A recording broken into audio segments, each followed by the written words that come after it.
Chapter 21. I stare at the scarf in my hands.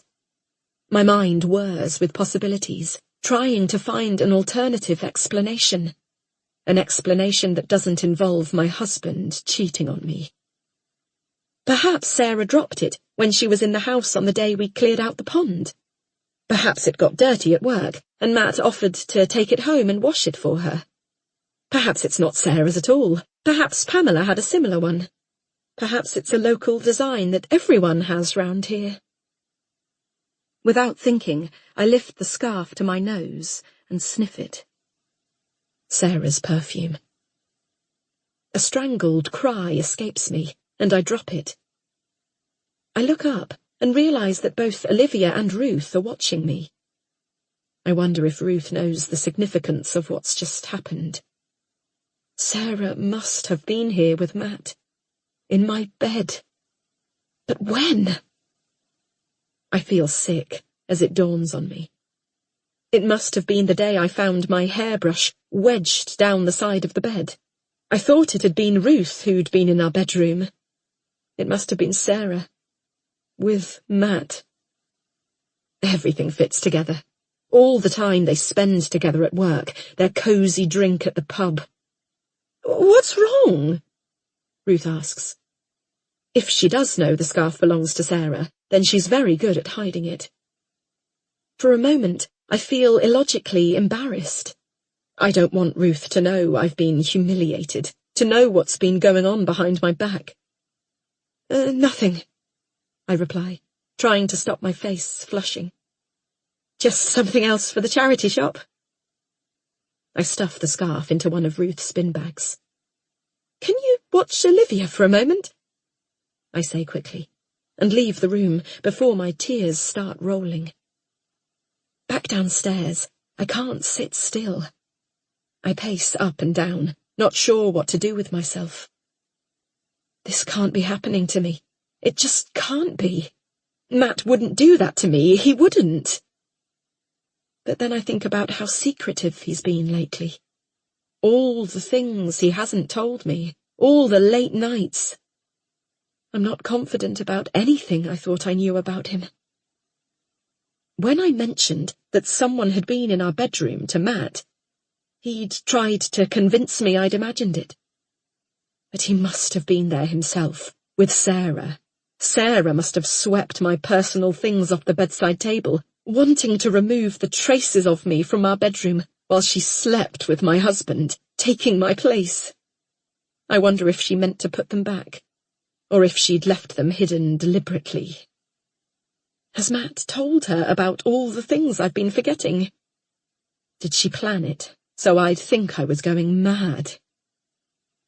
I think of all the ways I've felt uncomfortable in my own house.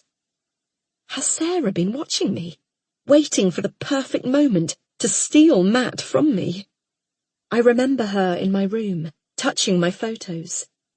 Had she dropped the scarf then? No, she can't have. She was wearing it later that day. Olivia was grabbing at it, just before she fell into the pond. My thoughts are spiralling out of control. I'm not sure if this is really happening, or it's just the paranoia talking. Matt wouldn't cheat on me, would he? I'm going round in circles, not thinking straight. Hello? Ruth is at the living room door, holding Olivia. I've no idea how long she's been standing there, or how long I've been downstairs. I wipe my red-rimmed eyes with the back of my hand. Claire! She pauses mid-sentence, seeing my tears. Are you all right? Yes, I say. I can't tell her what Matt's done to me. I can't face it myself. I manage a half smile. It's just emotional, that's all, seeing you clear out your mother's things. The excuse seems feeble, and I know Ruth sees right through it. She pauses for a moment, as if carefully considering what to say next. Do you want me to take Olivia for a bit? Give you a break? I'm too shattered to worry that she thinks I can't cope. I need some time alone to work out what I'm going to do.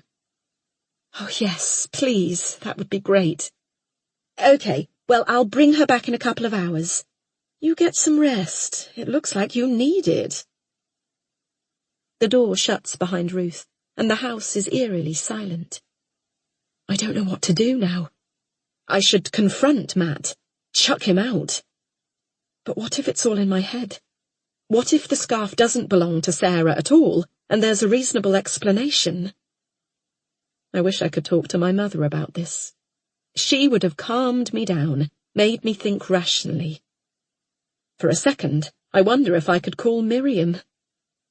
We supported each other through so many difficult breakups.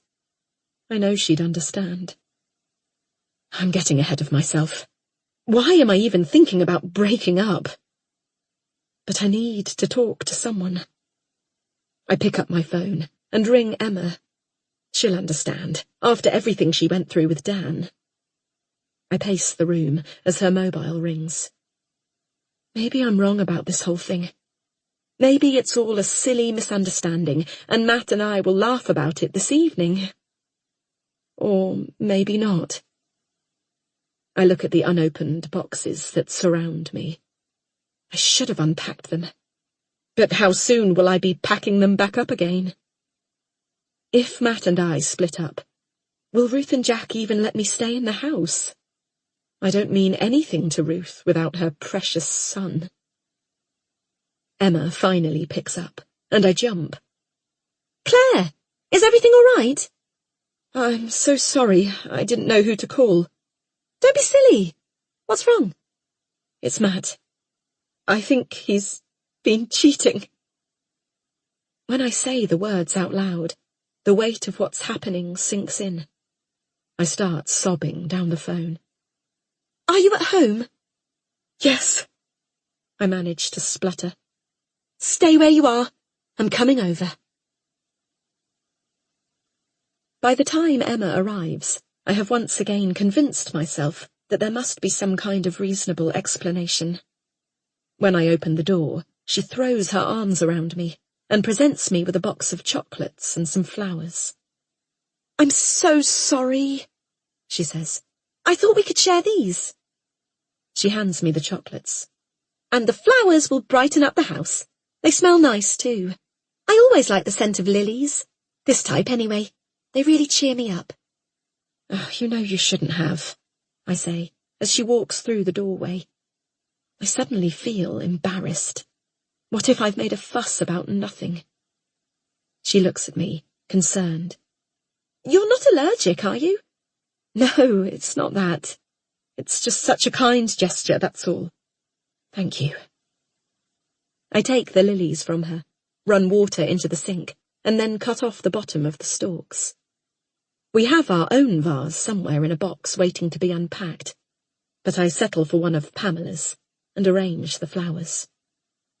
The room looks brighter already, Emma says. Now, can I make you a cup of tea? I think I might prefer some neat whiskey right now, but I know that's not an option, so I nod.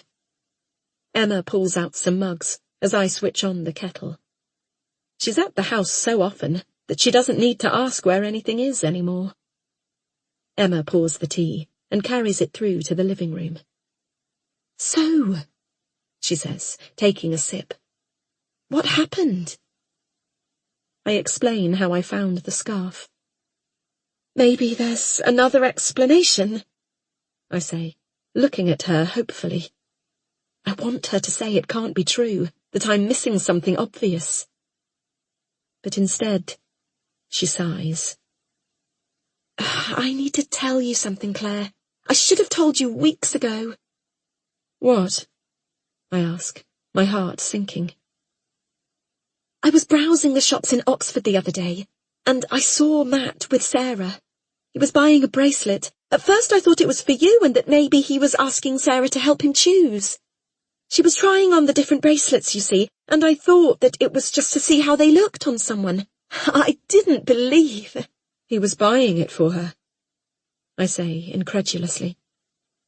Matt knows we're trying to save every penny we can so we can move out of Pamela's house. I didn't want to believe that at the time, but it looked that way. He handed the package over to her at the end. I'm sorry, Claire. I really should have told you. Why didn't you? I think of all the suspicions I've had about Matt and Sarah. If only she'd told me, that would have confirmed it. I suppose I wanted to believe the best of him. When I saw him hand the bracelet to Sarah, I told myself it was probably a gift for her hard work. But I didn't really believe that, if I'm honest with myself. Oh, I'm so sorry. I should have told you. I just didn't want to split you up. I wanted Olivia to have her father around. Everything that me and Lizzie don't have. It's not your fault, I say, bursting into tears. Emma puts her hand on my arm. What a horrible thing to do, leaving the scarf there like that. I guess she must have wanted me to find out, so she could take Matt from me. You know, I don't think she ever met anyone else after Matt left the village years ago. She wanted him back. The reality of my situation hits me once more. A wave of anger takes me over, and I can hardly breathe. How could he? How could he sleep with her, in the bed where I breastfeed our child? I want to punish him, I say. Don't let him come back, Emma says. Don't ever let him come back. You deserve so much better. Emma finds a bin bag, and I start stuffing Matt's clothes into it. Polo shirts, trousers, underwear. I crumple each item into a ball before shoving it into the bag. When it's full, Emma and I put the bag on the porch in the rain. I feel better already. Emma gives me a hug. Well done, she says. You're so brave. I wish I'd done that with Dan the first time I discovered he was cheating. I manage a small smile, not feeling brave at all. Where's Olivia? Emma asks. She's with Ruth, I reply. I'd better go and get her. I don't want Ruth using Olivia as some kind of bargaining chip when she finds out I've chucked Matt out. Emma and I walk over to Ruth's, and she gratefully hands Olivia back to me. Are you feeling better? She asks. Yes, thanks, I say, glancing at Emma before we make our excuses and hurry out the door. When we get back, Emma helps me craft a text message to Matt. I know what you did. Don't bother coming home tonight. Your stuff's outside. Why do you think he cheated on me?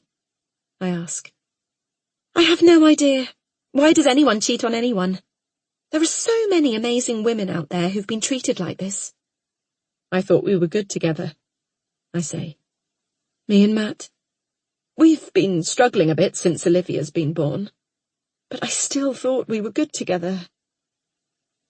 I want to ask her if she could see the cracks in our relationship, if it was obvious to everyone but me.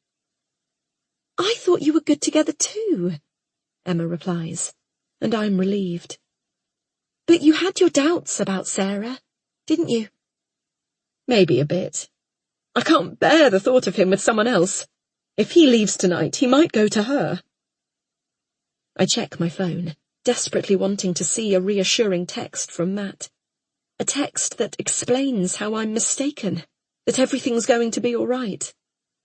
But there's nothing. My face flushes, and my body tenses as I fill with rage. He clearly doesn't think it's important to check his phone.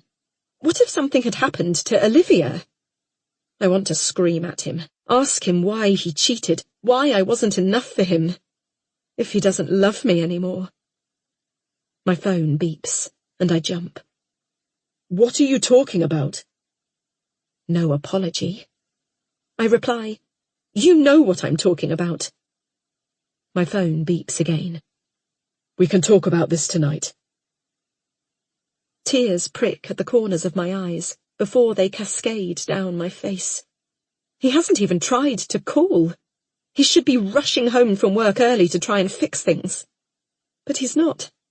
Instead, he's staying with Sarah at the surgery. My resolve hardens. Like I said, your stuff's outside.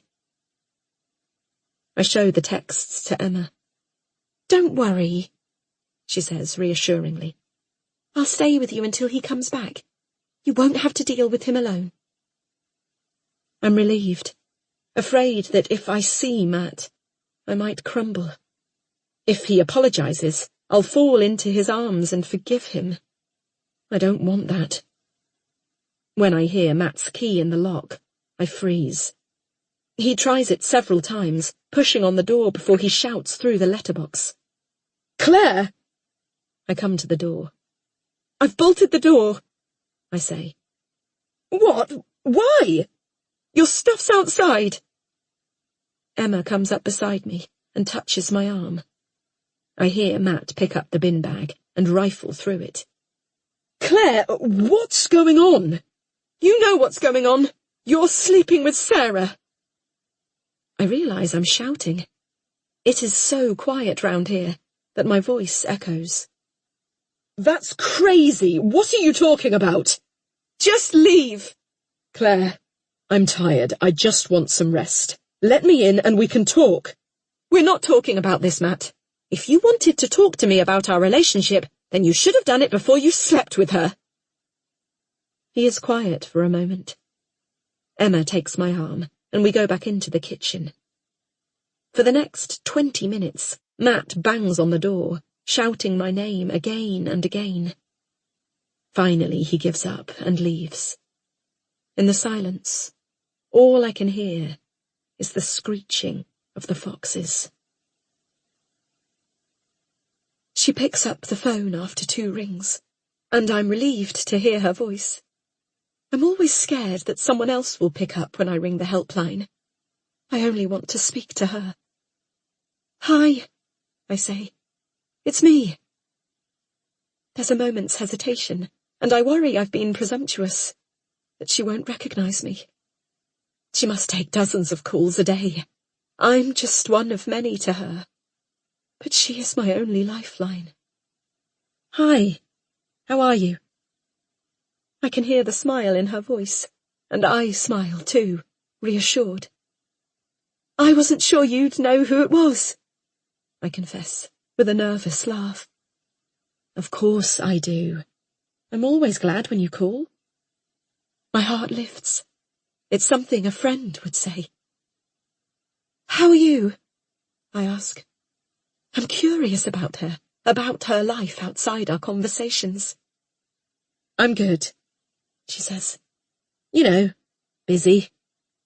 You work long hours on the helpline. Yeah, she says.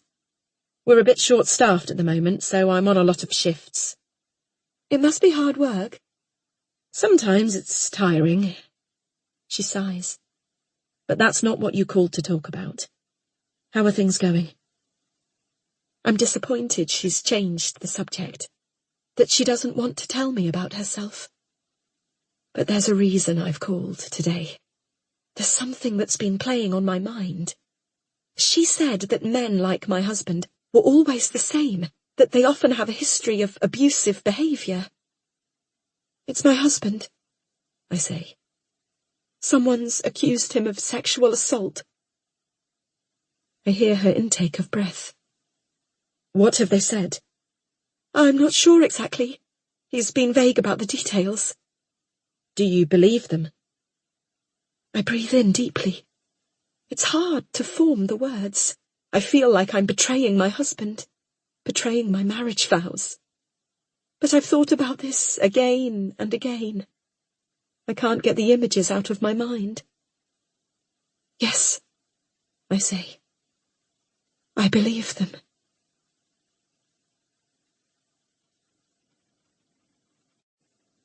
Chapter 22. Olivia's screaming. I roll over in bed drowsily and check my phone. 3 a.m.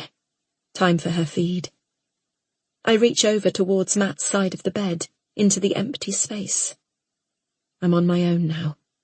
Just me and Olivia. I pad over to Olivia's room and lift her out of her cot, pulling my nightdress down and holding her to my breast. My arm aches under her weight. Using my other hand, I check my phone. The screen is lit up with messages. 14 missed calls from Matt from last night. 2 voicemails. I ignored them yesterday, unable to face them. I listen now. The sound of Matt's voice makes me well up. He says I should call him, that he loves me, that he doesn't know what he's done, but he's sorry. His voice breaks as he rings off. Without letting myself think, I call him back. I know it's the middle of the night, but I need to hear his voice, need to know someone's at the other end of the phone. He picks up after 2 rings. Claire, are you all right? Yeah. I haven't thought about what to say. I just want him to wrap his strong arms around me and tell me everything's going to be okay. But I know I have to be brave. He cheated on me. It's over. Claire, he says softly. What happened last night? I hate that gentle voice he's using. He's trying to calm me down, as if I'm a child. I found Sarah's scarf under our bed. He pauses before he answers. Are you sure it was Sarah's? Yes, I say. I'm sure. For a second, a doubt crosses my mind. I only saw Sarah wearing the scarf on one occasion, when she came round to clear the pond. But I dispel the thought. I know what I found. And you're sure it was under the bed? Yes, of course. I feel disappointed anger rising inside me. I'd hoped for an apology. Instead, he's questioning everything I say. He sighs. I don't know why it would be there, Claire. I'm sorry, but I don't. What about the bracelet? What bracelet? The one you bought Sarah? Honestly, I don't know what you're talking about. He thinks he can lie his way out of this. I wonder if he's with Sarah now, if they're both laughing at me. Where are you? I ask. I'm at Mum's. Oh. I try to keep the relief from my voice. Claire, is there anything I can do to make this better? You've been unwell. I just want to be with you to help you. I hate him then, turning this on me, making me think I'm going crazy. I know that's not what's happening. Forget it. I'm fine on my own. I hang up the phone, sighing with frustration, as Olivia continues to suckle. I wish he'd just apologized. At least that would be a start. But he thinks he can just deny everything. I try to distract myself by browsing the internet. But as usual, I find myself looking at Sarah's Facebook profile. She still hasn't accepted my friend request. Now I know why. Her old photos are still the same, but this time I see them differently. There are a couple with another girl, who must be her sister. I didn't realize they were the same person at first. In one photo, Sarah and her sister smile at the camera, arm in arm, young and vibrant, and ready to take on the world.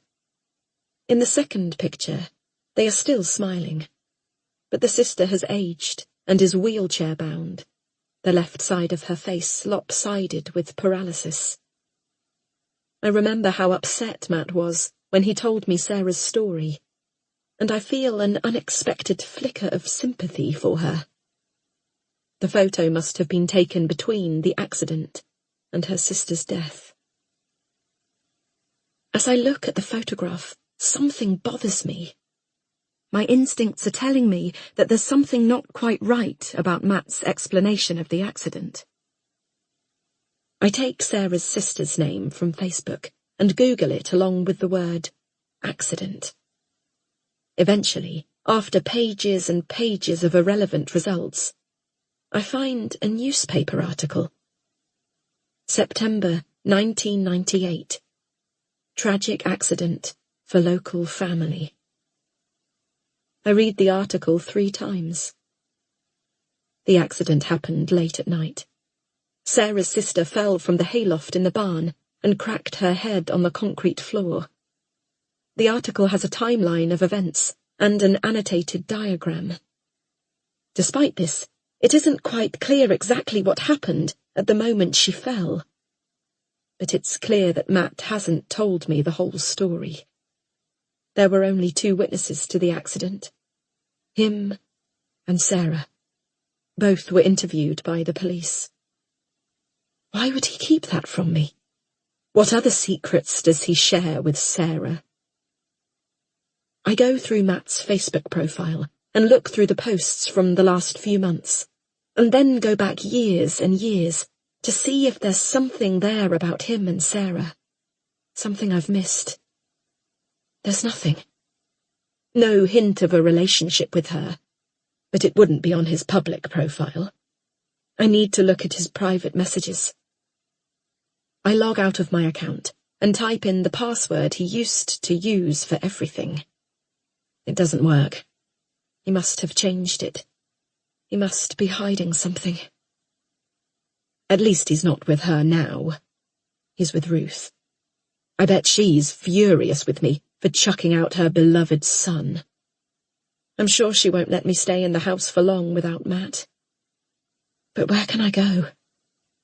I should have thought this through before I packed his bags. I should have had a plan. I think of my life back in London, how much I miss it. Or at least I miss parts of it. I could move back. I wonder if the newspaper would take me on again. A mix of emotions rise inside me.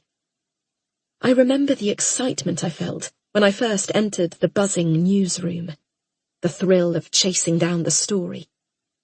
That was at the beginning. By the end, I hated the newspaper, and I hated who I'd become. Could I really go back? But I'm stronger now, I tell myself. I wouldn't get sucked into that cutthroat, competitive world, doing everything I could, no matter what, to get the story. I wouldn't get caught up in the testosterone of the newsroom. I wouldn't let my article come before the people. I take a deep breath and compose an email to the editor. I have nothing to lose. He's new, and he probably won't even know who I am. I introduce myself, tell him about my track record, let him know the prizes I won, and ask if there are any vacancies. I hesitate for a moment after I reread the email, wondering if he ever heard the rumours about why I left at the height of my career. I hope not. I swallow my doubts, and then click send before I can change my mind. The glow from my phone lights up Olivia's face. I look down and see she's fallen asleep on my breast. I lift her gently back into the cot, lay her next to her toy bunny, and go back to bed. It's cold without Matt's body beside me. Sleep threatens to submerge me, but I keep starting awake, picturing Matt with Sarah. In the quiet, I can hear the faint beeping from the loft. I wish it would stop. When daylight comes, I'll have to go up there and check out the noise. I stare at the wall, watching the flickering shadow of a moth fluttering around the bedside light that I can't bring myself to switch off. What if there's someone up there? What if I'm not alone in the house? At 8, after a couple of hours of fitful sleep, I get dressed and take Olivia out to the supermarket. I swing into the mother and baby space, narrowly avoiding a collision with a shopping trolley, carelessly abandoned in the middle of the car park. Olivia wakes as soon as the car stops. My 10 minutes of respite over. When I open her door, a cold blast of air hits her, and she starts to cry. A mother with a toddler in tow looks at me curiously, and I wonder if she's judging me. Olivia's hat has fallen off in her car seat, and I replace it awkwardly on her head. She pulls it off again. Holding it in one hand and Olivia in the other, I lock the car and go into the supermarket. I find a trolley with a baby seat, but Olivia seems too small for it. I steer it slowly to stop her banging her head as she slides from side to side.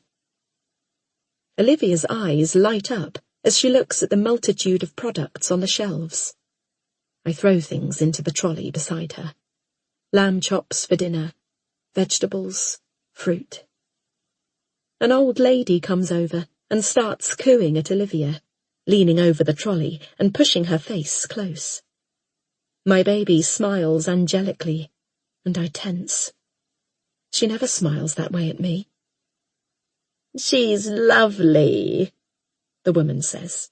"What a good baby." I nod politely. She has no idea.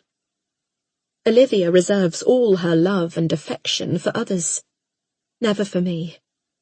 I must try harder. I walk round the supermarket, pretending to be a good mother, bending over and talking to Olivia in that high voice I've heard other mums use. It's easier here in public, where there's an audience. Easier for me to play my part. I spot a grandmother shopping with her daughter and granddaughter.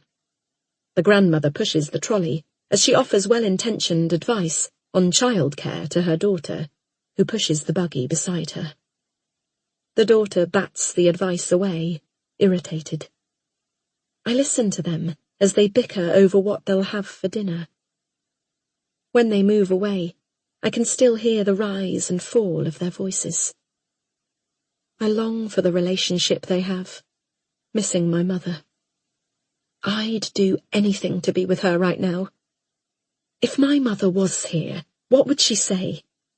I can hardly picture her anymore, let alone hear her voice. Would she tell me everything would be okay? Would she help me? I find myself at the end of the supermarket I avoid, the alcohol aisle.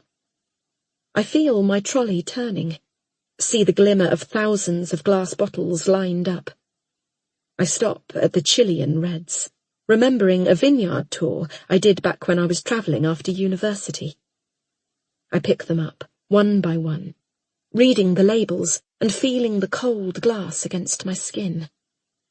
I can almost taste the tanginess running over my tongue and down the back of my throat. It reminds me of balmy summer evenings when I sipped a cold glass of wine after a long day's work. But I'm not that person anymore. I can't be that person again. I put the bottles back. Further down are the New Zealand Sauvignons. I find Matt's favourite and hold it for a moment. There's no point buying it, and I put the bottle back reluctantly. I tell myself it would be silly to drink on my own, as much as I want to. I go to the till. Olivia starts to whine. The queue's too long, and I fidget as the man in front painstakingly fills his plastic bags. I can still imagine the taste of the Sauvignon on my tongue, see the wheat-yellow colour of the wine in the glass, feel the rim of the glass on my lips.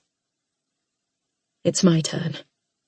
The till assistant swipes through my purchases, and I pack as fast as I can, returning the bags to the trolley. She tells me the total, and I pause.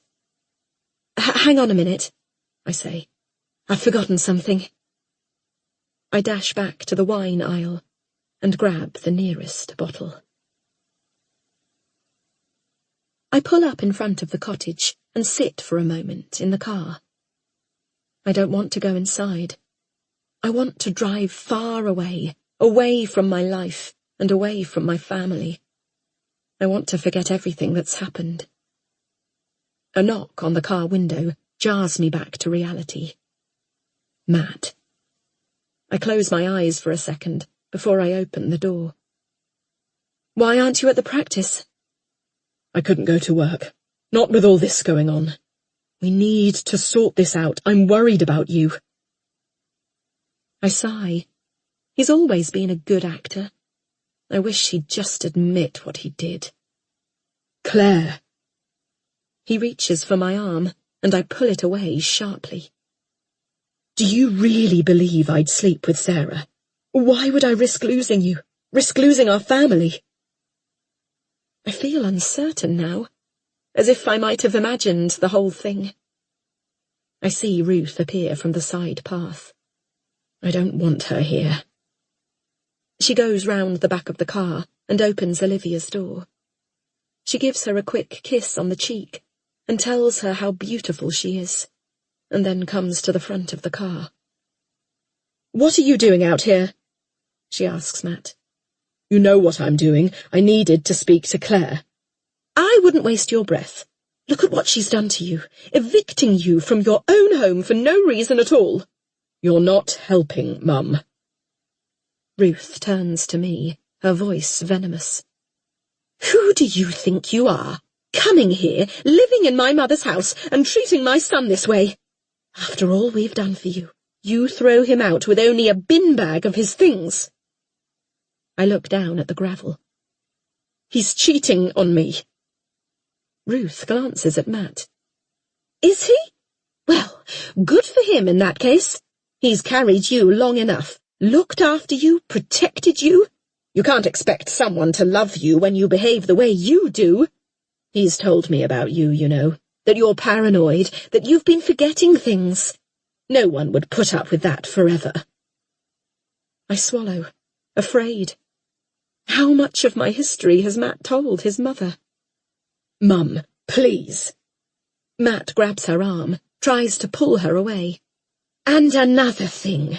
Don't think you can just live in this house forever, rent-free. The house was for my son to live in while he set up his new business. Not you. What about your granddaughter? I say. Don't you care what happens to her? Don't worry. Nothing will happen to Olivia. In fact, she'll end up better off. There's no chance you'll get custody with all your problems. I stare at her, shocked. Matt, come on, she orders. We've got company this evening. Matt turns to me. We'll talk later, on our own. I watch as they walk back down the path together. How have I ended up in this position? This was meant to be a fresh start. But Ruth wants to take my daughter away from me and make me homeless. I go round the back of the car to Olivia. She's happily patting at the toy that hangs above her car seat. I go to undo her buckle.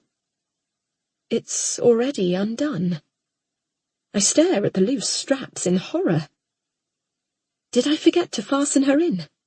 Have I driven all the way back from the supermarket without my daughter strapped in the car? If there'd been an accident, I could have killed her. Just like when I left the brake off the buggy by the pond. Maybe Ruth is right. Maybe Matt would get custody.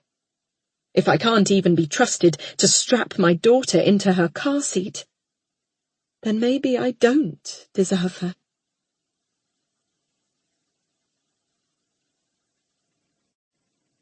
Chapter 23. In the afternoon, I don't know what to do with myself. I stare around the house, looking at the boxes surrounding me. It feels pointless to unpack them now. I wish I could talk to Miriam. I just want to pick up the phone and call her, confide in her the way I always did in the past. I still have her number in my phone. So much time has passed. Maybe she'll have forgiven me by now. It's worth a try. I have nothing to lose. I painstakingly compose a text message.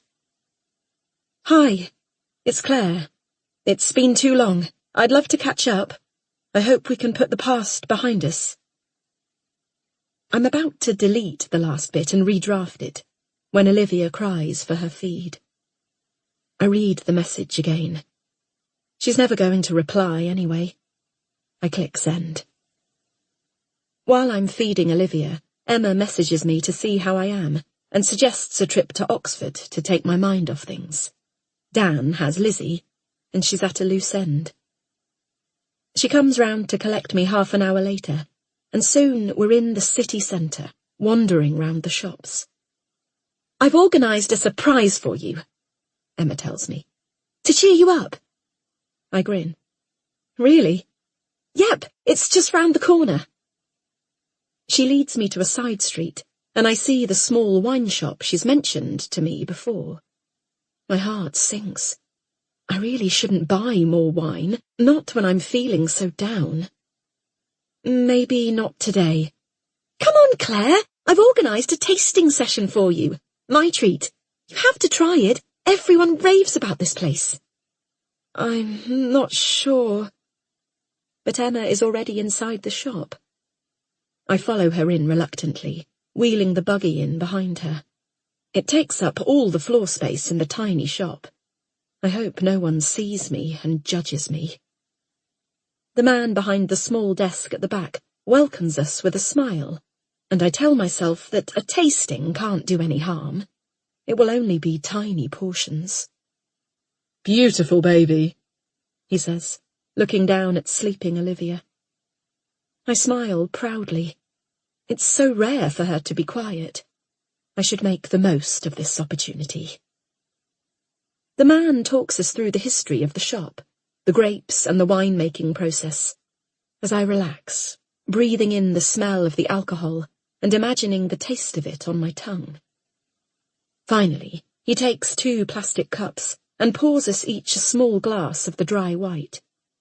I swirl it round my mouth, savouring the tang on my tongue. I hold it there for a moment, letting the flavour overwhelm my senses.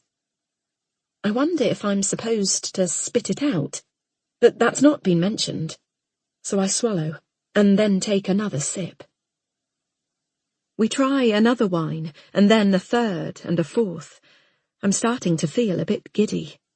It's so long since I've drunk alcohol that I'm not used to the rush I get when it starts to flow through me. But it feels good. Emma keeps asking questions about the grapes and the fermenting process, as the proprietor pours increasingly large portions. I smile at Emma, and she giggles at me and clinks her plastic cup with mine. "Having fun?" she asks. "Yes." I laugh. I am having fun.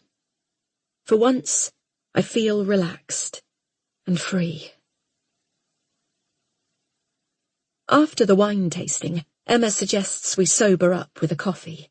We need to give it a bit of time before Emma can drive us back home. In the coffee shop, Emma leans across the table and asks me how I'm feeling. "Okay, I suppose," I say. I miss Matt, and he's still denying sleeping with Sarah. I'm starting to wonder if he's telling the truth. "They all deny it at first," Emma replies. "That's exactly what Dan did." I stare into my coffee. And Ruth is getting involved too, which isn't helping. I think she might evict me from the house. "Oh no, that's awful." Emma gives me a sympathetic glance. "You and Olivia could always come and stay with me if you need to." "Really?" "Of course. My pleasure."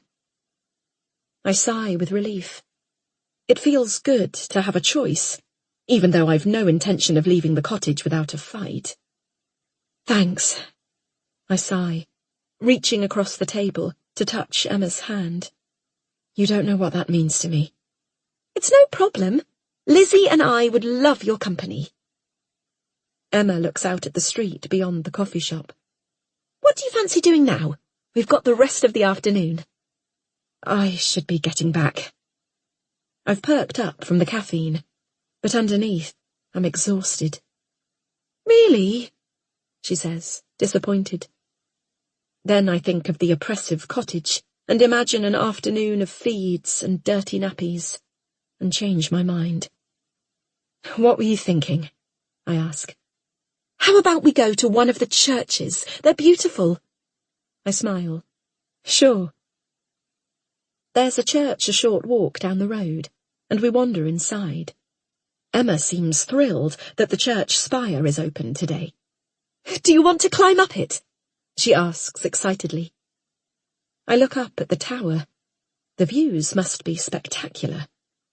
"Why not?" "Great," Emma says, and before I can think twice, she's paid our entrance fees to the man behind the trestle table at the bottom of the steps. I look doubtfully at Olivia in her buggy. "Can I carry her up?" "Don't worry," Emma says. "She'll be fine in the sling." Emma's right. I take Olivia out of the buggy and strap her to me. The steps are uneven, and I have to concentrate on the climb. After a while, I start to feel dizzy from the spiralling staircase. It goes on, and it feels like Olivia is getting heavier and heavier, strapped to my front. Her weight pulls me off balance, each step harder than the next. The air in the spire is thick with dust. The handrail's rusty, and I'm starting to feel claustrophobic. Olivia lets out a small whimper. "Not far to go now," Emma shouts down from above me. "I can see the top." "Okay," I say, as I force my legs to keep climbing. Olivia starts to cry, and it echoes around the narrow stairwell. The loud group of tourists on the stairs below pause their conversation, and I'm embarrassed. "Don't worry, Olivia," I say, over and over, as I push on towards the top. This whole thing is starting to feel like a really bad idea. What if I slip and fall, and Olivia's skull cracks on the stone steps? That's the kind of accident you read about in the tabloids. The kind where the mother is always blamed. I wish I hadn't had a drink. My giddiness is fading, but the lightheadedness remains, and I'm not sure if I feel unsteady because of the drink or because I'm carrying Olivia. Finally, I see a glimpse of blue sky, and I'm at the top of the spire. The wind hits me and knocks me off balance as I step out onto the narrow walkway. "Are you okay?" Emma asks, her hand on my shoulder to steady me. "Just a bit dizzy." The wind whips round Olivia, and I look out over the view. It's beautiful. The dreaming spires of Oxford dot the compact city below us, and beyond there are miles of rolling fields. "Come on," Emma says, and I realise that I've hardly moved away from the steps. I go to the edge. The stone wall is only up to waist height, and a thin netted barrier has been put up to stop people throwing things over the edge. Suddenly, I feel sick. If I was knocked or fell, Olivia and I would go straight over. The net wouldn't break our fall. The rustle of pigeons in the tower next to me startles me. The world starts to spin. I step back suddenly and knock into a tourist taking a photo. "Sorry," I mumble. I can't look down. Images are cascading through my head, flooding me with memories. I'm back on the roof of the car park, standing on the edge of the concrete barrier, alone. The world is tiny and undefined below me, a blur of people and cars and movement. I can no longer be a part of it. My heart pounds in my chest, my hands are clammy. I'm ready to jump, ready to end everything. "Claire! Claire, are you all right?" Emma asks. She catches me as I faint, reaching out for Olivia and blocking her fall. The motion forces my head backwards, and I feel it hit the cold, ancient stone. When I come round, a couple of tourists are looking at me quizzically, while others continue to take photos, oblivious. Olivia is screaming in Emma's arms while she rocks her. My first instinct is that I want my daughter back. I want her in my arms, not Emma's. She's been removed from the sling. She's not secure. I imagine someone knocking her out of Emma's arms, her flying over the barrier and down to the streets below. Emma crouches down beside me, still holding Olivia. "Just stay there for a moment. Don't move." "Olivia," I say. Don't worry, I've got her. She's okay. I caught her. I reach out for my daughter. It's all right, Emma says. Everything's going to be all right. I go into the bedroom and sit down on the bed beside my sleeping husband. It's 3 a.m, and I watch as he breathes deeply and peacefully, his chest rising and falling. The scene doesn't feel real. How can he rest after what he's done? I've been in his study. The key was easy to find, hidden at the back of the drawer in his bedside table. He can't have expected me to look for it. The study has always been out of bounds. I'd never dared to go in. I've been searching for evidence. About the girls. About the accusations. The helpline volunteer asked me questions that I couldn't answer, and I'd realized I'd buried my head in the sand. I needed to know the truth. I know everything now. The accusations go back years. Sexual assault. Rape. He's been paying them off so nothing goes to trial. There are dozens of them, young girls mainly, working for him, wanting a step up on the ladder. Some of them have sent him letters, begging him to apologize, to admit what he did and give them closure. Their despair seeps out of the paper. They sound broken. By him. He did that to them. All I want to do is talk to someone about it. But it's 3 a.m. The helpline is open 24 hours a day, but there's no way she'll be on shift at this time. She always seems to be on the daytime shift. My finger hovers over the call button. I could ring anyway, on the off chance she's there. Or I could speak to someone else. But she knows my history. She understands me. She's helped me make sense of things. I only want to talk to her. I lie awake and wait until the morning, wondering what time her shift starts. 7 o'clock? 8? The minutes pass slowly. At 7:01, my husband and daughter are still asleep. I know there's a high chance she won't be on shift even now, but I go into the spare room and press call anyway. I need to talk to her. The phone rings and rings, and I stare out the window at the trees blowing in the wind, praying she'll be the one who picks up. Hello? I hear the voice as I'm just about to give up. I shake with relief. It's her. Hi, I say. It's me. I don't hear the footsteps behind me. I'm not aware of his presence until he grabs my phone from my hand and throws it across the room. I hear the thud as it lands.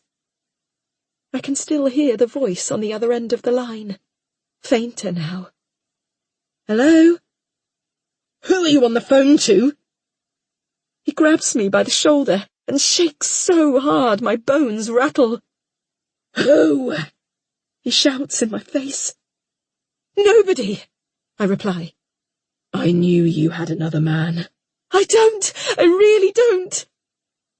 His rage rains down on me until the world goes black.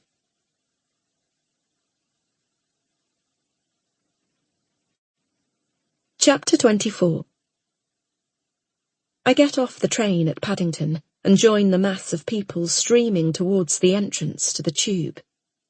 I'm on my way to meet the editor of my old newspaper. I was pleasantly surprised that he got back to me so quickly and wanted to see me when I'd been out of the job market for so long. I haven't been employed as a journalist since I quit 3 years ago. I try to quiet my doubts and focus. I'm stronger than I was back then. I stand tall, no longer hunched over a buggy, and I listen to the click-clack of my heels on the concourse. I think I'm ready now. The newspaper feels like it might be an opportunity rather than somewhere I need to escape. I feel a stab of anxiety in my stomach as I wonder if I'm really up for returning to that ruthless world, or if I'm just kidding myself. I feel like I'm recovering a part of myself that's been in hibernation for a long time. When I reach the darkness of the tube, I push myself onto the carriage, squashing myself between the door and the heaving mass of bodies. In the crush, I feel like I could belong. Ambition burns in the air. Suits and newspapers and headphones. I want to be part of this again. I change to the Central line, and then I'm spat out at Bank, the tide of commuters forcing me off the train and onto the platform. I flow with the crowd, following the river of legs above me as they climb the stairs. Outside, it's cold and fresh, and the air feels thin after the thickness of the tube. It's raining, and the people on the pavement are sheltered by a canopy of umbrellas. I open my black umbrella and join them, lifting it up and down constantly to avoid bumping it into the others.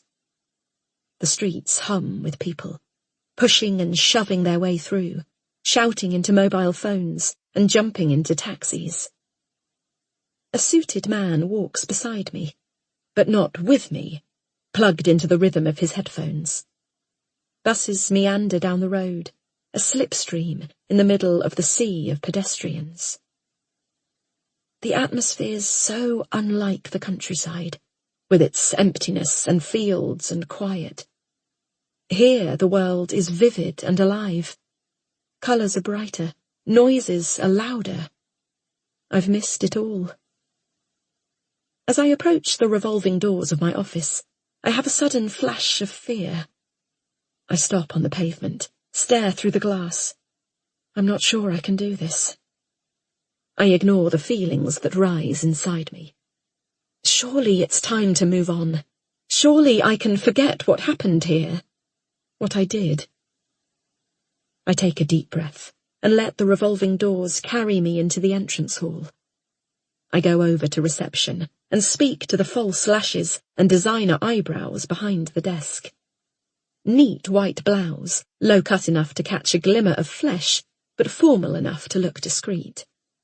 Anyone could tell that this building is occupied by male-dominated industries, investment bankers, insurance brokers, and the newspaper. I'm here for a meeting, I say. She sighs and looks me up and down, as if even engaging with me is too much effort. Name? Claire Hughes. Not your name, she huffs. The name of the person you're meeting?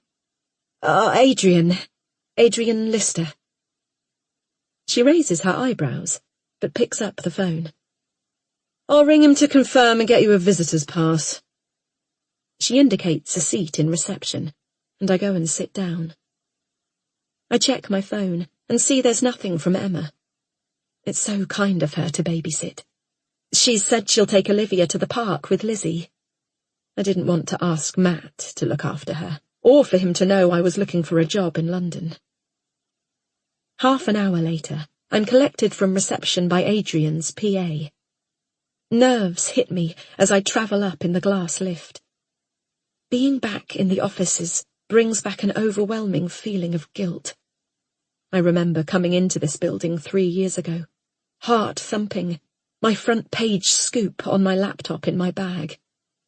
It was the biggest mistake of my life. After that, everything changed. When we reach the news floor, Adrian, the editor, comes out of his glass-fronted office and holds out his hand. He's broader than the pictures I've seen, and rounder. His face is graced with the rosacea of a serious alcohol problem. He shakes my hand firmly.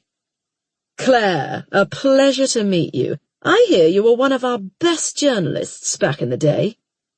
Great to meet you too. I've followed your career. Well, come through. Let's talk in my office. He puts his hand on my back to guide me into his office, and it stays there a little longer than necessary. He sits on a comfy chair and indicates the low sofa in front of him. I sit down, but it's hard to get comfortable.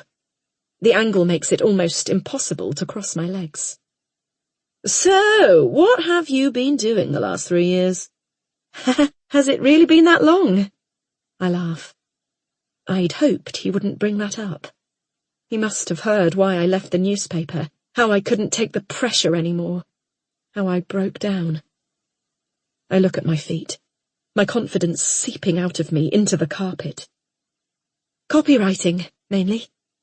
Okay, says Adrian, dragging out the sound, waiting for an explanation. When I don't provide one, he continues. Human interest stories, that's your speciality, isn't it? Yes. I reach into my satchel and pull out my notebook. I have some ideas for new features. I run him through them, and he listens attentively. I feel a surge of pride. He respects me. I am no longer just a mother, but a professional once again. When the meeting finishes, we both stand, and he leans in and gives me a light peck on the cheek, as his arm reaches round my shoulder. We could use someone like you, he says. I'll be in contact. As I travel down in the lift, I feel relieved, as if a weight has been lifted. I'd been so nervous about coming back, so worried that people in the office would be whispering about the reason I left 3 years ago. Walking back to the station, I pass one of my old haunts, the Rose and Crown pub. I push open the door and enter the dimly lit front room. It's still early, and the pub feels surprisingly soulless, without its usual crowd of city workers and journalists. I'll just have one drink here to celebrate how well the meeting went, and then I'll go home. I sit down and relax at a table in the corner, savouring my wine and remembering all the good nights I had in this pub, unwinding with work colleagues, celebrations of finally nailing a story, welcoming new people to the team, leaving parties. There was always an excuse to come here. It was like a second home. I miss the sense of camaraderie, the feeling of belonging. I could have that again if I came back. As I sit sipping my wine, I smile out at the bustling city. Suddenly, everything seems possible. Everyone in the office has forgotten about my mistake and moved on. It's time for me to move on, too.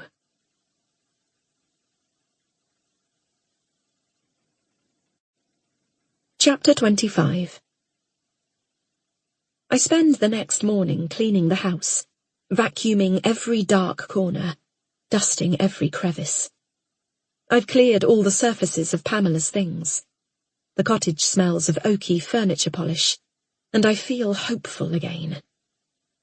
The meeting with Adrian yesterday alleviated some of my fears about returning to work. A part of me hopes that Matt and I still have a future. But if I have to move, at least it might be possible to start my own life again. I loved journalism once. I think I could love it again. Everything seems to be coming together.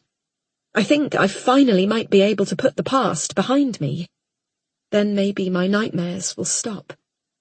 Things are even looking up with Miriam. She replied to my text. I was so shocked I had to read it 4 times in case I'd misunderstood. But I hadn't.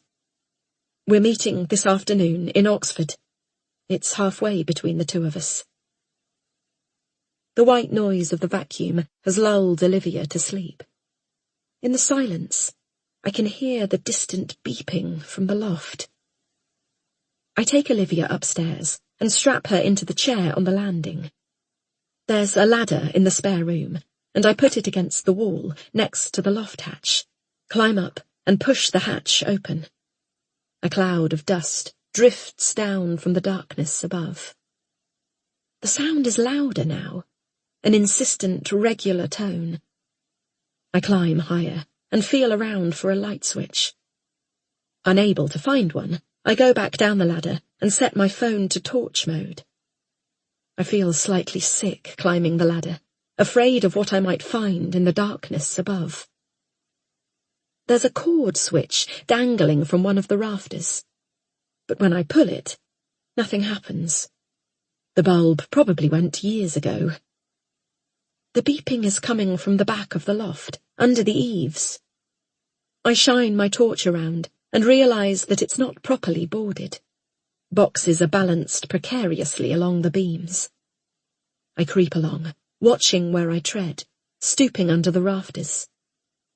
The noise is coming from an open box, full of random electrical wires. I see something flashing and pull it out. A smoke alarm.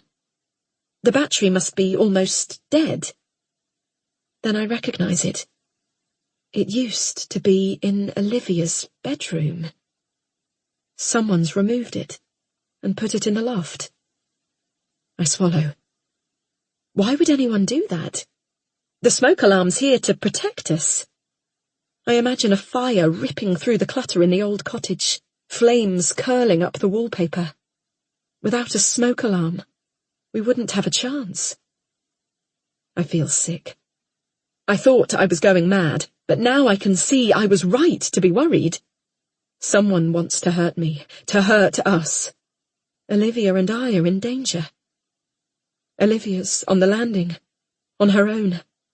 I need to get back down from the loft. I need to protect my child. I make my way carefully along the beam, my body shaking, my phone in one hand, the alarm in the other.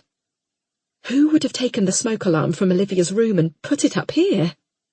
Clunk. I jump at the sound. Is there someone in the house? Has someone come for Olivia? As I hurry to the loft opening, I feel my foot slip underneath me. I reach out into empty space. The alarm flies out of my hand. I am falling. I land with a crash next to the loft hatch. Another inch or two, and I would have tumbled out and down the stairs. Olivia would have been left all alone. I peer down onto the landing, fearing that Olivia's chair will be empty, that someone will have taken her. But she's fine, contentedly swiping the toy above her chair. I'm still holding my phone. The smoke alarm has landed a couple of feet away from me, in the unboarded part of the loft. Awkwardly, I maneuver myself onto my stomach, so my weight remains on the beam, and reach out for it. My fingers grip its yellowing plastic, and I pull it towards me. When I place my foot on the ladder, my ankle complains. I pull the loft hatch shut and climb back down slowly, wincing with each step.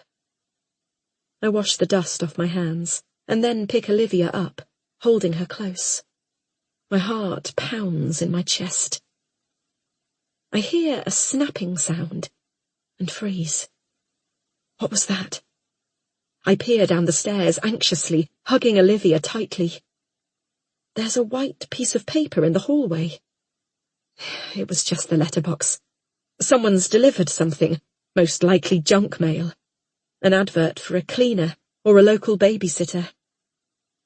I take a deep breath and try to center myself. I can't calm down. Beep. I jump at the smoke alarm's sudden interruption. The thought of a fire makes me shiver. I must replace the battery and put the smoke alarm back in Olivia's room where it can protect us. The cottage doesn't feel safe. I go downstairs to look for a screwdriver. On my way past the door, I pick up the piece of paper. It's a single sheet, folded in half. I open it. It's not an advert for a cleaning service. It's a message. Printed neatly across the middle of the paper is a single line. You don't deserve Olivia. When I wake, the sunlight beats into my pounding head through the open curtains. My memory comes back slowly as I try to move my limbs. I remember my husband's fists pummeling into me again and again, until my world went black. He was angry with me because he thought I was on the phone to a lover, but I'd been on the phone to the helpline. My daughter screams from the other room, demanding my attention. I go to her room and lift her up, holding her tight, She's all I have in the world. I glance at the clock. An hour has passed since I called the helpline. My husband must have left for work. Once I've calmed my daughter down, I find my phone where it fell when he knocked it out of my hand. The screen is smashed, but otherwise it seems to work. I have 5 missed calls, all from the helpline. I panic. She must have heard my husband knock me out. What if she called the police? Surely she wouldn't do that. She must know it would only make it worse. My heart pounds as I call her back. She doesn't bother with a greeting. I'm so glad you called. I was worried about you. You shouldn't worry. I'm used to it. I try to laugh lightly, but it sounds close to a sob. The movement of my chest triggers a sharp pain in my ribs. I struggle to breathe. I am worried about you, about your safety. What are you going to do? Tears prick the corners of my eyes. Someone cares about me. She must be the only one. I don't know what to do.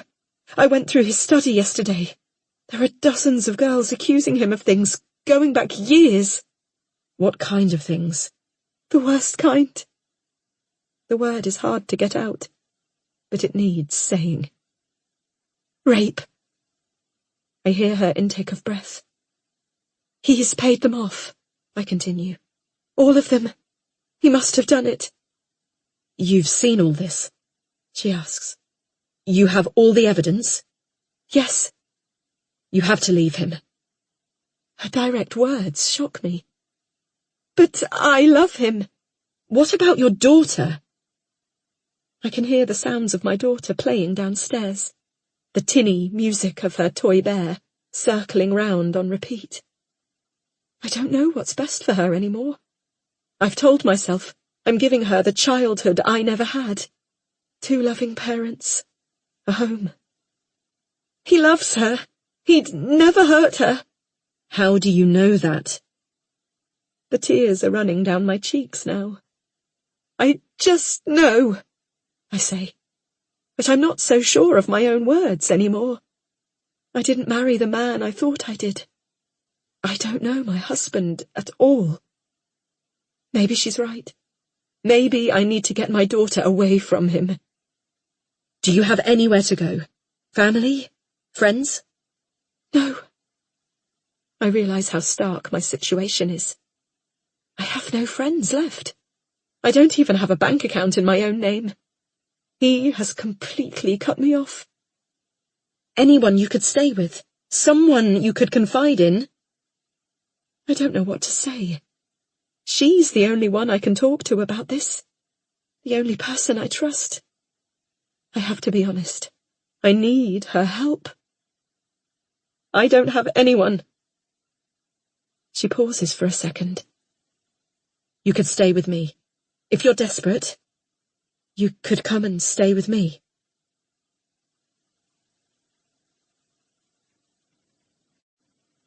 Chapter 26. I read the single typed sentence again and again, until the letters start to blur into each other. You don't deserve Olivia. I start to feel faint, and I sit down on the stairs, staring at the stark black type, my baby in my arms. You don't deserve Olivia. Whoever wrote the note can see right through me. I know I'm not a good mother. I know I don't deserve her.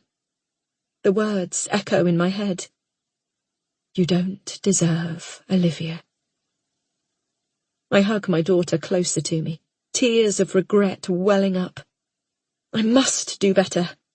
But I'm so scared. Scared I'm just not good enough. Someone knows I don't deserve my daughter. Someone hid the smoke alarm so that if there's a fire, then Olivia and I wouldn't stand a chance. What do they want from me? And what will they do next? They must be in my house, creeping around when I'm not there. Ruth. It must be Ruth. She's trying to convince me I'm going mad, so Matt gets custody of Olivia. She said the other day that I'd never get custody with all my issues, and now she's making sure it's true. I must get away from her. I can't stay in the cottage. I don't feel safe here. Picking up my phone from beside me on the staircase, I call Emma. She'd said that Olivia and I could move in with her for a while. At first, I didn't want to take her up on it. I didn't want Ruth to force me out of the house. But now things have changed. My heart is still pounding, and I can't catch my breath as I listen to the phone ringing and ringing. I wish she'd pick up. I want to leave as soon as possible. Tonight, if I can. I don't think I'll be able to sleep another night in this house.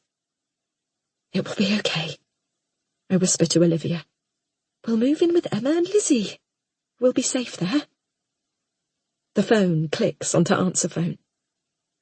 I hang up and immediately redial. I think about what I'll need to take with me. Clothes, toiletries, nappies, wipes. How long would I be staying with Emma? A week? 2? Longer? If I get offered a job at the newspaper, then I can move back to London eventually. But it will take me a while to find a place to live. And going to London would be admitting it really is over between me and Matt. I know I still love him. I still feel the longing in my chest when I think of him. But there's no way we can get back together after what he's done. Whatever happens with the job, I'll have to be in the village a little while longer. I imagine living with Emma in her flat. It will be warm and cosy, not cold and drafty like the cottage. We can cook dinner together, and Olivia and Lizzie can play together. I won't be lonely. I'll be safe there, able to relax. Emma still hasn't picked up her phone. I leave a breathless message on her voicemail, explaining that I need to take her up on her offer, asking if I can move in tonight. My voice breaks as I say the words. I hate asking for help, but I know I need it. Besides, Emma will understand. I feel better once I've left the message. I have a plan to get out of here. Miriam has suggested we meet in an art gallery cafe in central Oxford. I'm the first to arrive. It's half-term, and I push the buggy around a group of screaming children running back and forth between the tables, knocking over menus. Their harassed mothers sip coffees as they watch, occasionally making half-hearted attempts to tell them off. "You've got all this to look forward to," one of them says to me, glancing at Olivia in the buggy. "You're at the easy stage now." My heart sinks. I can't bear the thought that this could get harder. I find a table in the corner at the back and check my phone. I'm still half expecting to see a cancellation text. After all these years and everything that happened between us, I can't believe Miriam wants to meet up. I see her come in the double doors to the cafe. I feel sick with nerves, and for a moment I consider bolting from the cafe before she sees me. She's the same as ever, small and petite, and projecting that air of being completely in control. She's had a third child since I last saw her, but she doesn't look any older. The same neat brown bob, the same slim build. I swallow again. I'm not sure if I can face her after all. I see her scanning the room, and I manage to lift my hand in a little wave. I smile uncertainly. Her eyes meet mine, and she half smiles back. I wonder what she sees when she sees me. Rounder at the waist, scruffy jeans, no makeup. I'm a world away from the woman she used to know. She reaches the table, and I stand. I'm about to reach out and hug her, but I sense she won't respond. Instead, she turns to Olivia. "She's beautiful," she says. "Thanks. How are your children? You've got 3 now, haven't you?" She nods. "They're fine. They're at school and nursery." "Oh," I reply. taken aback by how abrupt she is. I used to be close to her two older boys, babysitting for her and dropping round presents. I don't know what to say. I blink back disappointment. A part of me imagined we'd instantly connect again as soon as we saw each other. "Coffee?" Miriam asks, glancing behind her at the snaking queue to the counter. "Or wine?" She seems eager to get away from me again. "Coffee, please," I reply quickly. One glass of wine will lead to another, just like the old days. I can't let that happen. I'm driving Olivia back. I sit back down, tapping my fingers against the table anxiously. When she returns with the coffees and sits down, we look at each other for a moment, unsure what to say. "It's been a long time," I venture. She contemplates her coffee. "Let's not talk about the past now. I've missed you, Claire. I've missed you too. Everything that's unsaid hangs between us." We catch up, and I give Miriam a rose-tinted version of the last 3 years of my life. The cottage in the country, close family nearby, my precious daughter. I don't mention the breakdown I had around the time our friendship ended, or the fact I've split up with Matt, or my postnatal depression. "What's been happening in your life?" I ask Miriam. I'm surprised to see tears pricking her eyes. "I'm getting divorced," she says. Instinctively, I reach across the table and touch her arm.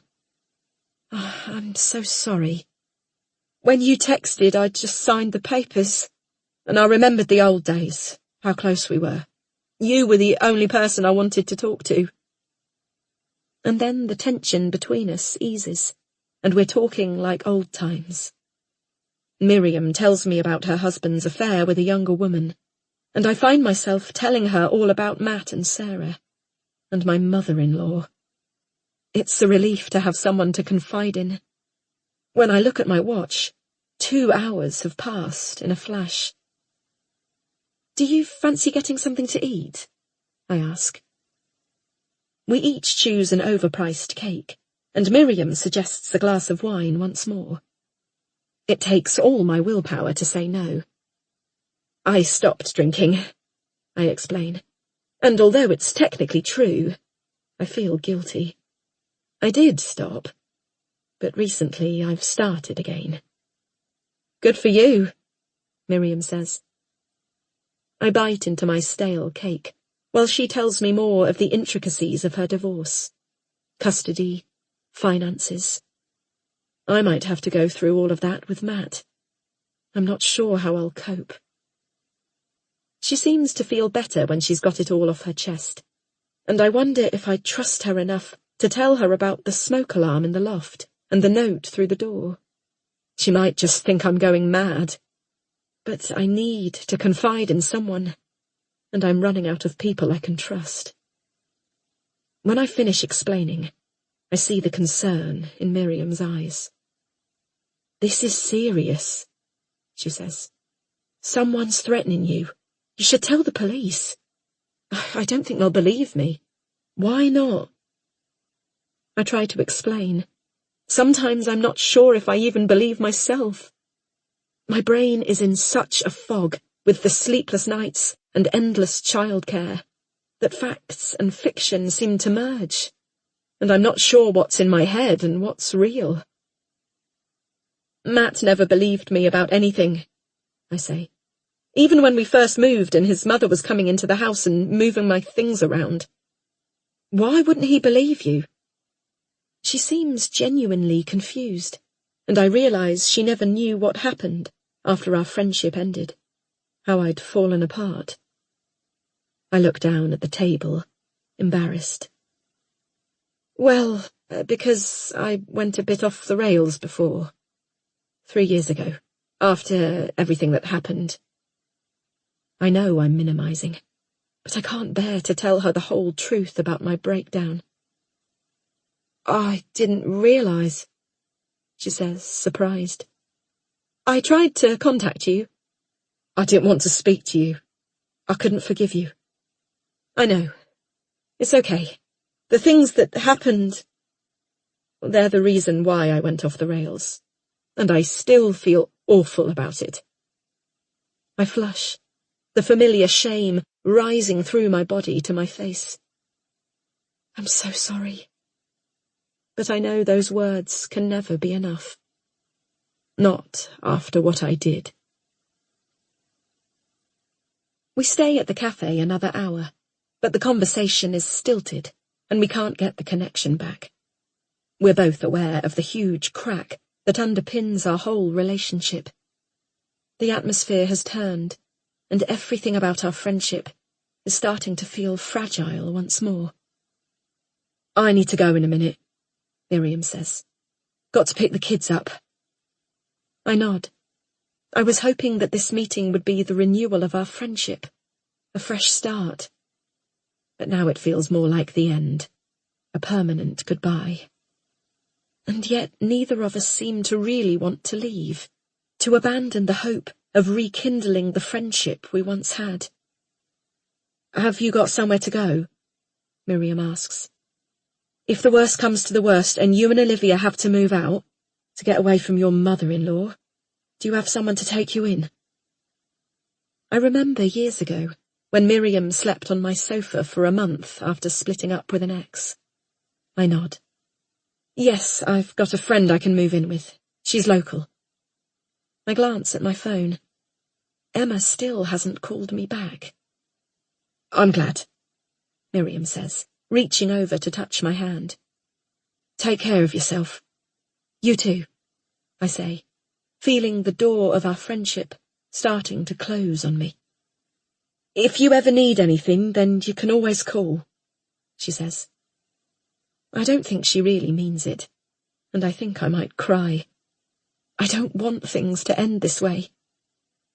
There is something, actually, I say, that you could help with. I tell her about Sarah's sister's accident, how both Matt and Sarah were there when it happened, and how I can't shake off the feeling that they're hiding something about it from me. Do you think it's suspicious? I ask. I don't know, Claire, she says. But it's in the past, isn't it? There are lots of things in the past we'd rather put behind us. She looks at me pointedly. You couldn't have a look into it, could you? See if there's a police file?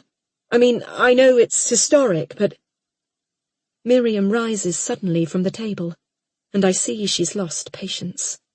I've made things worse. Her eyes flash with anger. I can't do that for you, Claire. How can you ask me that, after everything that happened last time? When I get home, I feel deflated. I try to pull myself out of it, packing a few toiletries in a bag to get ready to move in with Emma. She still hasn't called me back, but I might as well be prepared. Olivia is still napping in her car seat in the hallway, and I should make the most of the chance to get my things ready. I tell myself everything will be okay once I get to Emma's. Once I've put a bit of distance between me and Ruth, I'll feel so much better. I'll be able to think straight. My phone buzzes, and I rush over to pick it up. Emma. Hi, I say. Did you get my message? She's quiet for a moment before she replies. Yeah, I did. I've started packing my bag, and I should be all ready to come over soon. Would that be okay, if I came over tonight? Claire, listen, I'm really sorry, but I don't think it's going to work. I'm shocked into silence. When I offered, I didn't think it through. We've got building work starting soon. It was arranged by the landlord. It starts in a few days' time. New kitchen, new bathroom. Nothing will be in use. I'm thinking of moving out myself for a few days. I'm sorry, I just didn't think when I said you could stay. I feel rising panic as I stare around the cottage I'm so desperate to leave. It's okay, I say. but I'm close to tears. Honestly, Claire, I'm so sorry. Is there anything I can do? Lizzie and I could come round if you like. Tomorrow or even tonight. I don't want to sound needy, but the truth is, I do need someone. I need someone on my side, someone to look out for me. I'll be okay, I say. I'm hoping to move out soon anyway. If I get an offer from the newspaper in London, I'll move back there. Yes, Emma replies. And you really shouldn't let Ruth force you out of your home like this. You've every right to stay put. Sure, I say, although I don't know if I can bear to sleep in the house another night. I know I'll lie awake, thoughts racing. Listen, I know what will help you relax. I'll come round tomorrow and give you a massage. I did a course in Thailand years ago, and I'd love to practice. It will really help. How does that sound? Great, I say. That sounds great. Okay, I'll be round tomorrow at 10. See you then. She hangs up the phone, and I slump down onto the sofa, disappointed. I look at my half-packed hold-all and feel the tears start to well up. I go to the kitchen and pour myself a glass of wine. Just one can't hurt. I take the bottle into the living room and collapse back onto the sofa. This isn't Emma's fault. It's Ruth's. I haven't been able to stop thinking about the note all the way home. Pulling it out of my bag, I turn it over in my hands. You don't deserve Olivia. I feel lightheaded, like the words aren't real. I take a gulp of my wine. I think about what Miriam said. This is serious. I could take this to the police if I wanted to. Ruth needs to understand that she can't do this to me. Since we moved here, she's been working on breaking me down, coming into the house, taking forever to clear out her mother's things, making constant snide digs. And now she's talking about Matt getting custody of Olivia. She's trying to threaten me. She wants me gone. I need to sort this out. I fetch Olivia's chair and carry it through to the kitchen. I put it by the door and strap her in. It will be in full view from the back door of Ruth and Jack's house. Slipping my shoes on, I open the kitchen door before I can change my mind. The cold air hits me as I rush down the path, tripping on the uneven paving slabs. I feel giddy and sick. I see the empty pond and remember the flash of fear as the buggy careered over the edge. My baby, dragged out of the water, choking on pondweed, before Matt pulled it from her mouth and she came screaming back to life. By the time I reach Ruth's back door, I'm both shivering from the cold and flushed from running, adrenaline coursing through my veins. I bang on the glass pane of the back door, so hard I can feel my knuckles bruising. Ruth opens it a crack, and I barge past her into the kitchen. She glowers at the trail of mud that follows me. "Matt!" Ruth yells. "Matt! Your wife's here." "It's you I came to see, actually. Why did you put that note through my door?" She stares at me blankly as she removes her washing-up gloves. "You don't seem yourself, Claire. I just want to know why you wrote that note. What's the point?" "I don't know what you're talking about." "I think you do. You realize that I really don't need to talk to you anymore, now you're separated from my son." Her voice is calm, as if she's a reasonable human being. "You think you can get rid of me that easily? You can send me a threatening note and I'll be gone. It's my house, and I haven't sent you any notes. In fact, I think I've treated you very well, inviting you into my family and my home." I wave the piece of paper at her.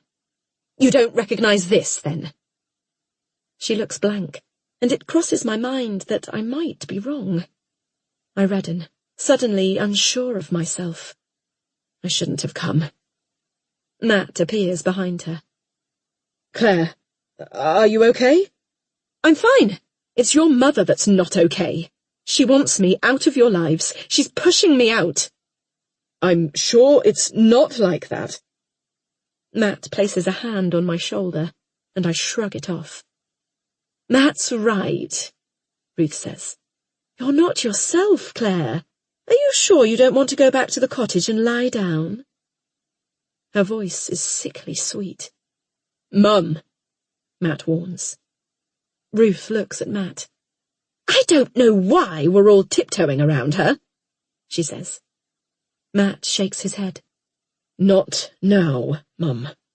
Do you really think it's safe, her looking after your child? She's our child, not his child. I spit out. Where's your child now? She steps towards me, her face uncomfortably close to mine. I gasp and turn back towards the cottage. I can see Olivia through the kitchen door. I only meant to leave her for a minute. I haven't even looked back to check on her. What kind of mother am I? I rush out of the kitchen and hurry back down the path. But Ruth hasn't finished her tirade yet. You're drunk, Claire, she shouts after me. I can smell the alcohol on your breath. You're not fit to look after Olivia. You're an alcoholic.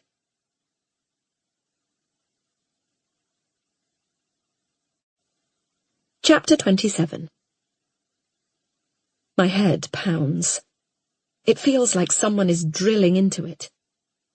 It takes me a moment to wake up and realize that the banging isn't coming from inside my head, but from outside. I reach for my phone on the bedside table. 8 a.m.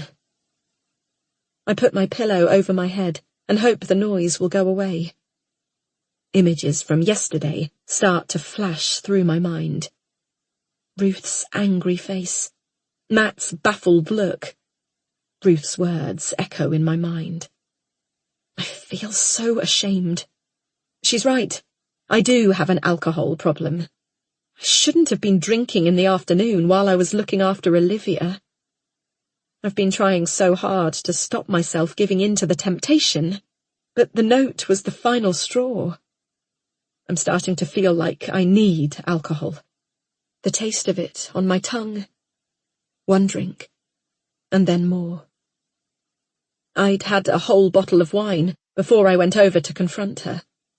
I'd told myself it would help me sleep easier in the house at night, and after our argument, I'd come home and polished off a second bottle. I'm turning into the person I was in the past, I realise with horror. Matt rescued me back then. He helped me recover. He took all the alcohol from the house, threw it away, didn't let me drink again. But I don't have him this time around. The banging outside continues, and inevitably Olivia wakes, her screams adding to the noise. Putting one foot tentatively on the floor, then the other, I ease out of bed. My body shakes. I go to the bathroom and splash water on my face, then go to Olivia's room and lift her out of the cot. Holding her to me, I pull back the curtain, blinking at the aggressive daylight. Outside, a workman surveys the result of his labour. He's put up a for sale sign in front of the cottage. The doorbell rings before I'm up and dressed. Olivia and I have been lying in bed upstairs. I've drunk pints of water to try and disperse my hangover, but it's not enough. I need to rest. I make my way slowly down the stairs, one step at a time, my whole body aching. I see Matt's silhouette in the window. I don't want to face him, but it's too late. He's already seen me. Claire! He shouts through the door. I open it reluctantly. He takes in my dressing gown and unbrushed hair, and I look at the floor, embarrassed. Can I come in?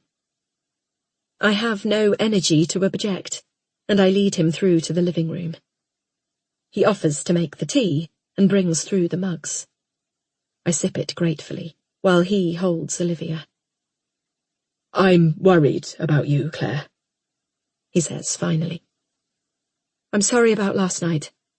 I was out of control. It's just... Your mother. She sent me a note." "What note?" It said I don't deserve Olivia." I'm embarrassed, because looking at me right now, Matt might think that's true. "You're a good mother, Claire." I feel like crying.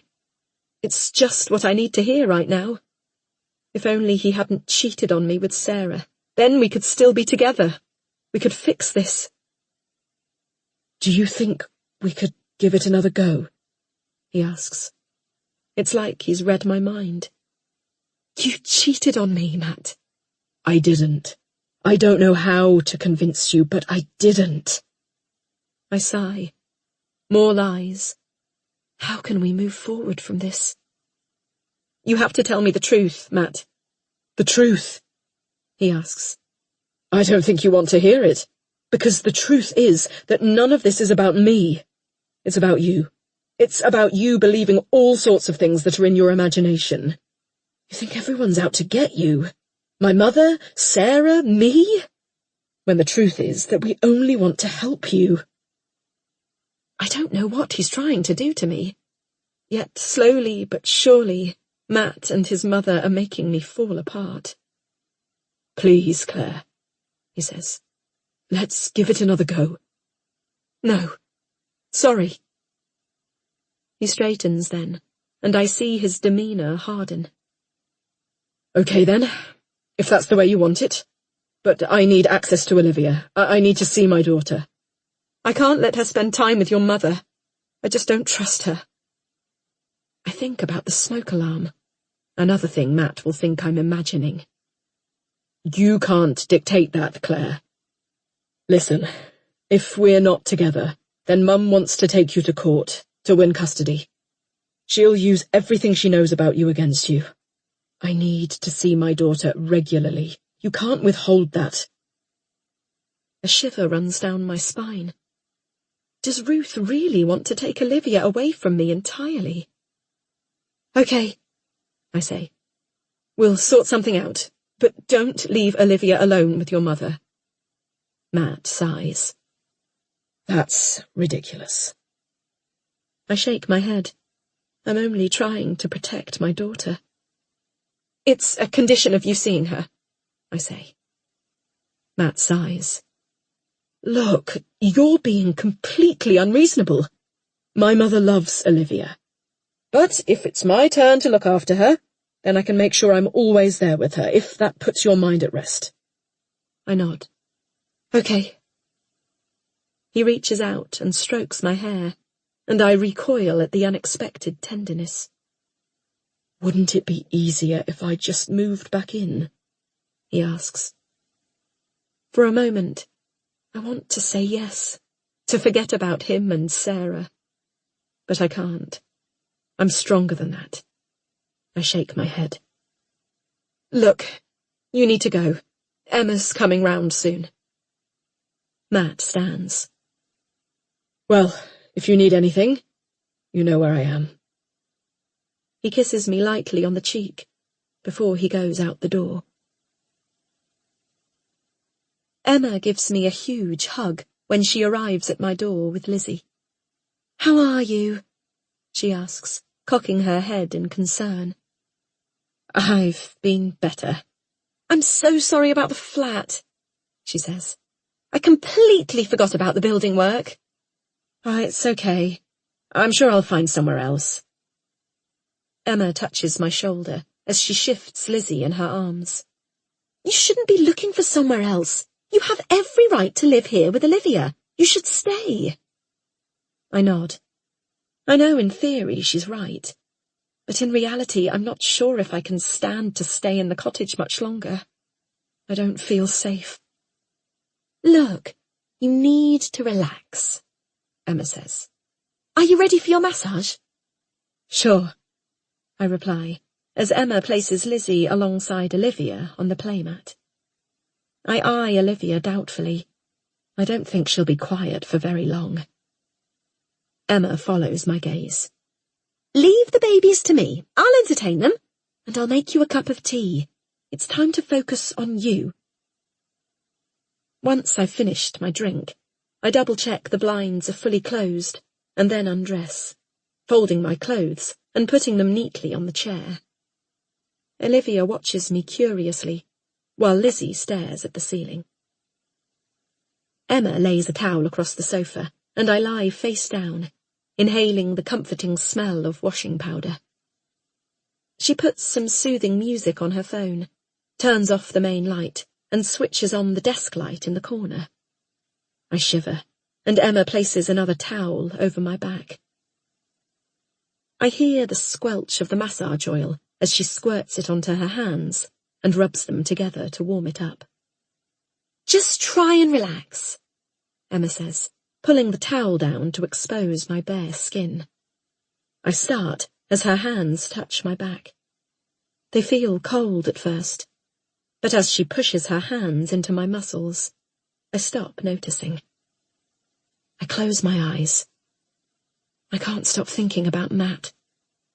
I still love him, but he didn't stick up for me when I confronted Ruth about the note. His loyalties are with her, not me. We can't be together. I won't take him back after his affair. My jaw sets in resolve. You need to stop tensing up, Emma says. Otherwise it's going to hurt. Okay, I reply. Okay?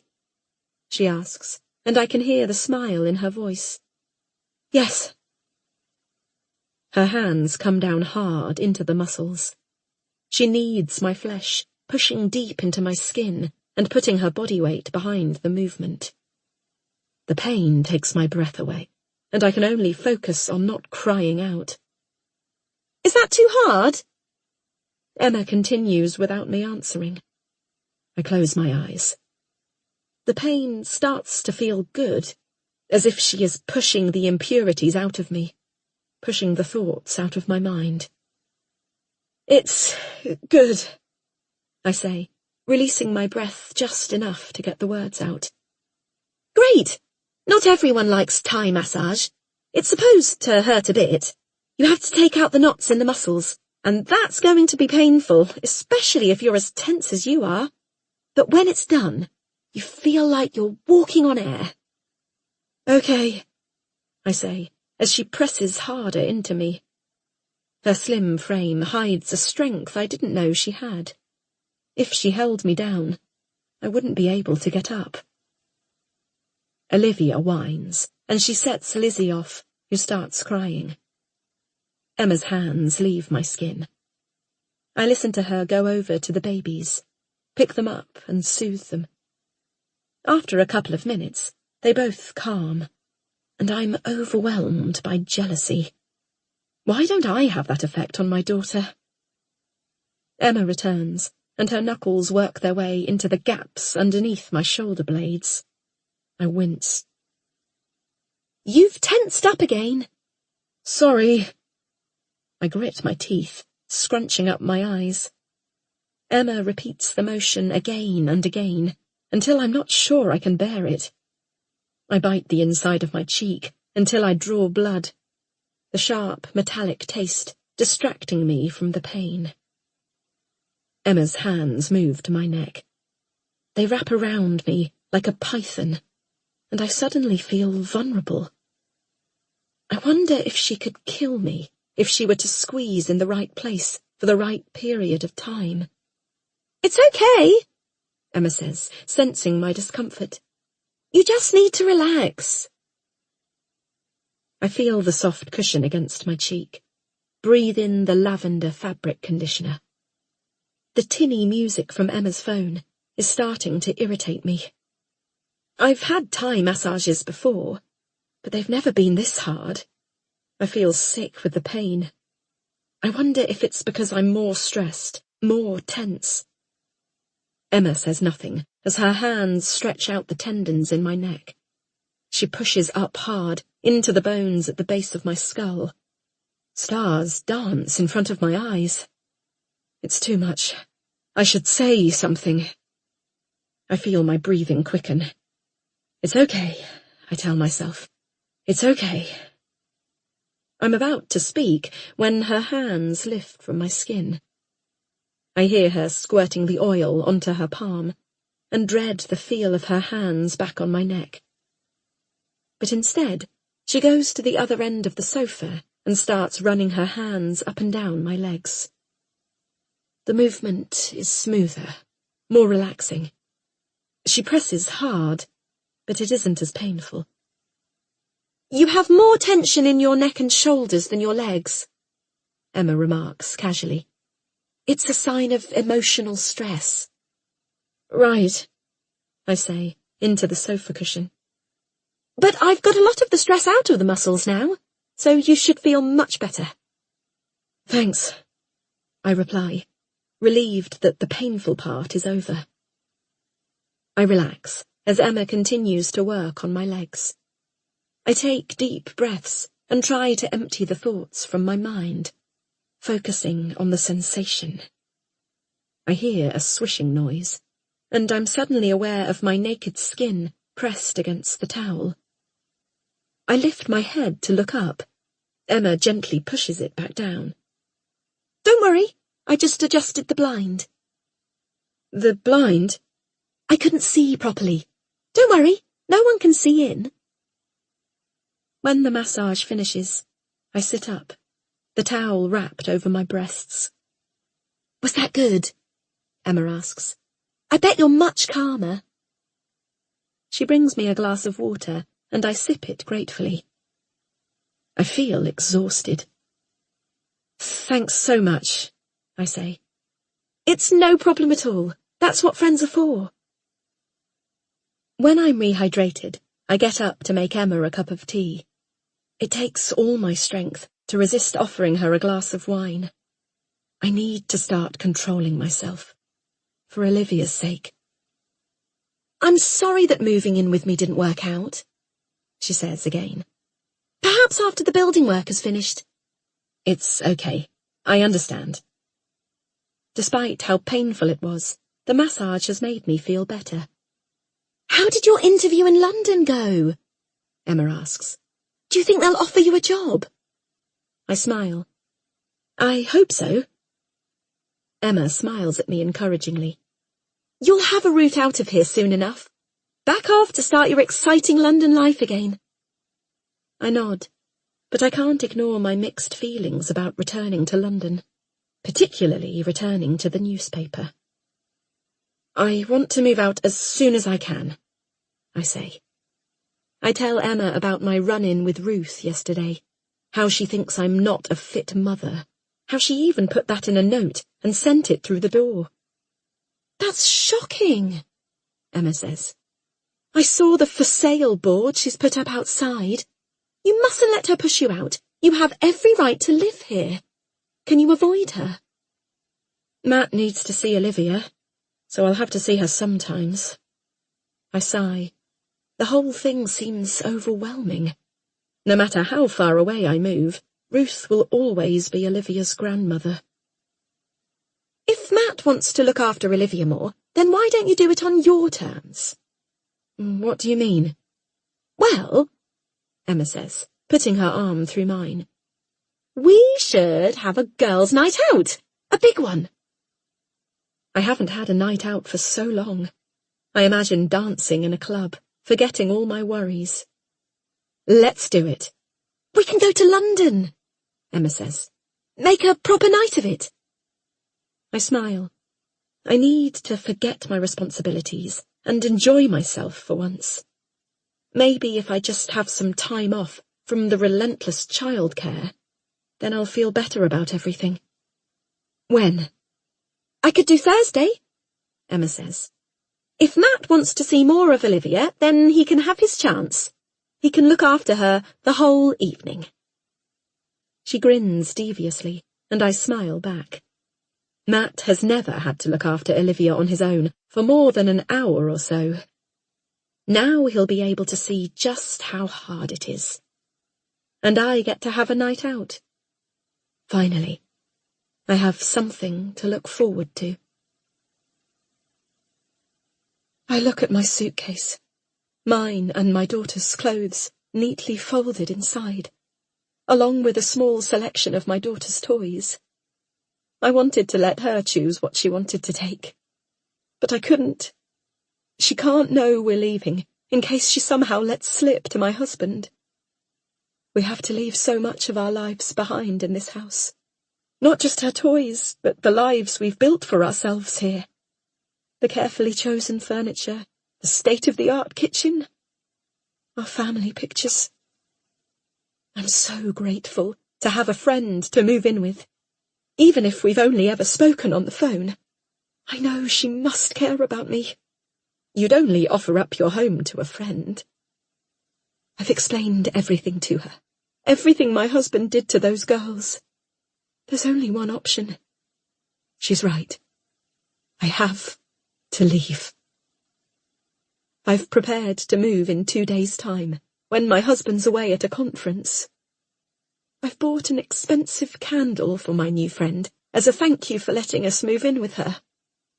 I borrowed my husband's credit card to buy it. It's only a small risk. He's unlikely to notice until he sees his credit card statement at the end of the month. And I'll be long gone by then. I just need to get her address, and then I'm ready. I won't write it down. I'll memorize it. That way my husband will have no chance of finding it. When I ring the helpline, she picks up on the first ring, and I'm glad it's her on the other end. I tell her I'm packed and ready to leave. Well done, she says. You're doing the right thing. Thank you. I can see you're right now. I can't live with him anymore. I feel overwhelmed with gratitude towards her. She is rescuing me. That's okay. It's a brave decision to make. We'll come to your place on Tuesday, I say. What's your address? There's a silence on the other end of the line, and my heart beats faster. I hold my breath. Finally, she speaks. I think a women's shelter is the best place for you. They have policies and procedures to keep you safe, and the resources to help get you back on your feet. I've looked them up for you. There's one about 5 miles away. The words are worse than a physical blow. What about your place? My voice shakes. I'm sorry, but it just won't work. I was silly to suggest it. You need proper care and protection. Will be no bother, I promise. What if your husband comes after you? I can't protect you from him. But I can't go to a shelter. Why not? I'd wanted to stay with a friend, somewhere I was welcome and felt safe. Why can't she understand that? I'll be out of place. I won't know anyone. Where else can you go? I don't know. I don't want to change things now, not when I've got everything planned. We wouldn't need to stay with you for long, just for a few days, then we could find somewhere else. It's against the rules. I'm sorry. She sounds frustrated, but it's my life that's about to be turned upside down, not hers. I don't know what I'm going to do. Look, you have to leave him, she insists. You have to go to the shelter. I reach up and touch my face. My eye smarts from where he hit me this morning. I don't have a choice anymore. I need to leave. Promise me you'll go. She seems genuinely worried for my safety, and for a moment I soften towards her. Perhaps it really is against the rules for me to stay with her. Perhaps she does care. Okay. When? I sigh, resigned. I've run out of options. I'll leave on Tuesday, as planned.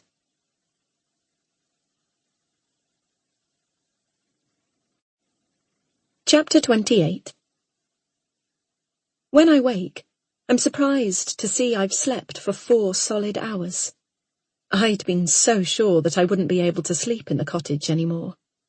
But exhaustion must have overwhelmed me.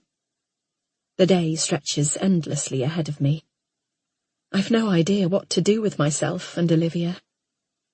For once, she's still asleep. I browse through baby groups on my phone. The nearest ones are in Oxford, half an hour away. It doesn't seem worth it. I wish I wasn't alone. If only I'd been able to stay with Emma. It's moments like this that I long for Matt beside me. I check my phone and see I've got a new email. From the editor of the paper. I think of the conversation Emma and I had yesterday. She's right. There is a way out of the mess I'm in. If I could start over again in London, escape the village, I'm sure I'd be happier. I hold my breath as the email loads. It's short and to the point, and it takes me a moment before I realise that it's not what I'm expecting, and the smile slips from my face. The 2 polite lines of text tell me there are no vacancies at the moment, but he'll keep me in mind and wishes me luck. I sigh with disappointment. First Emma, and now this. Yet another door has closed, another escape route blocked. I'm not moving to London any time soon. I'll need to find somewhere else to live. Olivia wakes, and her cries pull me out of my racing thoughts. As I lift her out of her cot, I hear a key in the door. I freeze, looking down at my unwashed pyjamas in alarm. I'm in no state for visitors. "Hello?" I call out, tentatively. I hear voices downstairs. A man and a woman. I'm sure the woman is Ruth. I put Olivia back down in the cot, quickly brush my hair, and run downstairs to the sound of Olivia's screams. Ruth is muttering under her breath as she moves my washing up from last night away from the sink and into the corner. A suited man sits at the kitchen table, fiddling with an expensive camera. She glances at me.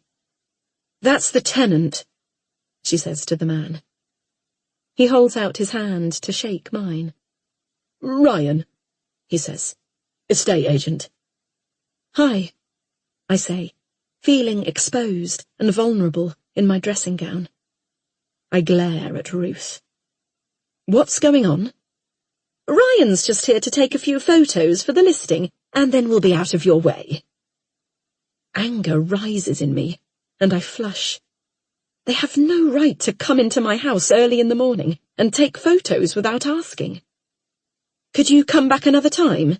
It's not convenient." Ryan's voice is as smooth as silk. "It will only take half an hour." He turns away from me, towards Ruth. "We can get some really good photos of this place. It's rustic, lots of original features. I already have a few buyers on my list who I know will be interested." Olivia's cries from upstairs are getting louder, more urgent. "This isn't a good time," I say. Ruth turns to me. "Do you want me to go and get your daughter?" she says pointedly, glancing at the ceiling, Olivia's screams echoing from above. "I'll go," I say quickly. There's no way she's going near my daughter. Not after the note and the smoke alarm.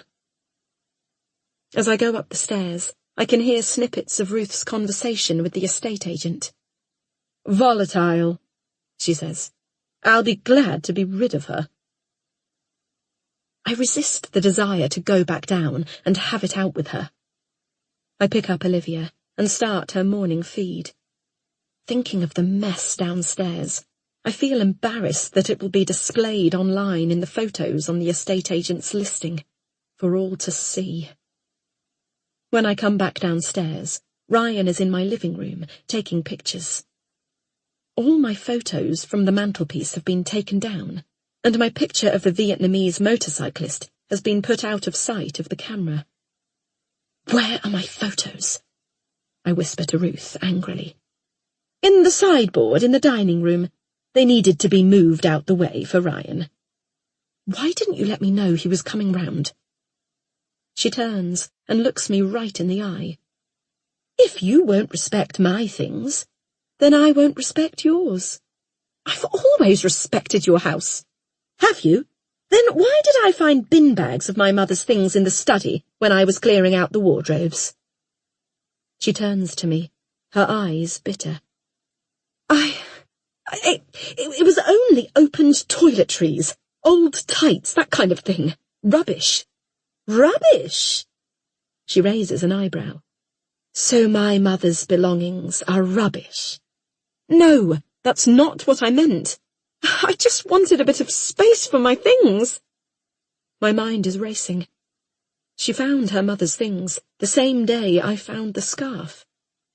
Could she have planted it as revenge? That would mean Matt hadn't cheated on me, that he'd been telling the truth all along. When Ruth is gone, I start to put the house back in order. I put the picture of the motorcyclist back up and go over to the wooden sideboard to find my photos. The drawers are overfull, jammed shut, and I struggle to get them open.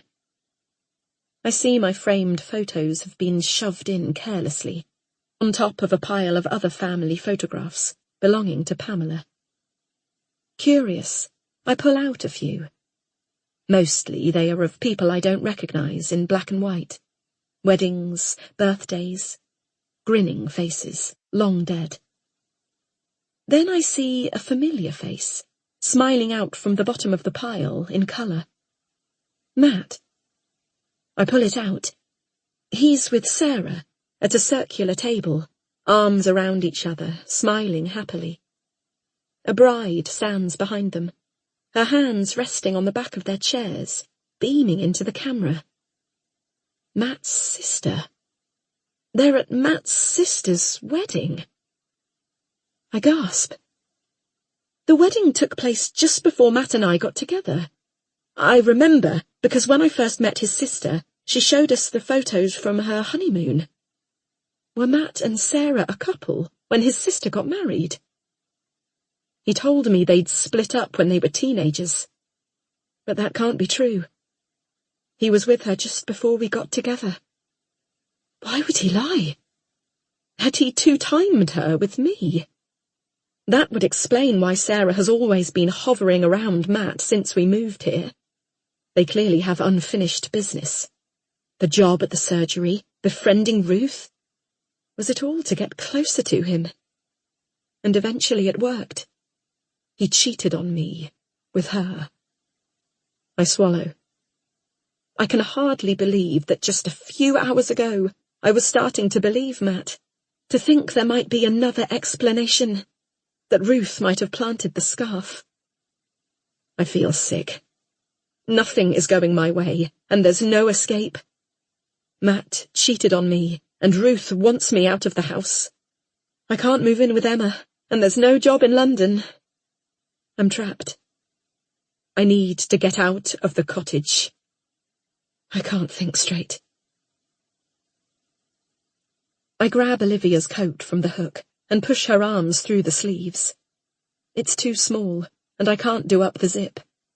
I find a jumper a few sizes too big for her and put it on over the coat.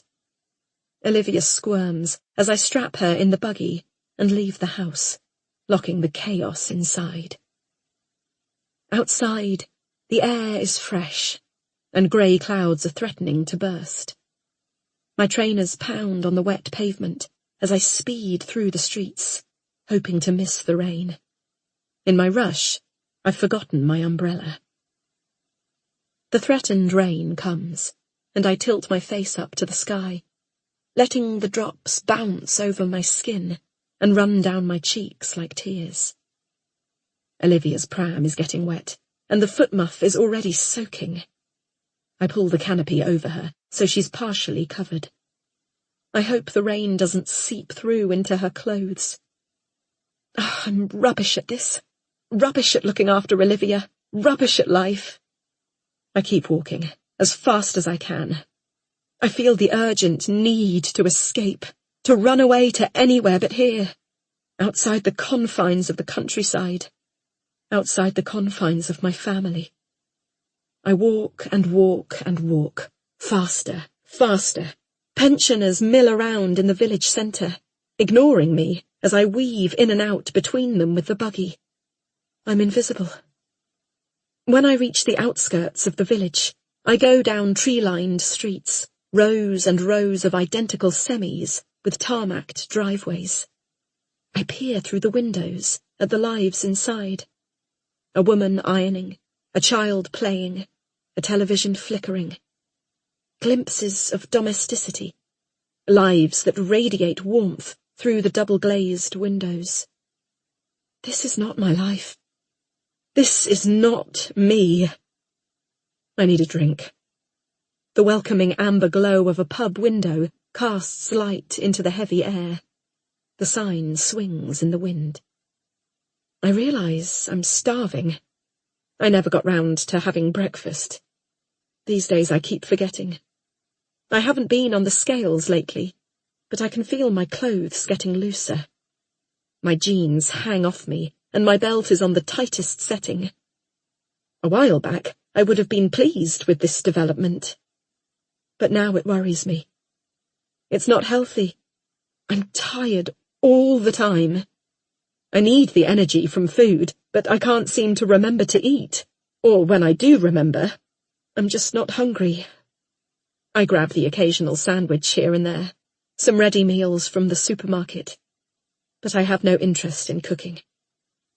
Without Matt, I can't seem to maintain any sense of time or routine. The days roll endlessly into each other. Just me and Olivia, battling through, waiting for the time to pass to when she's old enough to leave home, and I can have my life back. I go into the pub.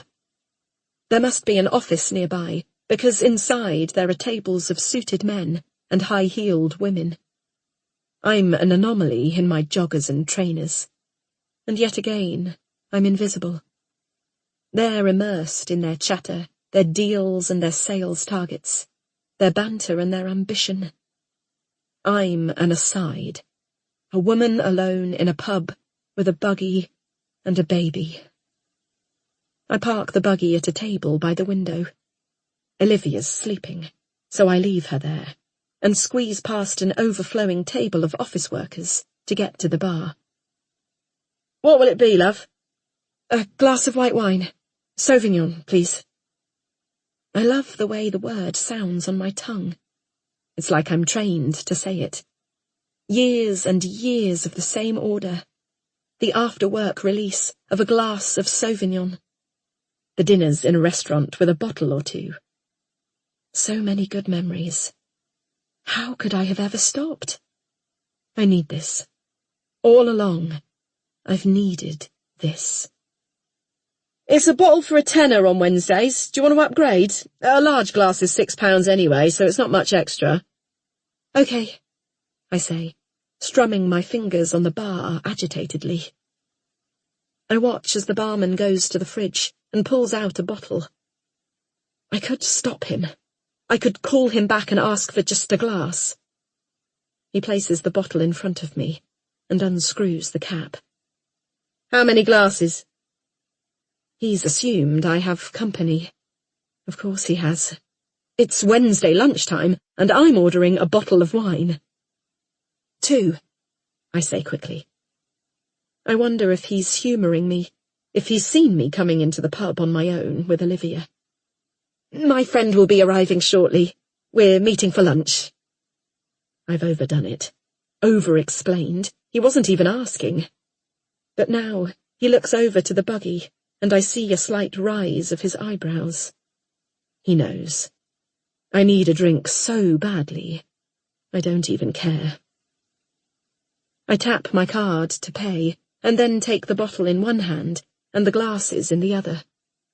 "Thanks," I say cheerfully, as if it's just another day. He's already at the other end of the bar, washing glasses. I make my way back to the table, telling myself I'll only have one glass and then take the rest of the bottle back home. I can have a glass or two this evening, to wind down. I sigh with anticipation as I pour the wine slowly, watching it tumble into the glass and listening to the glug-glug sound of the glass filling. I swirl it round and breathe in deeply through my nose, like a seasoned wine taster, forgetting for a moment I'm just in the local pub. I let the wine sit on my tongue for a moment, feeling the sharp tang of cheap alcohol. I swallow, feeling better already. I look at the people around me. The office workers on the table beside me are already drunk. The conversation has risen to a crescendo of laughter that seems to surround me and Olivia on our lonely island table. But I feel more at home in the pub than in the cottage. I think of Sarah. How pleased she must be now she's finally got what she wanted. I wonder if Matt will eventually move in with her. I wonder why he hasn't already. Surely he'd prefer to move in with his mistress than his domineering mother. Perhaps she lives too far away. I don't want to think about Matt and Sarah. I just want to enjoy the sensation of the cold wine gliding down my throat. But my curiosity gets the better of me, and I pick up my phone and load up my subscription to a site that tracks the electoral roll. I find Sarah easily.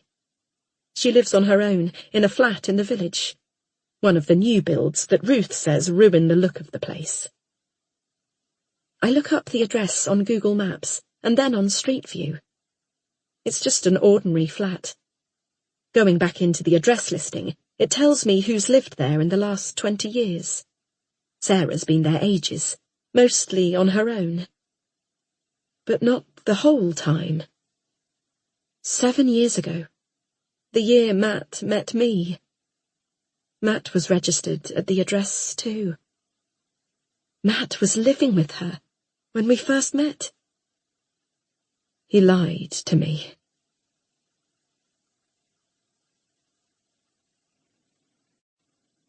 Chapter 29. When the doorbell goes late the next afternoon, I know it's Matt. He's looking after Olivia while Emma and I have our night out. It's an arrangement that works for both of us. Matt gets the access to his daughter, and I get a night off. I'm not sure what I'll say to him.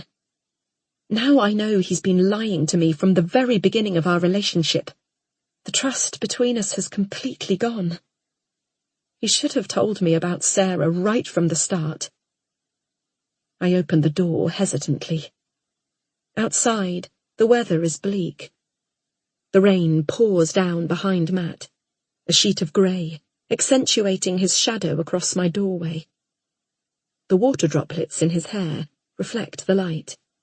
His deep brown eyes bore into mine, and, despite myself, I can't help but feel the familiar surge of affection. But I push the feeling down, remembering the photo of him and Sarah at the wedding. "Come in," I say.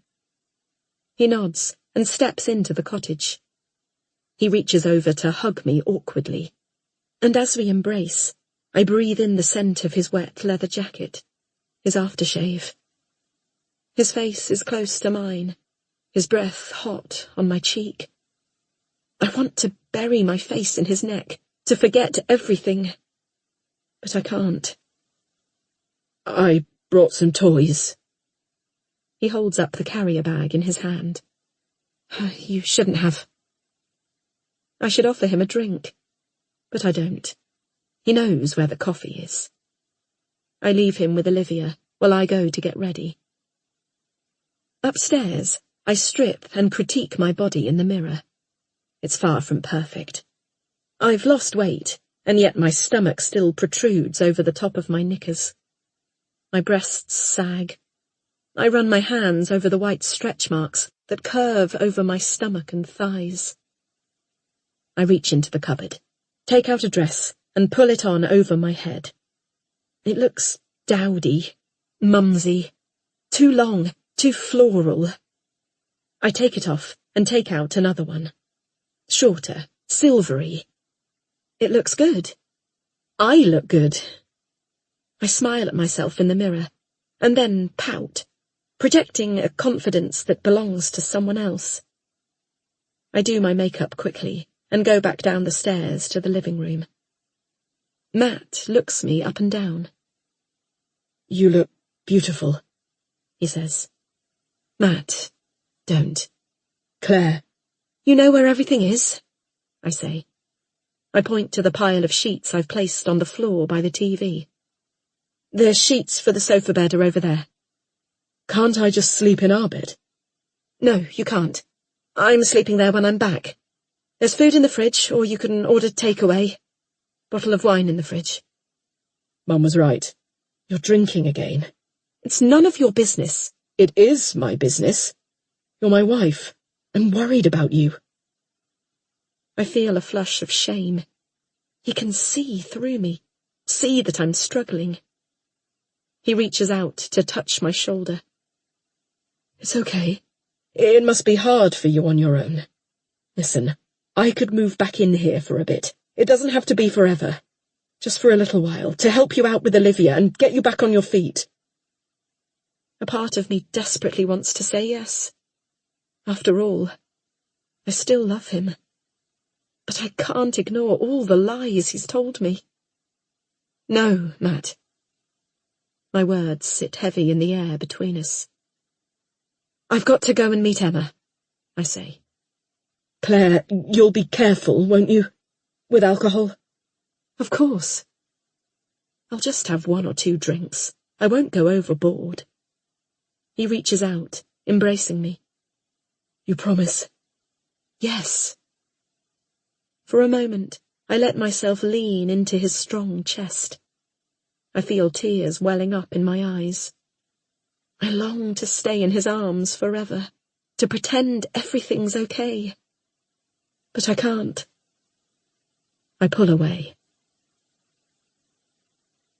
I get a taxi over to Emma's. She's waiting for me outside her flat, shivering in a short skirt and thin coat, umbrella held up against the rain. As she scoots into the car, I notice how her necklace and earrings perfectly match her shoes and bag. "You look gorgeous," I say. "You too! I love the dress." I touch the shiny material of my dress and realize it's risen up, small creases forming over my stomach. I tug at it self-consciously, pulling it down. We jump out of the taxi at the station and buy our tickets from the machine. We chat as we cross the bridge to the platform. The train pulls in as we're on our way down the stairs. "Come on," Emma says. "It will be ages till the next one." She takes the steps 2 at a time, her heels click-clacking as she runs, her bag bouncing up and down on her shoulder. I stumble behind her, trying to keep pace, my ankle still not quite recovered from when I fell in the loft. Emma gets to the bottom of the steps as the train doors start beeping, about to shut. She slips inside, holding her skinny arm between the doors so they stay open for me. They almost close on her, but she pushes them further apart so there is a small gap that I can squeeze through. We both laugh, breathless, ignoring the other passengers and their feigned indifference. We weave through the carriage to 2 seats together at the other end and sink down into them. The bright lights overhead highlight the imperfections on the faces around us. Shadowed eyes, concealed spots, smeared mascara, dandruff. There are 2 groups on the train tonight. Tired commuters with headphones and sunken eyes, and the 20-somethings on their way into London for the evening, makeup still fresh, eyes not yet glazed. Emma pulls a vodka bottle out of a Sainsbury's bag, with a smile. "I thought we could preload." I raise my eyebrows. "Seriously?" I laugh, but there's nothing I want more than to take the alcohol from her and feel the burn in my throat. "Drinks in the pub are expensive, and I want to have a big night. Don't you? I need to let my hair down." I do too. I try not to think about the promise I made Matt earlier. Yeah, you do! After everything that's happened. Emma opens the bottle and takes a swig. The suited man across from us looks up from his newspaper. Pass it here, then. I grasp the cold bottle between my hands, lift the neck to my mouth, and take a gulp. The spirit stings as I swallow, but it feels great. We're free, Emma says. Is Matt staying the night? Yes, on the sofa bed. So both of us have zero parental responsibility. Tonight, we're not mothers. We're people. I smile. Emma is right. Without Olivia, I can be myself. She takes another swig and passes it to me. Cheers to that, I say, as I lift the bottle. The music pulses through my body. I can feel the vibrations in my bones. My heart beats faster as I let the beat overcome me. I close my eyes and absorb the sound, lifting one hand high in the air, the other clasping my beer. I throw my head back, feeling my hair sway from side to side against my neck. Emma dances opposite me, weaving in and out, towards me, then away again. I know this song. It's one of my favourites. I shout out the chorus to Emma, and she sings it back. I'm on air. Free. Free of Matt and all his lies. Free of my screaming baby. I'm not a mum tonight. I'm myself. The woman I want to be. I grab Emma's hand and swing her round, feeling elated. My arm knocks into someone. Cold skin. Before I know it, I knock into someone else. I feel my heels slip on the floor, and I stumble to the left and laugh. My wrist is wet. I must have spilt my drink. I laugh again. I am drunk. I am free. I'm going to feel rubbish in the morning, but I don't care.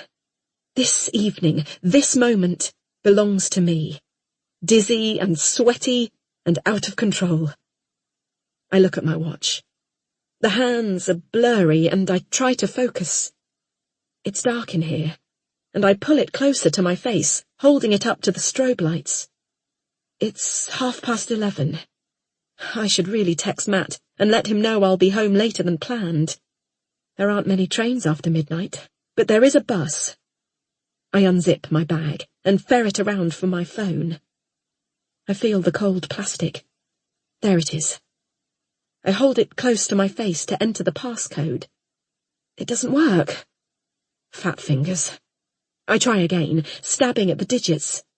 Still doesn't work. I try one more time before I give up, chucking my phone back into my bag. Why do I even care about Matt? He wasn't thinking about me when he was cozying up with Sarah. I look up and realise I'm on my own. Where's Emma? A tap on my shoulder, and I turn my head. My vision blurs, the strobe lights dance crazily, and I think I might lose my balance. Emma! Emma's lips move, but all I can hear is the beat of the music. My head hurts with the effort of trying to lip read. Emma leans in closer and shouts in my ear, spittle landing on my cheek. Do you want another drink?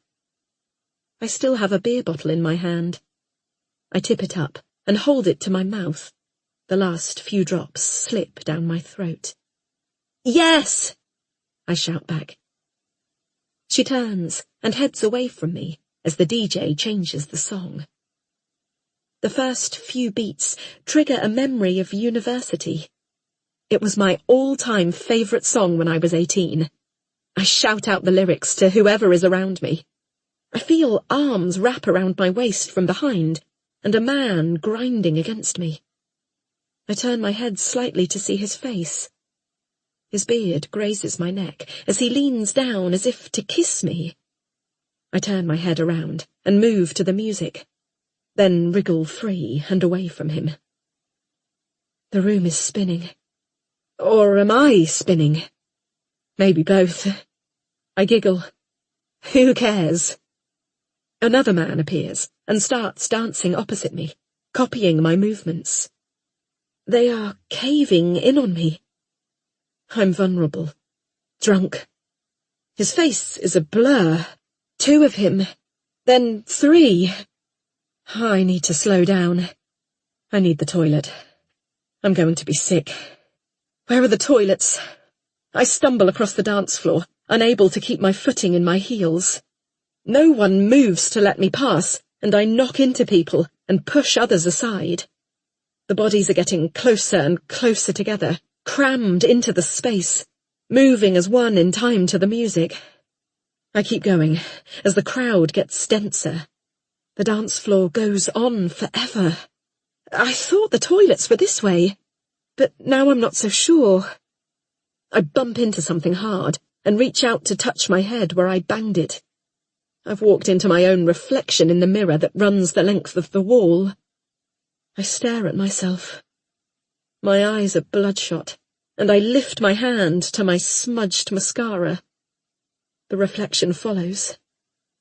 It's really me. I look a mess. My pretty silver dress has a long wet patch working its way from my stomach down my leg. Behind me, the dance floor convulses. I need to find the toilets. I look round and see the neon sign on the other side of the room. I start heading back the way I came. Where does the dance floor end? The DJ plays a bigger beat, and the club has become a mass of moving limbs, bouncing into each other as they move left, right, up, down. Gaps between bodies open and then close again. I need to get out, to get to the toilet. People spin around in all directions. Sweaty limbs brush against me, and the heat and the noise is too much. I walk as straight as I can, stumbling as I bounce off one body after another. I push harder. I need to get out. I knock into someone and pause to watch his beer bottle lift out of his hand and tumble down, beer fountaining over his trousers and white trainers. His angry face glares, his lips move aggressively. I can't hear him above the music. I look away. Where's the exit? Oh, the music's so loud. Where am I going anyway? Don't I like this song? Should I dance? The toilet. I need the toilet. I keep going, not sure if I'm going the right way or just walking round in circles. Students in jeans and t-shirts swig from beer bottles as they watch 2 girls kiss. Haven't I seen them before? Yes. This is the wrong way. I turn and head the other way. I barge through the centre of a hen party, dancing haphazardly around their bags. The hen has a sash round her, and horns. Her dress is stained. Her mother dances beside her, swigging from a bottle of Prosecco. My foot catches something. A bag strap. I'm flying through the air, and then landing. A soft body breaks my fall, and hands claw at me before the girl falls over into the person next to her, and clubbers fall like dominoes. I laugh from my viewpoint on the floor. Sudden pain. My foot. My bad ankle is twisted at an improbable angle. It should hurt more than it does. I laugh to myself. I'm lucky. A girl is limping towards me. She's shouting, but there's no way anyone could hear her above the music. It's the bridesmaid from the hen party. She retrieves her handbag from the floor beside me and glares, her face close to mine. Bitch! She spits in my face. There's too much going on. Too many people. Too much noise. Too much everything. I try to stand up, but my legs crumple beneath me. I put my hand on the sticky floor and push myself up. I wobble and nearly go over again. Why did I wear these heels? Emma appears beside me with a bottle of wine. Are you all right? She asks. Yeah, I'm fine, I say, swaying. Drink up! It will make you feel better. She hands me the bottle, and the weight of it makes me stumble off balance. Wine spills over my arm and dress. I lift my arm to my mouth and lick off the alcohol. Emma holds my elbow to steady me, takes the bottle from me, and swigs it, wine dripping into her cleavage. I reach out my hand to take it back. Emma puts the neck of the bottle to my lips and tips it up. The alcohol cascades into my mouth faster than I can swallow and spills over my dress. I laugh, not caring. I haven't gone. I couldn't in the end. The shelter wasn't the right place for us. I'm still planning to leave, but I want to take time to find the right place to go to.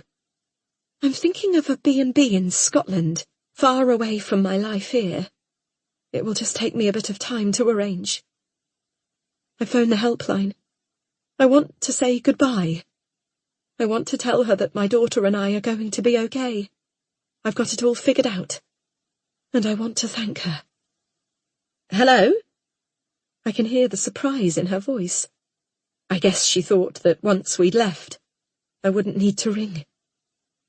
It's me. Are you at the shelter? No. Why not? You need to leave. It's not safe. I hear the alarm in her voice, and remember that she does care about me. I'm fine. Don't worry. I'm still going to leave. I just need a bit of time to find somewhere. Not a shelter. Somewhere a bit nicer. You can't do that. You need to leave now. Honestly, we'll be fine. Listen to me. You need to leave this evening. You're not safe anymore. Not now you've been through his study. Not now you know what he's done. If he finds out, you'll be in trouble, and who knows what he'll do to you then. I feel a familiar fear rise in me. What if she's right? What if he really hurts me? What if he hurts my daughter? I haven't found somewhere to go yet. The excuse sounds feeble. I was supposed to leave 2 days ago. I'd promised her. You have to go to the shelter tonight. If you want to go to a B&B after, I'm sure they'll help you. But you need to get yourself and your daughter out of that house as soon as possible. Perhaps she's right. It can't be that bad at the shelter. I must protect my daughter. Okay, I say. I'll leave tonight. I hear her sigh of relief. Do you promise? Yes. Okay. Well, leave as soon as you can, before your husband gets home. Don't stay a moment longer. I will do. You're doing the right thing. Thank you, I say. Without you, I don't think I could do this. I feel an overwhelming surge of gratitude towards her. She's helped me escape. I hear a gulp on the other end of the line, and I realize I've upset her. Can I still call you if I need to? I ask. I don't want to lose our friendship. I've come to rely on her. She means so much to me now. You can always ring, she says. Any time.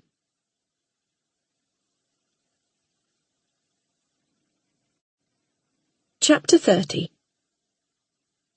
My cheek is cold.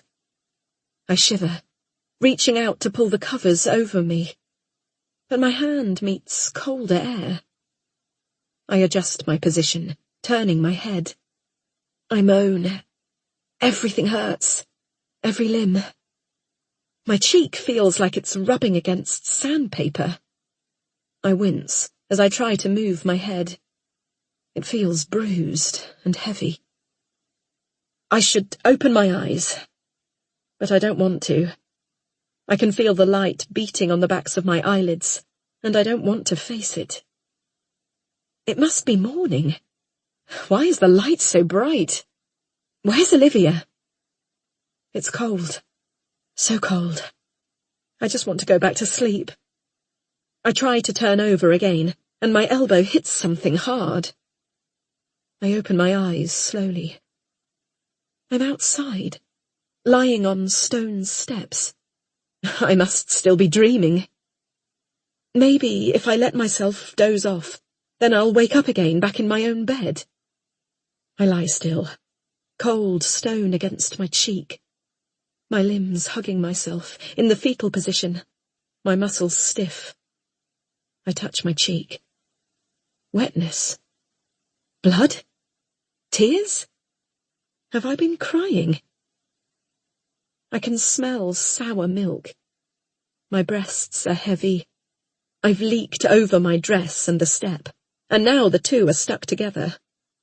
I pull at the edges of my dress gently until it comes away, taking some of the dust with it. What's happened? Where am I? Painfully, I ease myself into a sitting position. My ankle throbs, and I can see it's swollen. I'm in a huge stone doorway. In front of me, a short driveway leads to a road. I shiver. I'm not wearing my coat. I look around and see it behind me, wedged against the wall. I must have used it as a pillow. My vision is fuzzy. The daylight is too bright. I stand, leaning on the stone wall for support. I'm so thirsty. My knees buckle. I press my hands against the wall to pull myself back up and straighten my dress. It has a long dark stain running down the front. When I run my hands over the back, they come off covered in dirt. What's happened to me? My coat is filthy, but I shake it and shrug it on. It's freezing cold. I need a bath. I need to get home. Where am I? Where's Olivia? I stumble down the steps, turn around, and look behind me. A church. I've slept in a church doorway. I was out with Emma. I was enjoying myself. I cringe as I remember the feel of the alcohol cascading down my throat. Then what? Nothing. Darkness. I blacked out, just like the old days. I'm a mother now. I can't behave like this. I don't want to think about it now. I just need to get home to Olivia and Matt. My handbag is back at the top of the steps, in the corner of the church doorway. I wince as I put weight on my ankle to climb the steps. Then I reach down and undo my shoes. It's freezing, but it's easier to walk in my tights than in heels with my bad ankle. I unzip my handbag. Purse, phone, door keys, makeup. Everything's here. I check inside my purse. All my bank cards are there, plus a £20 note. I haven't been mugged. I've done this to myself. I look at my watch. The face is scratched from sleeping on the steps. The hands say 8 o'clock. That can't be right. I pull my phone out of my bag. Dead. I have no idea where I am. I walk unsteadily down the driveway, shoes in my hand, bag over my shoulder. I run my other hand over my hair. It's one enormous tangle. My tights are torn. I should call a taxi, but I have no phone battery left. I get to the road and look both ways. Houses seem to go on for miles. I choose left and start walking. My feet tear through my tights and collect dirt and tiny stones from the pavement. I can hardly feel my toes. They're so numb. I have to get home. I pass a man and ask him for directions to the nearest station or bus stop. I'm too ashamed to ask him where I am. He looks me up and down before he reluctantly tells me to turn right at the end of the road. I see the red and blue sign of the Underground in the distance. I'm still in London. I haven't even made it back to Oxford. Suited commuters are streaming into the station. Confirmation that it's morning. I've been apart from Olivia for a whole night. My breasts ache, full of milk. I feel horribly guilty. I peer at the sign on the station. Leighton, East London. I go inside the cab office next to the station.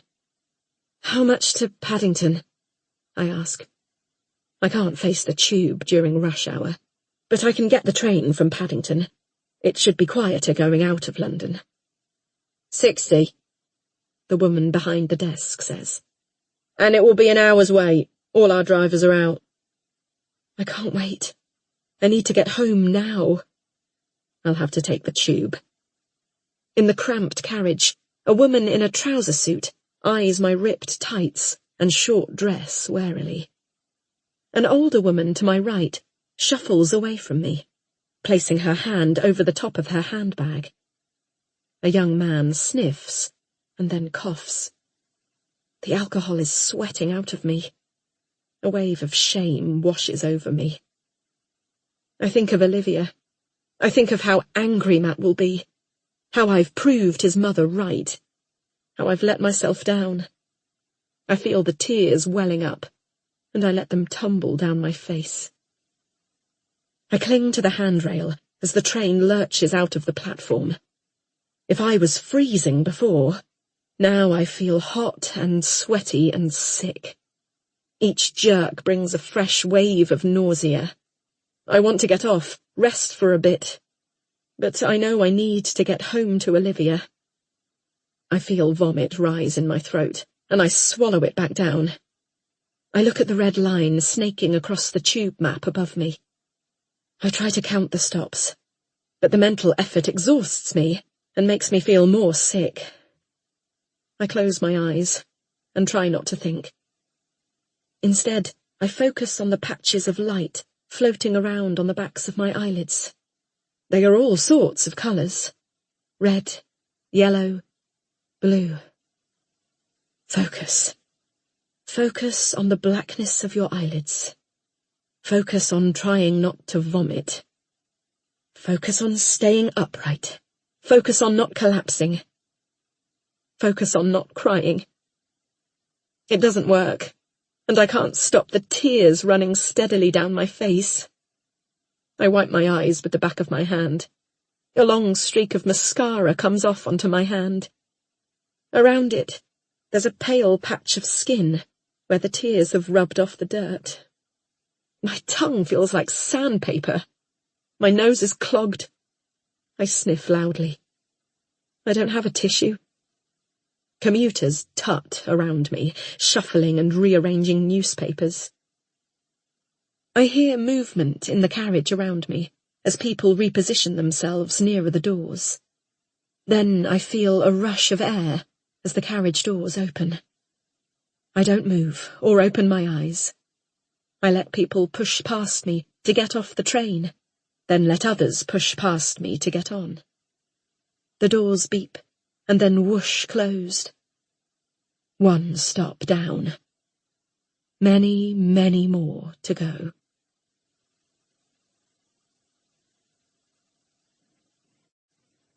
Chapter 31. I can hear Olivia screaming on the other side of the door as I fumble around in my bag for my key. I know I had it at the church, but I can't seem to find it. I tip my handbag upside down, and the contents spill onto the doorstep and into the flower bed.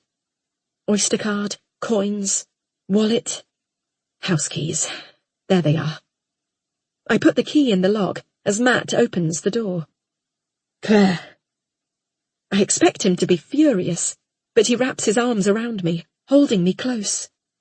"Where have you been?" he asks, his voice concerned. I collapse into his embrace, leaning against him for support. "I don't know," I say, tears running down my cheeks. You don't know? Are you okay?" His hands run through my hair. It's dusty, tangled, dirty. "I need to see Olivia. She's crying."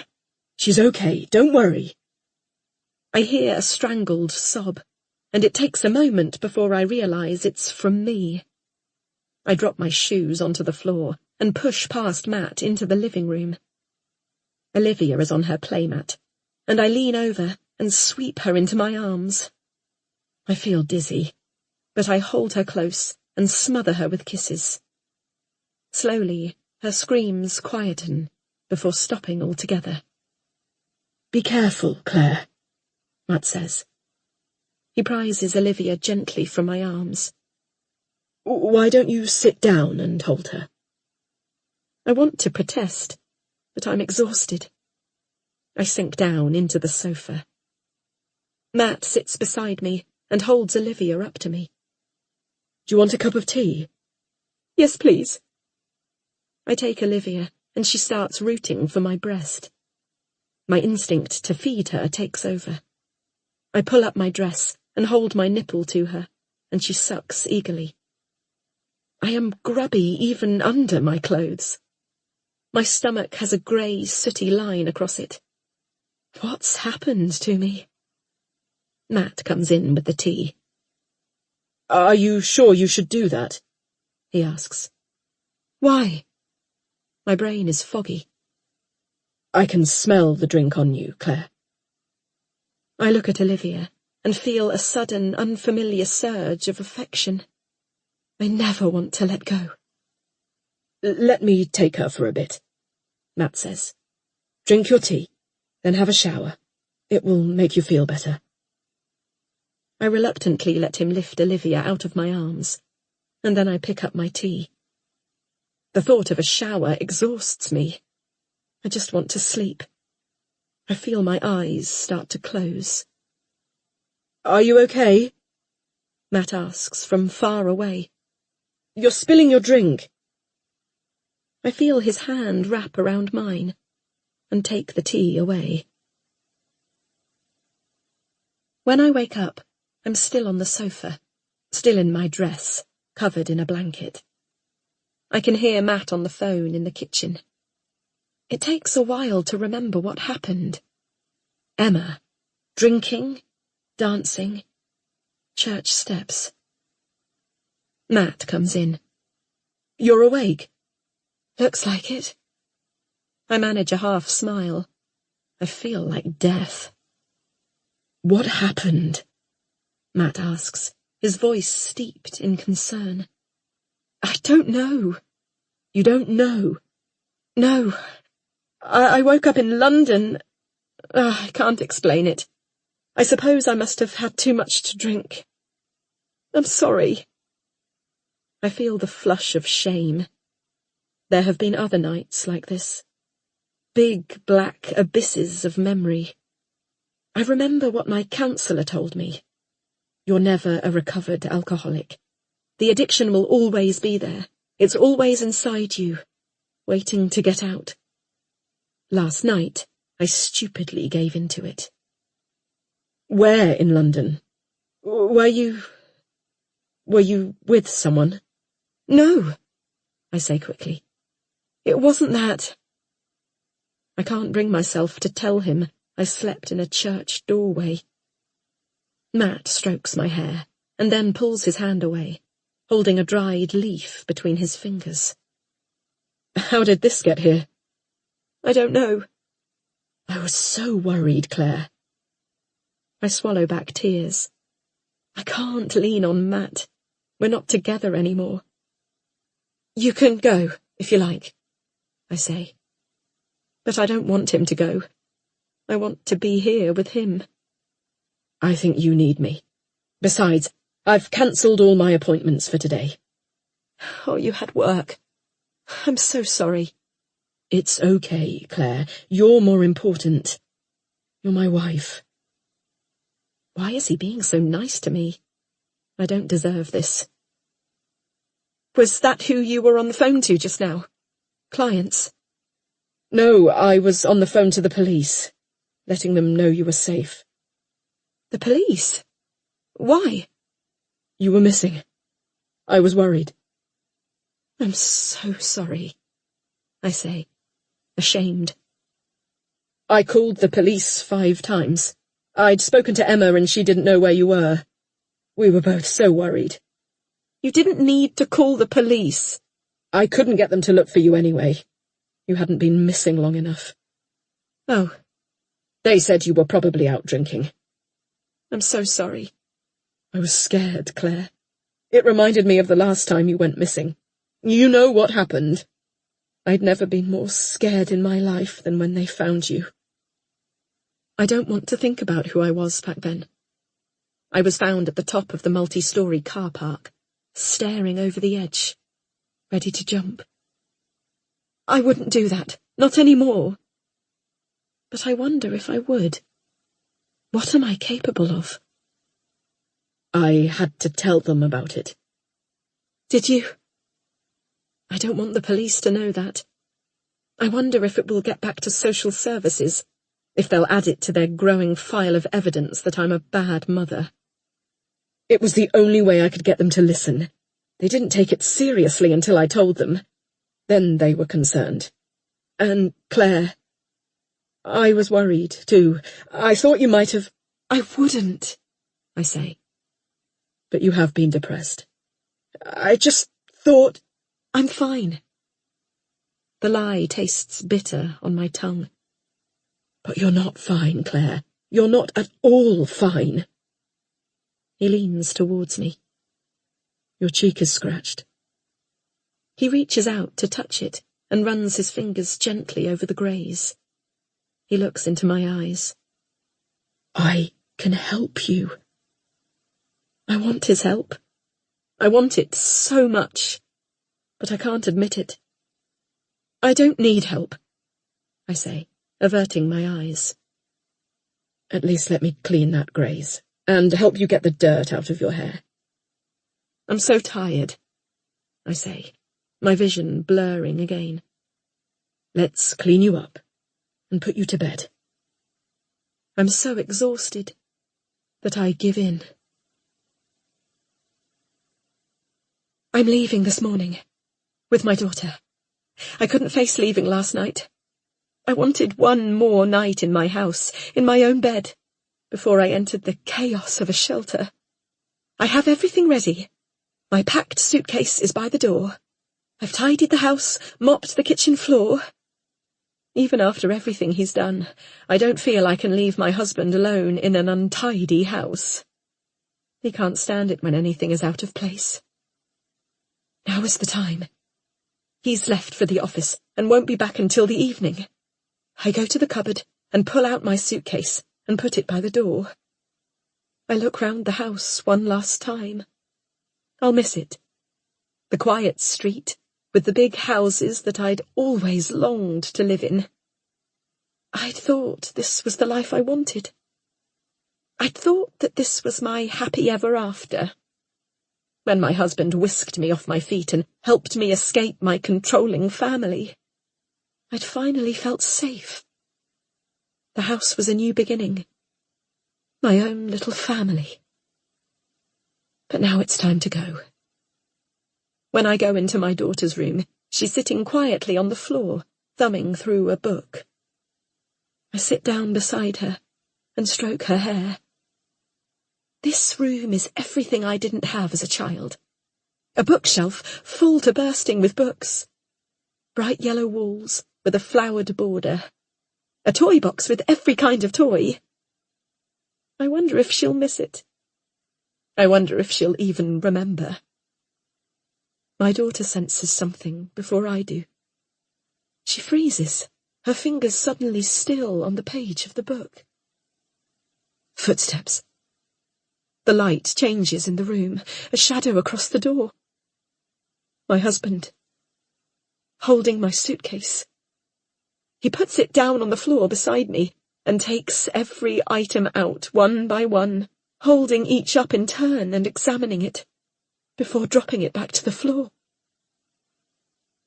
About a week's worth here, he says, conversationally, as if it doesn't matter at all.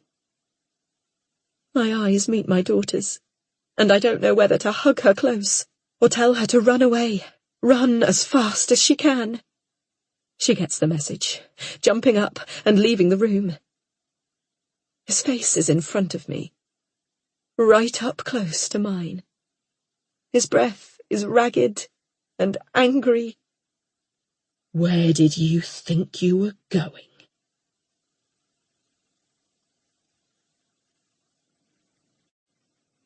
Chapter 32. I lie in the bath, staring at the blue-black bruises that litter my arms and legs. I run my hands over them and wince. I let my head sink under the water, my hair fanning out around me. I want to wash myself clean of everything I've done. I want to scrub away my addiction to alcohol. I want to scrub away my postnatal depression. I want to scrub away myself. But no matter how many times I wash, I can't seem to get clean. The graze on my cheek seems to produce more dirt with each minute that passes. Small bits of grit easing themselves out of the wound. My hair is no longer caked in dust from the church steps, but despite repeated washing, it still feels thick and tacky. The dirt is coming from the inside, from my very core, seeping out of me into the world. Matt's downstairs, going through the kitchen cupboards and removing all the alcohol. I listen to the bottles clink as he gathers them, hear him opening the door and throwing them into the recycling bin. This is the second time in our lives he's had to do this for me, to protect me from myself. I pull myself out of the bath. My limbs feel heavy, and I wrap the towel around me. I hear Matt shut the front door and start playing with Olivia, chatting to her. I dress and go downstairs to find him reading her a story. She stares up at him adoringly. She never looks at me like that. When she looks at me, I only see need in her eyes, for milk, for a cuddle, for a nappy change. I lean against the wall and let Matt's voice wash over me. If only I could ignore everything else and just concentrate on the love Matt feels for Olivia, and the pleasure of my little family. Matt insists that he gets Olivia ready for bed. I listen to him run her bath, give her her milk, and settle her in the cot as I lie on the sofa. I put my phone on to charge beside me. When it loads up, it starts to beep incessantly, updating me on another voicemail or text from the early hours of this morning. Matt and Emma had tried to call me over and over. I can't bear to listen to the messages now. I feel so ashamed of my behaviour. I put the phone on silent and rest my head back against the sofa cushions. Matt comes back down, sits beside me, and starts stroking my hair. He puts on a film, but neither of us can concentrate. "Claire," Matt says gently, "is now a good time to talk about what's been going on?" I sigh, feeling too fragile for this conversation. I just want a few more moments with the comfort of his hand on my hair, pretending all of this never happened. I don't want to talk about it. I turn the volume up on the film. I'm not watching. "I just want to understand what's bothering you." I can't face this on my own anymore. I lean into Matt's warm torso and let everything out. I tell him how there are still noises in the night, that in the day my possessions move around. I tell him that I thought it was just me at first, just my anxiety, a symptom of my postnatal depression. But then I received the note saying I didn't deserve our daughter. Now I know it's not all in my head, and that's worse. "The note you thought my mother sent?" "Yes," I say, looking uncertainly into his eyes, unsure he'll ever believe me. "She did send it." Matt pales. "She wouldn't do something like that. I know she wouldn't. It's probably someone just messing around, kids even." "It's more than that, Matt. The other day I found the smoke alarm from Olivia's bedroom in the loft. Someone had taken it out of her room and put it there. Your mother has a key. Who else would do that?" Matt looks alarmed. I don't know. I really don't know. Are you saying you think my mother's trying to hurt you?" "Sometimes I think she's trying to hurt me. Sometimes I think she's just trying to scare me." She can be difficult sometimes, but I really don't think— And when you think about the other things that have happened lately, Olivia falling into the pond— That was an accident, Claire. You can't possibly be accusing my mother of that. My thoughts jumble. He's right. That doesn't make sense. Ruth might want to scare or even hurt me, but she would never deliberately harm Olivia. What about the bruises on her legs? I ask. Matt frowns. But he stops, unsure of himself. Perhaps one of us handled her a bit too roughly. There haven't been any more bruises, have there? No, I say. But I don't feel safe here. I can see Matt thinking intently, deliberating over whether to finally believe me, or dismiss me as an exhausted woman with depression and an overactive imagination. I can move back in. Protect you. As much as I desperately want him to move back in, I can tell he's still not convinced. He thinks I need protecting from myself, not someone else. And he lied to me about Sarah. I don't know, Matt. Why not? I sigh.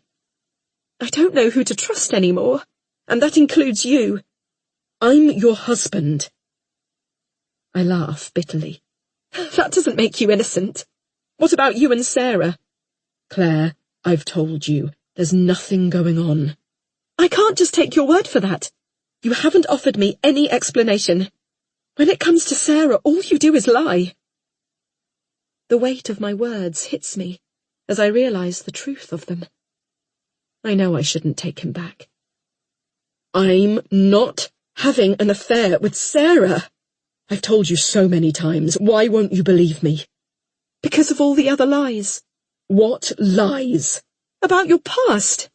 I know you and Sarah were in a relationship just before we got together. I found a photo of the two of you at your sister's wedding. I know you were living together back then. Oh, he says. A flicker of emotion crosses his face. Guilt? I can explain. Go on, then.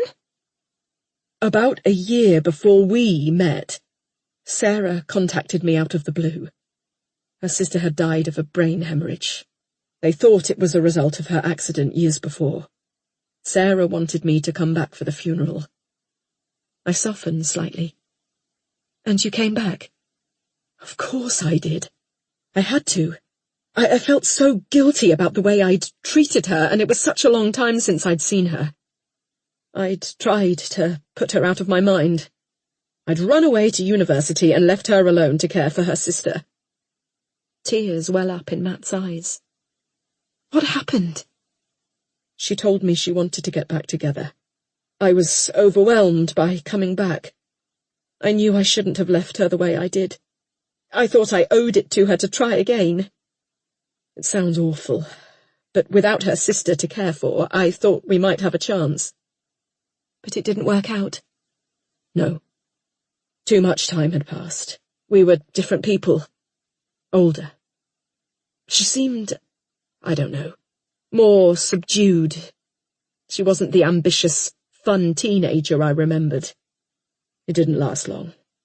Then I left again, suddenly and without warning. I behaved badly, I know. She was upset, but I knew it wouldn't last. I came back to London. And then I met you. When you were still with her? No. But she found it hard to let go. Did you sleep with her when you were with me? No, I didn't. I didn't get in contact with her again. I ignored her calls and messages, and I moved on. To you. I'd never met anyone like you before. I forgot all about her. I see. I feel a flicker of pity for Sarah. Matt treated her appallingly, but the feeling of relief is stronger. All those years ago. He chose me, not her. I didn't speak to her again until Mum invited her to lunch. It stirred up a lot inside me. Guilt, mainly. And now? I hardly dare ask the question. I'm not sure I want to hear the answer, but I need to know. Be honest, Matt. Have you slept with her since we moved here? No. I promise. He squeezes my hand. You hardly ever spent time with me. You were always with her. You're right. I'm sorry. I did spend too much time with her. At work. And after work, sometimes. I should have been at home with you. I see that now. It felt like you weren't thinking of me at all. I didn't mean to hurt you. I got so caught up in everything. It's been so long since I've seen Sarah, and there was so much in the past that we'd never talked about. I wanted to put things right. But that was all we did. Talk. We were trying to come to terms with how things had turned out. She's a nice person, Claire, and I wanted to make things up to her. But I didn't sleep with her. You've got to believe me. I look at him. He's completely straight-faced. His eyes stare at me, hopeful. Okay, I say, trying to digest everything he said. My mind's spinning. There's one other thing. How did Sarah's scarf get under our bed? I've been thinking and thinking about this, he says, but I have no idea how that scarf got there. His deep brown eyes stare at me intently. I believe him. Someone left the scarf there, but it wasn't Matt. I'm sure he's telling the truth.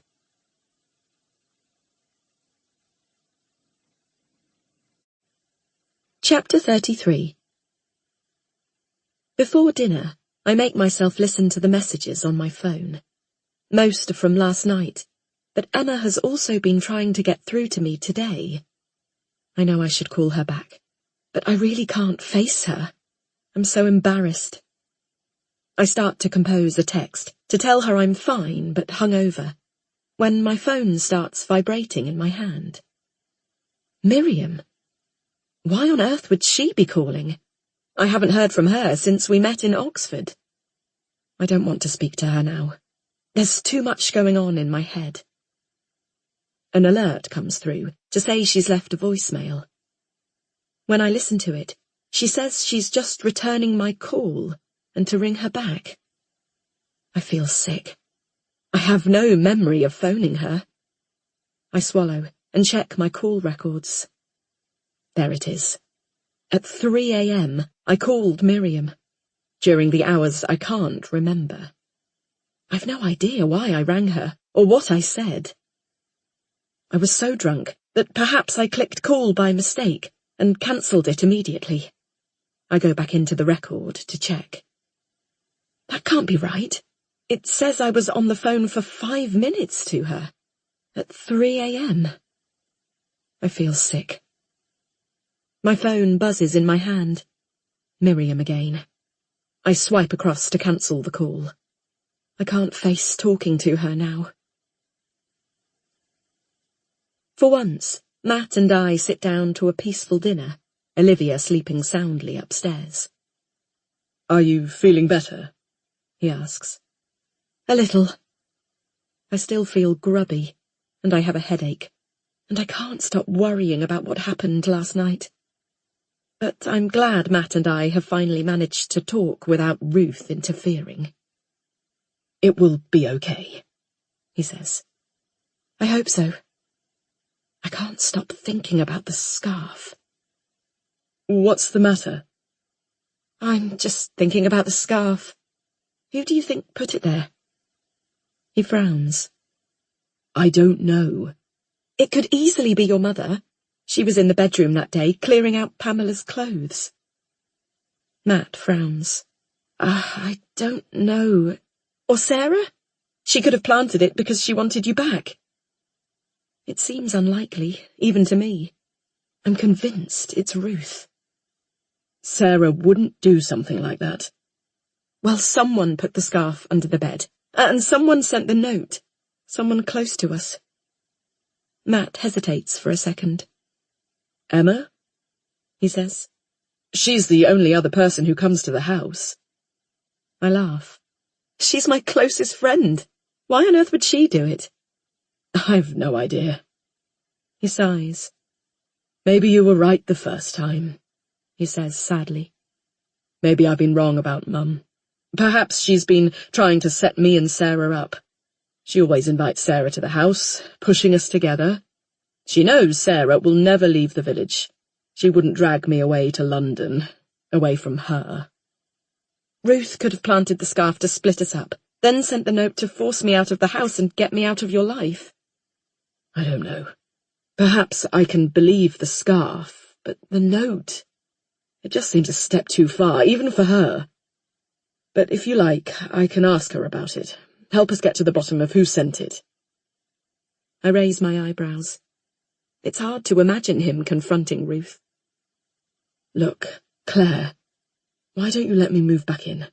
I can look after you. We can work out what's going on together. I hesitate, but only for a moment. I want to be with Matt and be a family again. After all, he hasn't cheated on me. If Matt was here, I wouldn't be so afraid, and then I wouldn't need to drink to get to sleep. We can give it a go, I say. Matt beams at me. I can go over to Mum's and get my stuff now. Matt. I stop him. It will only be for a little while. I can't live here long term. I want to move. I just want us to be together, he says. Whatever it takes. We don't have to stay here in this house. I feel a weight lifting as Matt reaches out and touches my arm. I hate it here, I admit. Matt grips my hand. I just want us to be a family again. We can move wherever you want. Out of this house. Out of this village, if you like. Even back to London. I could commute to the surgery each day. I don't mind. I just want you and Olivia to be happy. I nod, overwhelmed with relief. I love you, Matt. He takes my hand in his touch sending a shiver through my body. Reaching out, he strokes the graze on my cheek. I love you too, Claire. I cling to him. I look up and meet his eyes, and he runs his hand through my hair. His lips meet mine, and I open my mouth to his kiss, letting myself go, completely absorbed by him. I feel his hands running over my body, and suddenly I want him. We strip each other's clothes off quickly, and soon he's pushing inside me urgently. My nails dig into his back, and I grip him as if I'll never let him go. It's over too soon, and instead of feeling relaxed, I feel unsettled. I wonder if I've forgiven Matt too quickly. I worry that something's still not right between us. My phone rings. It's Emma, again. I've been too embarrassed to answer her calls, ashamed of going missing. I force myself to answer the phone and go into the living room, away from Matt. Claire! I'm so glad I got hold of you. I was worried about you. I'm sorry, I say. And Matt was really panicking. He thought you were missing. But don't worry, I didn't tell him anything. My chest tightens. Tell him anything about what? About the guy. Graham, was it? I don't know whether to choose yes or no as the answer. Right. You don't remember, do you? Gosh, Claire, you were so far gone. My heart sinks. Did I leave the club with him? I remember dancing with men, their bodies close to mine on the crowded dance floor. I rack my brains to try and recall more, but my memory is a black hole. Yeah, I just left you guys to it, but when Matt kept calling, I had to cover for you. I said I didn't know where you were. That's why I've been trying to get hold of you. I wanted to check we were telling the same story, and to check you were all right, of course, and to hear all about Graham. My mind flashes back to the church doorstep. My dress was hiked up when I woke. Did I have sex? I can feel the bile rising in my throat. There's nothing to say, I tell her. My mind's racing. Would we have used a condom? I don't remember seeing one lying around on the church steps. It's only about 18 hours since I might have slept with him. There's still time to get the morning after pill. Look, Emma, I have to go. Matt's here. Okay, well, let's have a play date soon. And don't worry, I won't let anything slip to Matt. I hang up the phone, run to the toilet, and throw up. My vision is blurry, and I don't have time to move before I see his fist coming towards me and feel it making contact with my cheekbone. I hear the crunch of the impact, feel my cheek splitting in two. A second punch lands across my left ear, and I fall backwards against my daughter's bookshelf. Punch after punch after punch, until the pain of each impact is indistinguishable from the last. My body is not my own anymore, just a mass of sensation. He doesn't care. I've told him I'm leaving him, and he is making sure I can't. It doesn't matter to him if I live or die. I can only see out of one eye now. I focus on the doorway. If I can slide across the floor somehow, then perhaps I could crawl out of the door and reach the phone. He's kicking me now.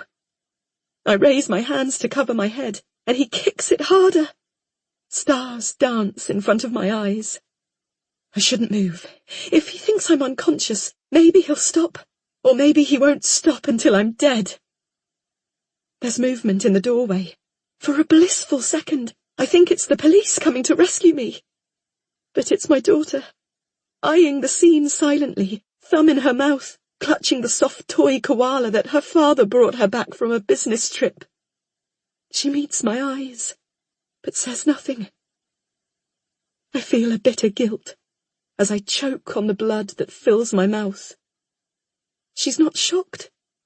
I thought I'd protected her. I thought I was giving her a better life than the one I had. But I failed her. My good eye meets hers. I try to speak, to get out the words. Run! I garble through blood and tears. It's less than a whisper. A harder kick to my face. He will not stop me. He will not stop me warning her. Run! I repeat, and I feel the blood running down my chin. But she stays still. The beating stops. There is something wrong with my hearing. The world is foggy. I see his shadow walk across the room. I see him take her hand. I try to scream out to stop him, but I can't.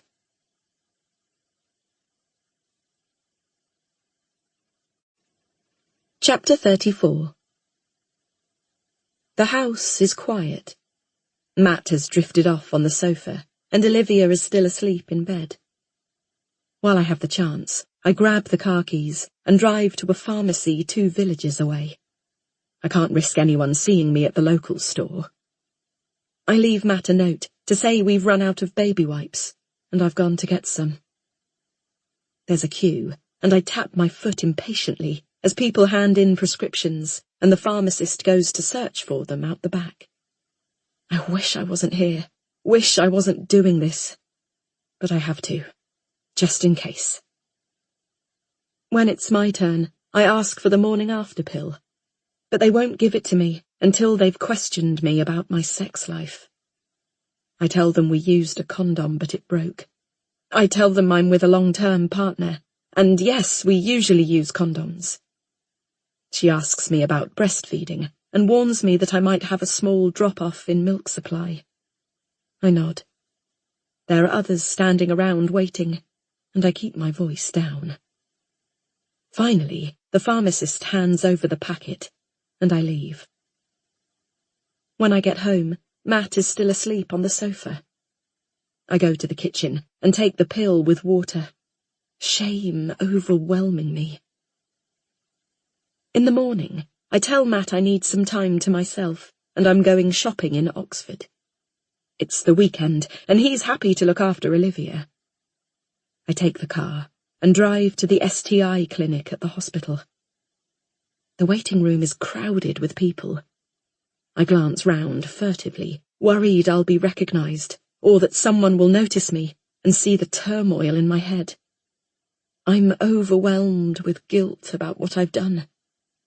But no one is looking at me. Everyone is engrossed in their mobile phones. I'll just get through these checks. They'll confirm I'm all right, and then I can get back on with my life. And I won't drink again. I can't drink again. The one thing that's certain is that I woke up on the steps. I didn't get there on my own. The church is nowhere near the club. Someone must have gone with me, taken me there. I wonder if Emma knows more than she's letting on. She must have known how drunk I was when I went home with him. She let me go. Why would she do that? And then she let Matt worry. Did she really think I was just having a good time? I could ask her for more details, but she won't be able to tell me if I slept with him.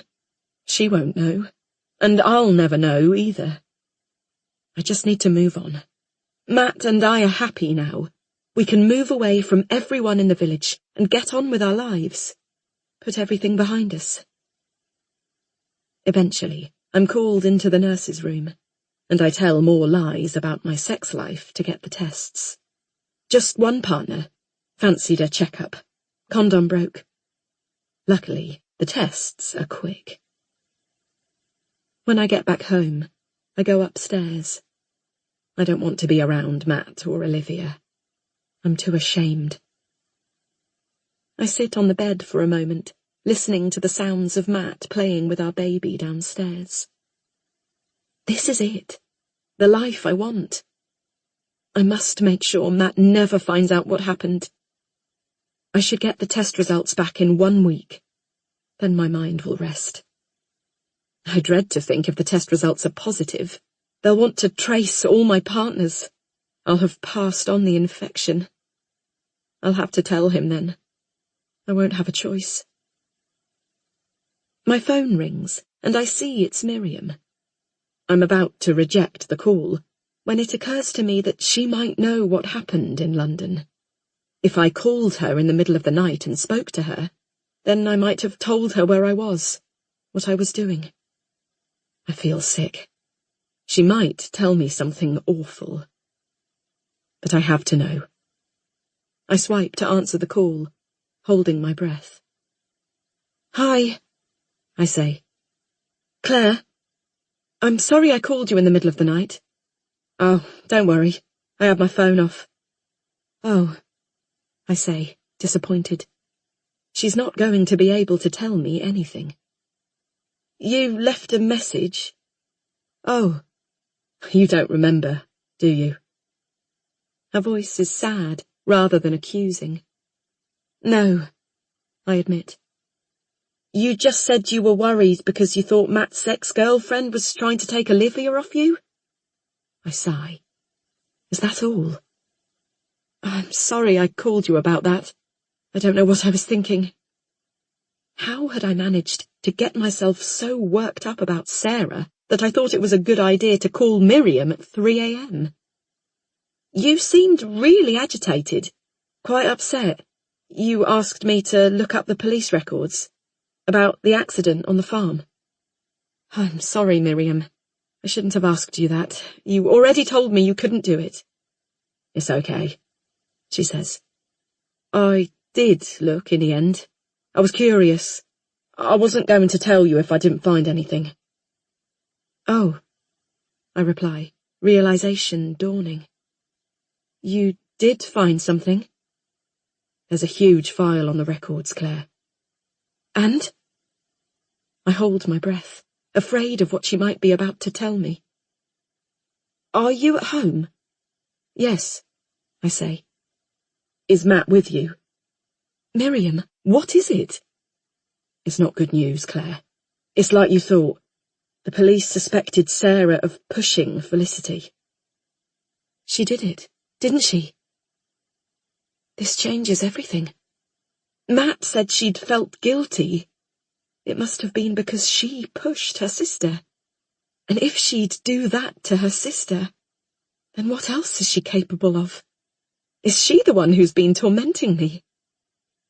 There's evidence, though it's not conclusive. But there's more. Something I need to tell you. What? I ask, my heart hammering. Sarah wasn't the only suspect. The police also investigated Matt.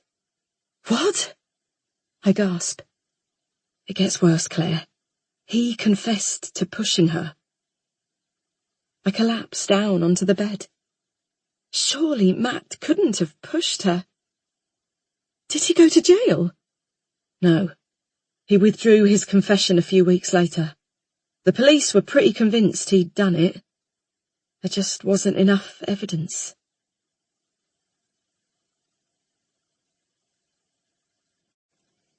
Chapter 35. I feel like running away. I have so much adrenaline in me, so much anxiety, that I'm struggling to control it. I've told Matt to go back to his mother's, but I haven't told him why. I need time to digest what Miriam said. According to her, Matt confessed to pushing Sarah's sister out of the hayloft, leading to her eventual death. I can't get my head round it. No one in this village is who they appear to be. Not Matt, not Ruth, not Sarah. I've lived under the same roof as Matt for the last 6 years. I've married him, had his child. And yet the whole time I've never truly known him. I want to drink so badly. I feel sick. Matt's always been here to stop me drinking, to manage me, to ground me. I've always resented him for it. But now, without him, I'm not sure if I can control myself. I can almost taste the tang of the wine on my tongue, feel it gliding down my throat. Without Matt, the only way I really know how to cope is with alcohol. I need oblivion. I remember Matt putting the bottles in the recycling bin. Had he remembered to empty them all first? I leave Olivia on the playmat, go out to the bin and rifle through, pulling out the bottles one by one, not caring about the noise. They're all empty. I dread to think what this might look like, but I'm so desperate, I hardly care. Ruth passes by the bottom of the drive. "Sorting out the rubbish?" she asks. I redden. "Yes," I say, and then, "Just looking for something. I think I threw out a bank statement. Below all the wine bottles, was it? It must be near the bottom of the bin. Olivia, okay?" "Yes." I should get back inside and see to her. "Yes, you should." Judgment radiates off her as she walks away past the cottage and down the side path to her house. I go back inside, but I can't focus. I call Emma, and within half an hour we're in the garden centre cafe having lunch, a bottle of cold white wine on the table between us. She reassures me that I've made the right decision in chucking Matt out again, although I don't go into my reasons. I still can't process the fact that Matt confessed to committing a violent crime, so I let Emma assume it's still about him cheating. We chat about the babies, and Emma tells me all the advantages of single life. When she mentions Graham, I brush it off, unable to admit that I blacked out and found myself alone on the church steps. She reassures me there'll be other men, and we soon polish off a second bottle of wine. I feel so much better after lunch, merry and light. As I walk down the streets pushing the buggy, I feel alive again. I can cope without Matt. I can do this on my own. But then I remember that he'll want custody, and I shiver. Can I really let someone who's committed a violent crime look after my daughter? I'm going to have to fight for custody, and fight hard. My first priority has to be my daughter. But then Olivia starts screaming. and I think of the afternoon ahead of me breastfeeding and nappy changing, and reality comes crashing down. I won't be able to cope.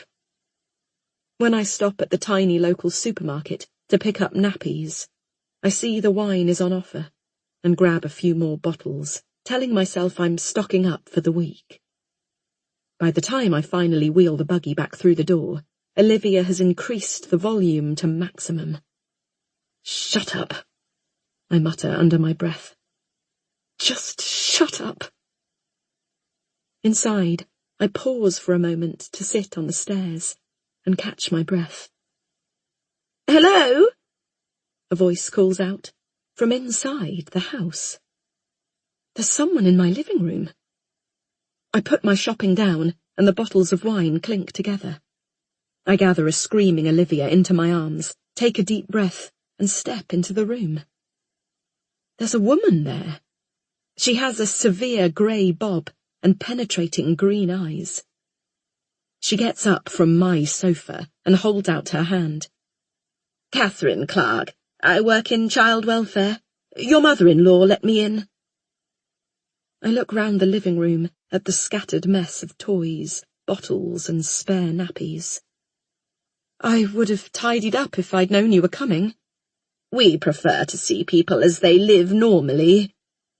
"Do you want a drink?" I ask, with feigned politeness. "No, thank you." Olivia continues to scream, and I rock her back and forth. "You can feed her if you like. I don't mind." I nod, but I feel vulnerable and exposed. I don't want to breastfeed in front of this woman who has let herself into my house and is here solely to judge me. Olivia keeps crying, and I keep rocking her. "I'll get to the point. I've been alerted about your drinking. There are concerns you're not well enough to look after your child." She looks at my red-faced, crying daughter pointedly. "I'm fine," I say, wondering who has betrayed me. Ruth? Surely not Matt. "How many units do you drink a week?" "Oh, not much. Just the occasional glass of wine." I wonder if she can smell the alcohol on my breath, hear the slight slur in my voice. I concentrate hard, trying to focus. I sit up straighter. I think nervously of the 3 bottles of wine in the bag in the hallway. "And is it true you used to be an alcoholic?" "Yes. I had treatment for it 3 years ago. I hardly drink these days." "And how are you coping with looking after Olivia? You've had postnatal depression?" She's well briefed. The social worker who came round before had only been concerned about Olivia's bruises. She seemed keen to see the best in me.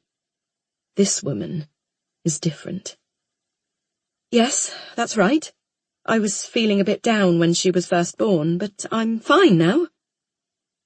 I think of how desperately I need help, but the only people who ever ask me how I am will use my answer to take my daughter away.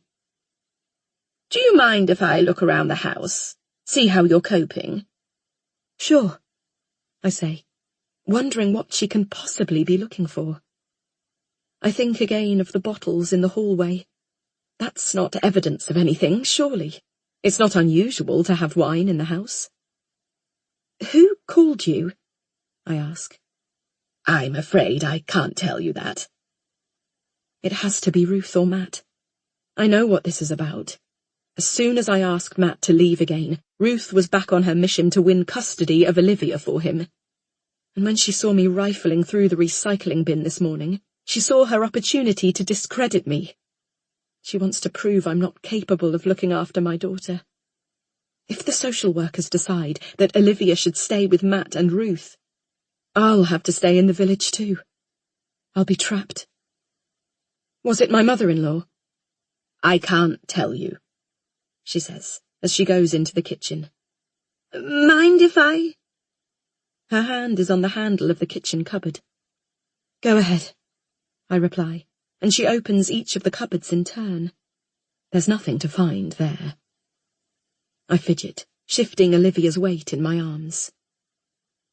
I know my mother-in-law called you, I say, speaking slowly so I don't slur my words. She's vindictive. She wants me out of her life. Really? Catherine raises her eyebrows and pulls a chair over to a high cupboard, climbing onto it to peer at the contents of the top shelf. Yes, she sent me a note saying I didn't deserve my daughter, and she moved a smoke alarm. I'm rambling now, my words fast and uncensored. The woman climbs down from the chair. I was told you were paranoid, she says, touching my shoulder gently. A symptom of your depression, perhaps? No, How can I convince her? It's okay to admit you're struggling, she continues. To admit you need help. Suddenly, her sharp eyes seem kinder, and for a second I wonder if I could trust her. But I stop myself from confiding in her. That would play straight into Ruth's hands. I'm fine, I insist once more. I need to make sure Catherine doesn't hand Olivia straight over to Matt and Ruth. I think of what I learnt yesterday, how Matt pushed Sarah's sister out of the hayloft. My husband's a violent man, I say. Does he hit you? No. So what do you mean? He was responsible for someone's death. He pushed someone and they cracked their skull. He confessed to the police. You mean Felicity Duncan? Yes, I say, shocked. How does she know about that? You shouldn't be bringing that up after all this time. That was a very difficult period for everyone. How do you know? I've lived in the area for years. Your husband comes from a good family. I laugh. You know Ruth? Things are starting to become clearer. Catherine knows Ruth. Ruth has organised her visit to scare me. I'm not sure she's even a social worker. You're looking in the wrong place if you're trying to blame her, Catherine continues, losing all pretense of being an impartial official. You need to look closer to home. Who are you? I ask angrily. Has Ruth sent you? Are you a friend of hers? I worked with children in schools for years before I retired, she says, safeguarding their well-being. I can tell when things aren't right at home. I can tell when the mother isn't fit. Her eyes narrow as she looks me up and down. Get out, I say. She picks up her bag. I've seen enough here anyway. I may not be able to take your child away from you, but I can let the authorities know what kind of mother you are. And I've worked in childcare long enough to know that you won't get custody of your daughter. I wake to the sound of the key in the lock. I must have lost consciousness. Everything hurts. Every cell of my body. The carpet is sticky with my blood. I don't know where I end and the floor begins. Where's my daughter? Did she escape? She must have got away, I tell myself. She must have. Footsteps on the stairs. Just one set. A man's regular clunk, one stair at a time. No accompanying lighter footsteps of a little girl. She must have got away. I need to find her. I try to move, but I can't. My body is broken. I fight to move my arm just a little, to reach out into the empty air. The darkness is coming again. I fight it. I must stay awake. I must find her. I feel the world closing in. As I fade away, I hear the distant sound of sirens, getting louder as they approach.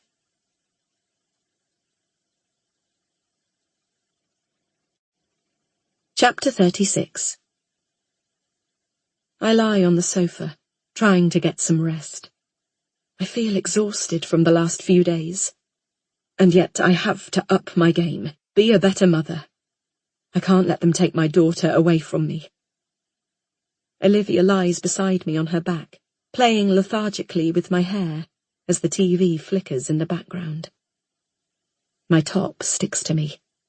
It needs washing. It's still stained with Olivia's sick from 2 or 3 days ago. I should have done the washing, but instead I've lain in bed most of the morning. I put an arm round Olivia's small body and close my eyes. I wish I could just sleep and forget everything, but I can't let myself drop off with my baby next to me. I'm so glad she isn't crawling yet. The living room is a maze of hazards. Phone cables that might electrocute her, coins that might choke her, hair gel that she might swallow. Anything could happen at any time. One moment of inattention is all it takes. A glance at my phone while Olivia picks up a coin and swallows it, leaving her in the bath to drown while I answer the door. I flinch, remembering my dream of Matt drowning her, remembering her buggy slipping under the water in the pond. I don't know how people manage as parents, but they seem to. They bring up happy, healthy children. They live fulfilled lives. But not me. I can't do it. I can't even keep up with the housework. The bedsheets haven't been washed since well before Matt moved out the first time. And in the kitchen, the washing up overflows the counter and spreads over the cooker and beyond. The familiar smell of a dirty nappy wafts towards me. When did I last change Olivia? Surely since she got up. Perhaps not. I reach into the bag for the nappies. Only 2 left. I change it on autopilot. I know I should be talking to Olivia, laughing with her, tickling her tummy, but I can't summon the energy. I have nothing to say to the squirming mass of chubby limbs in front of me. I'm completely disconnected from her. It's like she's not my child. Ruth will be here in a minute to collect her. I really don't want her and Matt looking after Olivia, but I had to agree to it. After she sent her friend round yesterday, pretending to be from social services, I have no doubt she's serious about getting custody of Olivia for Matt. I'm sure she's informing the real social workers of every mistake I make. I can't deny Matt access to his daughter. I need to smarten up before she comes, but I hardly have the energy. I need to find some painkillers. I feel awful. I stumble to the kitchen and go through Pamela's cupboard of pills, pull out some ibuprofen and take a couple with some cold water. There are enough pills to knock me out completely if I wanted. I contemplate the idea for a moment, handing over Olivia to Ruth, and then knocking back some pills and sleeping for the afternoon. But I know I have to pull myself out of this, make myself better. Otherwise I'll lose my daughter. When the doorbell rings and Ruth is at the other side, I manage feigned politeness. We both know she sent Catherine round yesterday to warn me. I can't make any missteps now. I can't say the wrong thing. So I hand my daughter over to the woman I hate most in the world and tell her to have a good time. When they've gone, I go into the kitchen to make myself a cup of tea, resisting the lure of the wine I bought yesterday. I've managed not to touch it so far.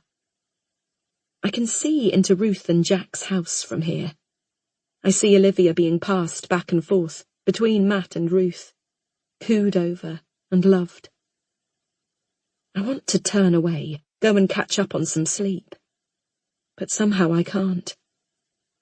I know that Matt confessed to pushing Sarah's sister now, and I know just how nasty Ruth can be. I feel compelled to watch Olivia with them. I'm her mother. It's up to me to keep her safe. They leave the kitchen, and I can't see anything anymore. I go upstairs to the bedroom and lie down, trying to let my exhaustion take over and sleep. But I can't. All my senses are heightened, alert to any risk. 10 minutes later, I hear the whir of a car engine and then the sound of wheels on the gravel. I rush to Olivia's room and look down onto our driveway. Our car is gone. They must have taken Olivia out. I pace up and down the room, unable to sit still. Where would they have taken her? I text Matt to ask. As I watch my phone, waiting for a reply, I start to panic. What if they've taken her away for good? They could have moved her out of the village, away from me, to a place I'll never find her. My phone beeps. Matt says they've gone out in the village and that I shouldn't worry. But the text doesn't quell my fears. I hate to think of my daughter with them. I still don't know where they've taken her. I grab my keys and leave the house in my dirty clothes, walking quickly into the village.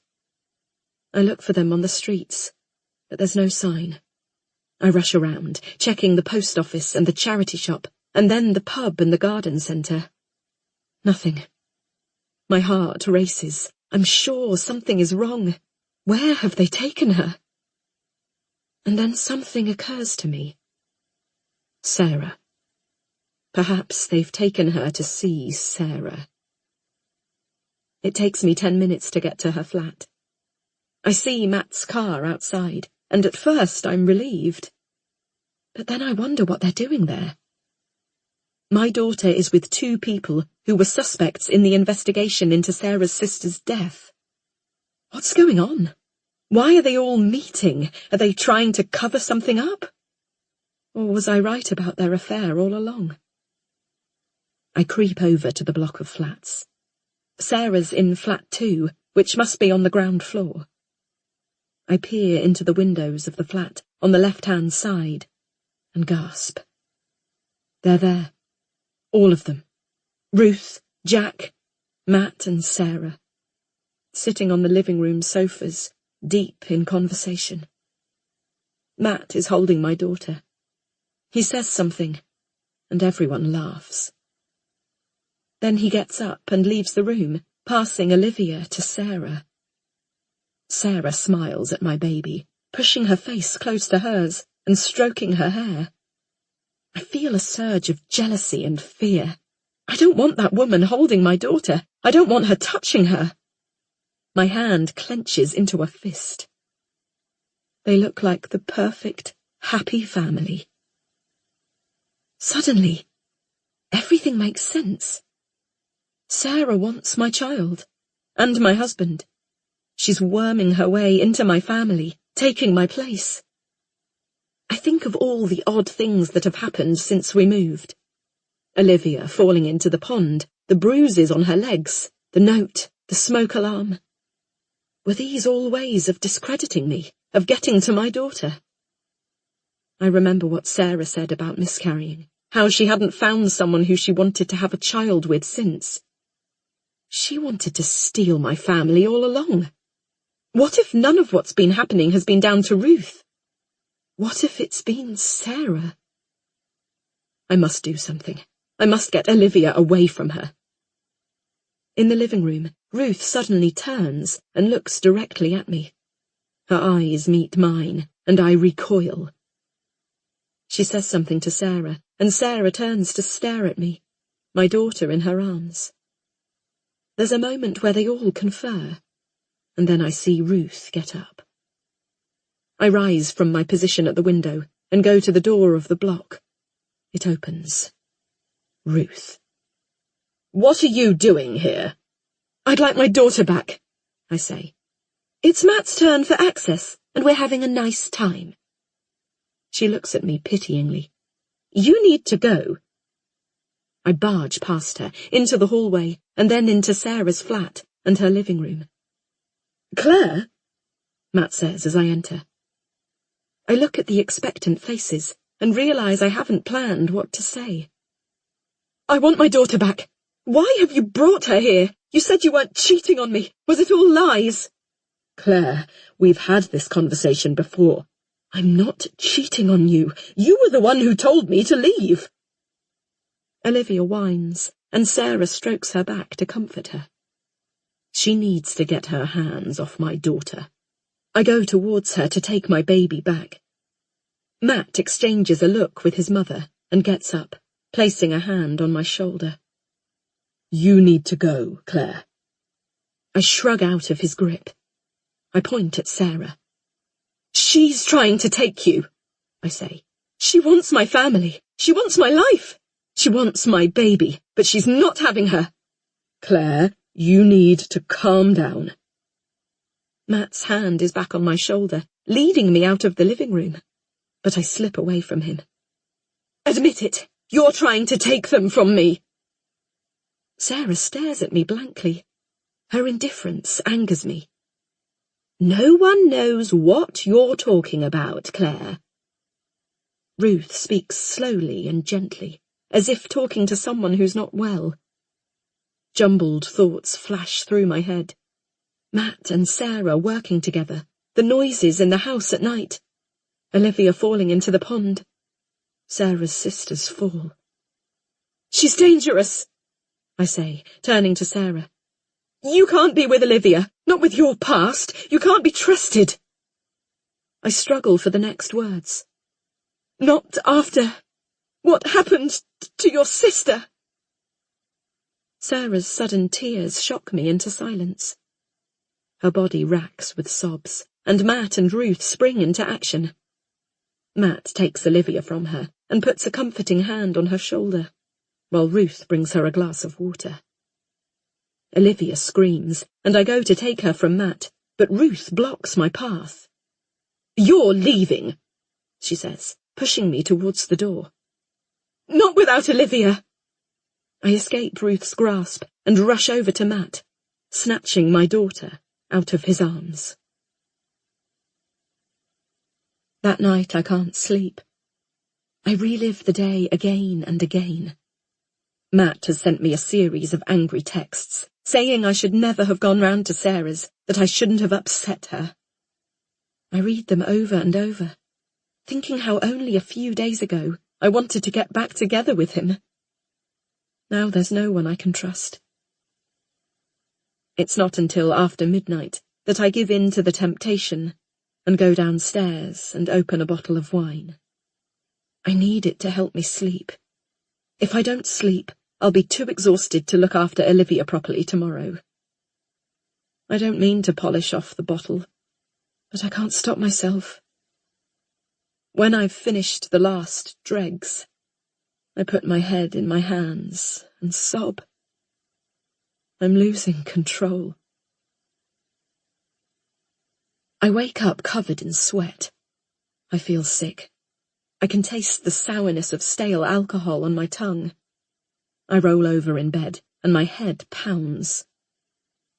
Switching the light on, I look round the room. I'm at home. I'm okay. The baby monitor is flashing, the blue lights reflecting off the white ceiling. Something must have set it off. I stare at it, but it makes no sound. Olivia must have woken up and gone back to sleep. I turn the pillow over and try to get comfy. I'm in a cold sweat, and I feel shaky. I need more sleep before the alcohol wears off, and I feel stable enough to pick my daughter up. It will be even longer before the wine leaves my milk, and I can breastfeed her. Outside, the foxes scream and screech, dividing and conquering our back garden. Maybe they set off the baby monitor. Rock-a-bye, baby, on the treetop. I freeze. The voice sings softly through the monitor.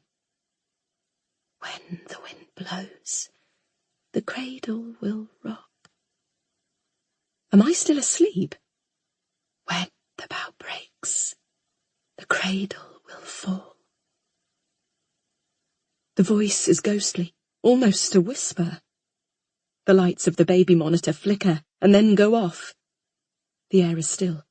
Even the foxes are silent. I stumble out of bed, knocking my bedside light onto the floor with a crash. I race down the corridor to Olivia's room.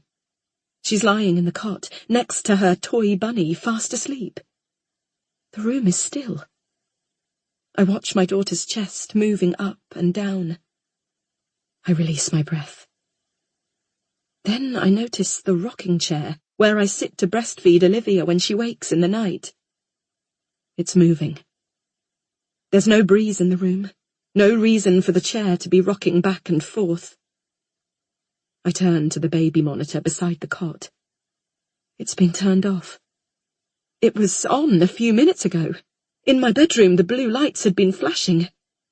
I heard the voice singing softly through it. Didn't I? Someone has turned it off in the last few minutes. Someone has been here, in my baby's room. I have to stifle my scream. I gather Olivia up in my arms. We are not alone.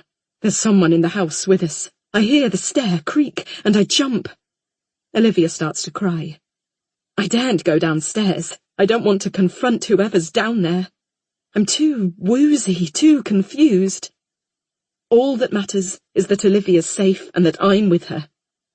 I take her into my room and hold her in the bed with me. We breathe as one. As I lie awake, my ears pricked up, terrified of who might be lurking in the dark shadows of the house. They come in noisily, trampling boots and loud ringtones. They don't know I'm here until they enter my daughter's bedroom, and I'm pointed out. Is she dead? Their hands are on my neck, feeling for my pulse. No, she's alive. God, I didn't even realize that was a woman. A younger voice, high-pitched. Ambulance on its way. I want to ask them about my daughter, but the words come out slurred and incomprehensible. Don't try to speak, love. Just rest. The ambulance will be here soon. But I need to speak. I need to tell them, to find my daughter.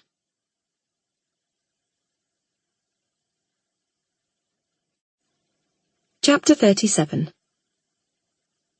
The feeling from last night hasn't left me. I'm convinced there was someone in the house. I know I heard them singing softly through the baby monitor. I'm sure of it. The voice had sounded half familiar, but I still can't think why, or who it might have been. Would it have been Ruth? Or Sarah? In the cold light of day, the details that replay in my mind are hazy and dreamlike. But as much as I'd like to believe it was a dream, I'm certain there was someone in the cottage. I can't stay here a moment longer. I must get out. If I have to keep walking and walking forever, I don't care. I just need to escape. I pile Olivia into her buggy in her sleep suit and coat, and leave the cottage, letting the door slam behind me. I need to get away. From Matt, from Ruth, from Sarah, from a cottage that's a shrine to a dead woman. My head is full as I walk down the street. I push the pram as fast as I can, twisting it this way and that to avoid the dawdling shoppers on the pavement. I wonder when Emma's kitchen will be finished, when I might be able to move in with her, or if I could find work and move far away back to London. But neither of these are short-term options. I think about asking Miriam to take me in, just for a few days until we get ourselves settled. But our relationship is still rocky. Despite the help she's given me recently, I don't think our friendship stretches that far. I need to get out for my own sanity. This morning I found myself going through Pamela's cupboard of pills. There are more than enough to kill me. I hate myself for it, but I'm starting to feel the way I felt before, when I ended up standing on the edge of a multi-storey car park in London, intending to take my own life. Olivia starts screaming from her buggy. She'll want feeding again, and I'll need to find a place to do it. A cafe, maybe. I could stop and get a coffee, rest for a while. But I don't want to. I don't want to be alone with the stillness, alone with my thoughts. I need to keep walking, to keep moving. Look right, look left, Look right again. I repeat the mantra my own mother taught me as I go to cross the side road. I wish she was beside me now. I need her more than ever. Concentrate, I think. Concentrate. My mind is so crowded that I can hardly see in front of me. A car I didn't see zooms past. Look right, look left, look right again. I repeat the process, focusing on the road, making myself look for cars before I step out. When I get to the other side, Olivia's screams are the only sound in an otherwise peaceful countryside scene. Breathe. A bus careers down the main road at speed. I grip the pram tighter as images flash through my head. The bus hitting the pram and skidding. The pram concertinaing in on itself. Olivia inside, her small body trapped within the frame, and the frame trapped under the huge wheel, as the bus continues to travel further down the road, before it comes to a stop. I need to go back to the doctor. I need help. I need the counselling now, or antidepressants, something. Otherwise I am spinning out of control, speeding towards the end. I wonder if I should ring someone. But who do I have? Emma has already told me she's busy today, and there's no one else. No husband, no mother, no family. I want someone to tell me everything will be all right, that I'll be all right. I consider ringing one of the helplines on the leaflet the doctor gave me, just to have someone to talk to, someone to listen. But I can't bring myself to.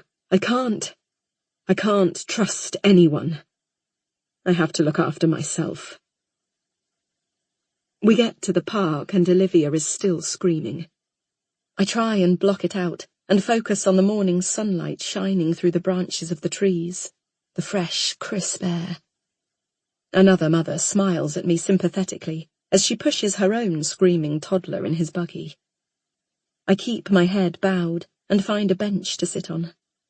I adjust my top and put Olivia to my breast. I have a water bottle filled with vodka in my bag. I know I shouldn't, but I only have it just in case, for emergencies. But now it's calling me. I take it out and have a few sips. The thrill of the burn on the back of my throat hits me, and I'm content for half a second, before I'm taken over by shame and regret. I take another few sips. At least if anyone sees me, it doesn't look as if I'm drinking. Olivia pulls away from my breast and spits up. I put her over my shoulder and burp her, before I remember that I should have put a muslin cloth over my coat to protect it. I take her off my shoulder and crane my neck to see the back of my coat. A white splatter of baby sick runs down the green fabric. Holding Olivia in one arm, I root around in my bag until I find the baby wipes. I twist my arm round and dab at the shoulder of my coat. As an afterthought, I wipe round Olivia's mouth. I don't know what to do with myself. There are no playgroups on today. Not that I've been to any before anyway.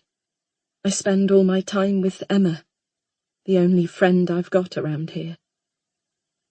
With Olivia back in the buggy, I walk to clear my head, but I'm foggy and confused from lack of sleep.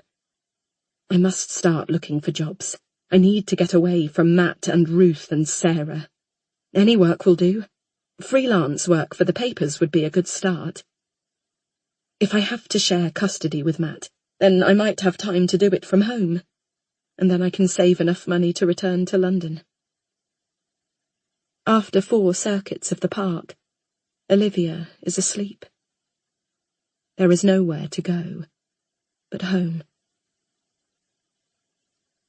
Olivia doesn't wake as I lift the buggy carefully over the threshold and into the cottage, putting it down gently. Silence. I shut the door and hold my breath as the latch clicks. Olivia shifts slightly in the buggy, but remains asleep. I go into the living room to look for my laptop. I should email more editors to ask about freelance work. The clock on the mantelpiece strikes 3. It always makes me jump. I must take the battery out. Then there's another noise. The stairs creaking. My imagination. But no, it's not. Someone is coming down the stairs. Slowly. Creak. Pause. Another creak. They are placing one foot down at a time, carefully, deliberately. I can hear my own breathing, and I still it, holding my breath. They must know I'm here. They'll have heard me come in. Now the footsteps have stopped. They're at the bottom of the stairs. I look desperately round the room for something to grab, but there are only Olivia's toys, scattered. Pamela's walking sticks are long gone. Seconds pass. The silence is so loud that I can hear my own watch, ticking half a beat behind the clock on the mantelpiece. And then there's a knock on the living room door. Claire! I remain still. This feels like a test, a game. The door swings open. And there's Emma, smiling uncertainly. Emma, I say. Confusion quickly follows the relief. What are you doing here? She pauses, looking uncomfortable. I don't know how to tell you this, Claire. Tell me what? Let's sit down. Emma indicates my sofa, as if this is her house. I sit, and she perches down beside me, and turns to me. I've been worried about you. Oh, I say. The vodka clouds my brain, and I find it hard to digest her words. A part of me is relieved, glad someone cares. If only there was a way out of how I'm feeling. Matt told me about your problems with alcohol.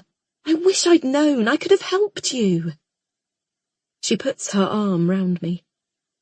Matt, again. He's trying to control me, and now he's got to my best friend, shared my secrets. I'm okay. We're both worried about Olivia. I didn't realise you were friends with Matt.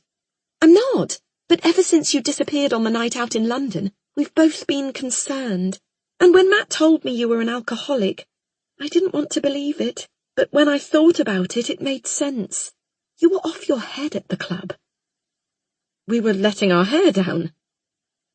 Emma looks at me sympathetically. I think you need help, Claire. With your postnatal depression and everything else going on, you're not coping. You don't need to worry, I say. But my words are empty. I'm not even sure I can look after Olivia anymore. I think I do. What are you doing in my house? Did Matt send you? Well, yeah. He wanted to see if you were okay. You wouldn't let him in. He asked me to check how you were coping, to see if you'd stopped up on alcohol again after he left. He lent me his key. I stare at her, disbelieving. I feel totally betrayed. I wish I could take the vodka out of my bag and knock it back to numb my pain, but I know I can't. That would only prove Matt right. You shouldn't trust Matt, I say. I know he cheated on you, but he's doing this in your best interest. It's worse than cheating. What? I haven't told Emma the reason I chucked Matt out for the second time, but I need to tell her now. Matt confessed to a murder, I say. What? She looks bemused. He pushed Sarah's sister. She fell from a hayloft and eventually died. I didn't know Sarah had a sister. And why hasn't he been arrested? Confusion etches Emma's face. It was years ago, before we met, but the case was never solved, and he was the main suspect. Claire. Emma strokes my arm. I have a bad feeling that she doesn't believe me. It's the truth, I say urgently. It's why we're not together anymore. Claire, I hate to say this, and I know it's going to hurt you, but I'm only saying it because I care. What? I think you're confused. Matt told me you were paranoid, that you thought you were being watched in the cottage, that you had vivid nightmares. And sometimes when we're that confused and down, then we imagine things or forget things. We think things are true that aren't true, especially when we've been drinking. I'm telling the truth. I don't know how to convince her, how to make her believe me. There's no one left on my side. My closest friend has betrayed me.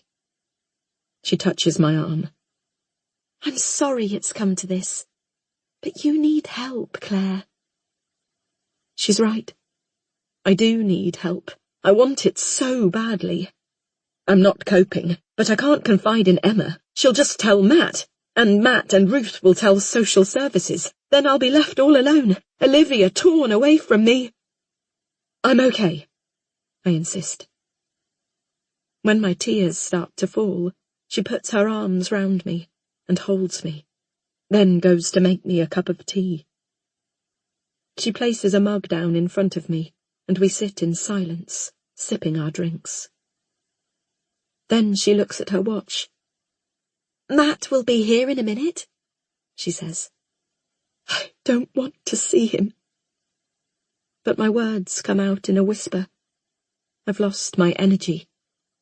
I've lost myself. We all want to help you, Emma says. Just speak to him. I'm aware of the sounds first. The beeping of a machine, idle chatter. For a moment, I wonder if I'm asleep, dreaming of somewhere other than the confines of my house. Then the panic overwhelms me, taking over every ounce of my being. Something awful has happened. Where is my daughter? A staccato of images I can't make sense of. A packed case, a key in a lock, footsteps, my daughter standing in the doorway, her eyes meeting mine. Where is she? I open my eyes, see the blue curtain, the row of beds. I'm in hospital. The fear takes my breath away. Where is my daughter?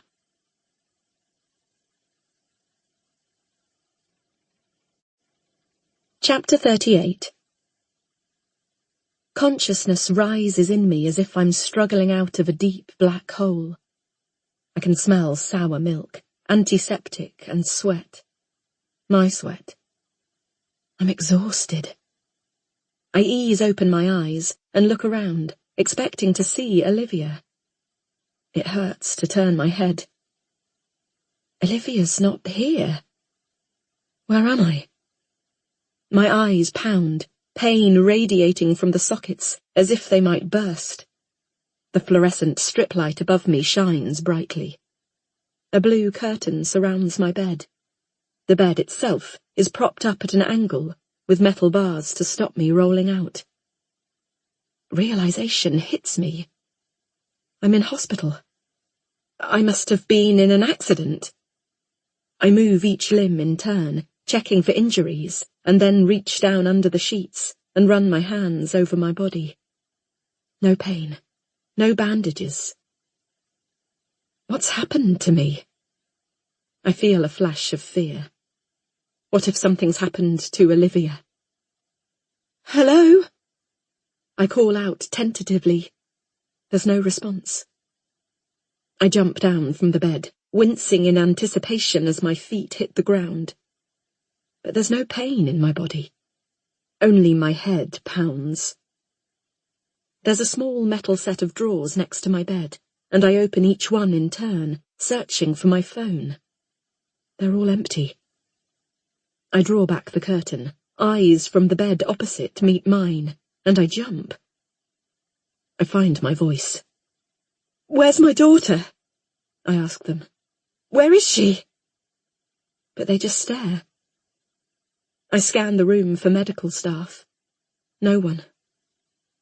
I push open the double doors and step out of the ward.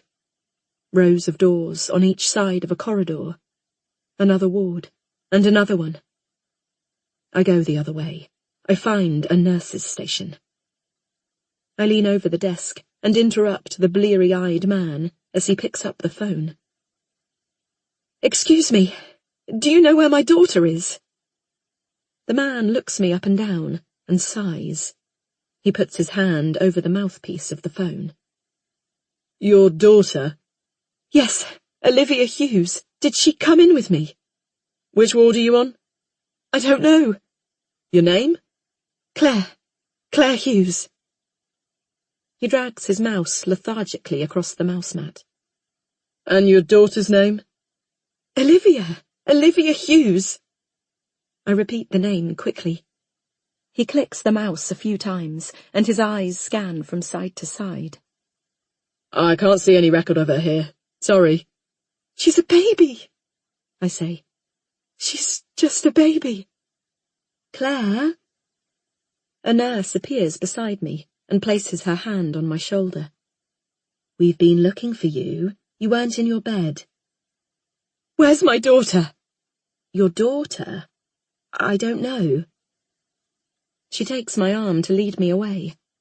I try to shrug her off, but she grips me tightly and escorts me to my bed. I see my name in marker on the whiteboard above it.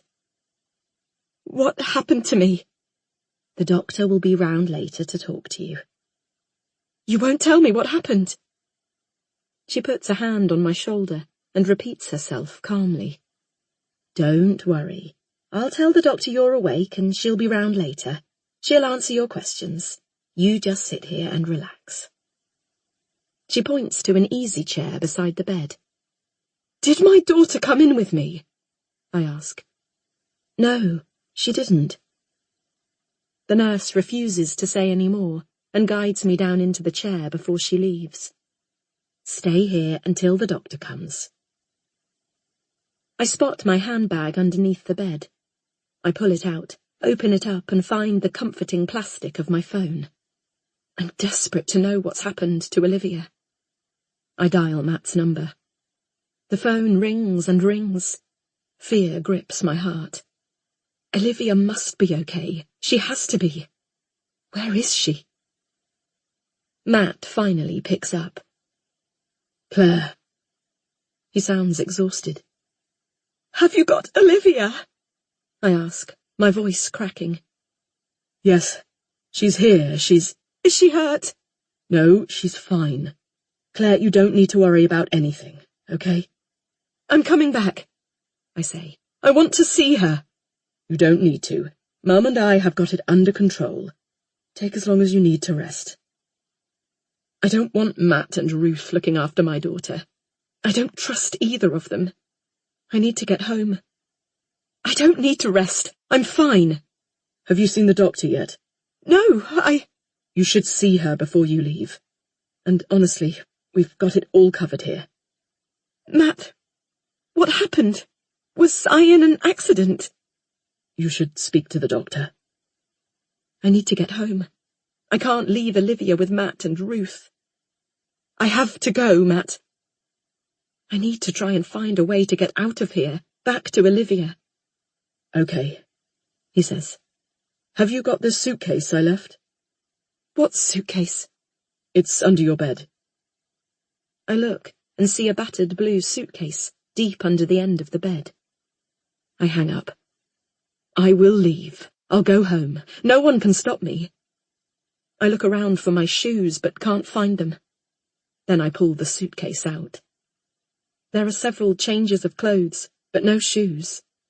Toiletries, books. My stomach twists. Why do I have so much stuff? Matt's packed for at least a week. It must be because he wants me to stay in the hospital. He wants me out of the way. At the bottom of the case is a framed photo of Olivia, taken from the mantelpiece in the living room at the cottage. I stare at her tiny face and feel a surge of longing to be with her. I must get home. I don't want her alone with Matt and Ruth. I phone Emma. She picks up on the second ring. Hi, Claire. She sounds surprised. I didn't expect you to call. Are you all right? I've been in an accident. I'm coming home, but Matt and Ruth have Olivia. Can you go round and stay with them until I get back? I don't trust them with her. Claire, she says, her voice filled with concern. What do you remember? I don't know, I reply, feeling the panic rising. I've been in some kind of accident. Look, don't worry about anything. Just get some rest. I can go over to your house, check how things are going. I can even stay overnight if that helps. What about Lizzie? She's with Dan. I really need to come home. Matt's dangerous. He hurt Sarah's sister. I can't have him looking after Olivia. Look, I think you need to stay in hospital. Have you seen the doctor? Why is everyone asking me if I've seen the doctor? Do you know why you're there, Claire? No, I admit. You took an overdose. Yesterday afternoon, Matt found you on the floor of the cottage. The police officer comes to see me. She's neat and tidy with a badge that says her name is Miriam and a freshly ironed uniform. Her hands shake as she pulls the curtain around my hospital bed. Do you want to go to a private room? She asks, her voice so soft it's almost as if she doesn't want to be heard. I know what she's going to say. I just need her to say it, to put me out of my misery. She's dead, isn't she? We don't need to have this conversation here. We can go somewhere more private. I can't wait. Just tell me what happened.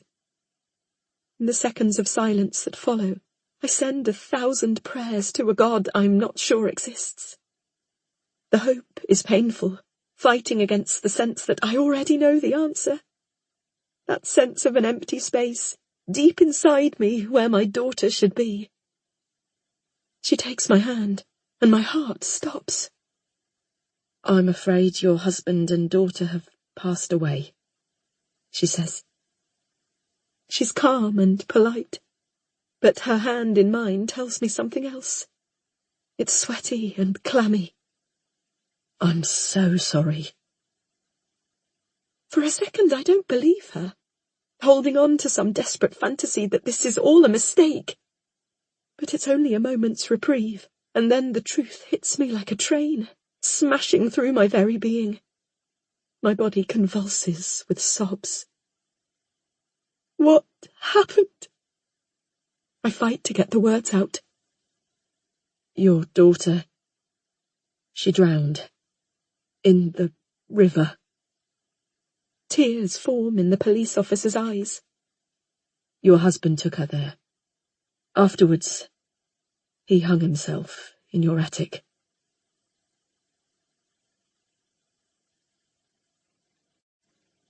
Chapter 39. I can't have tried to kill myself. I must have misheard. What?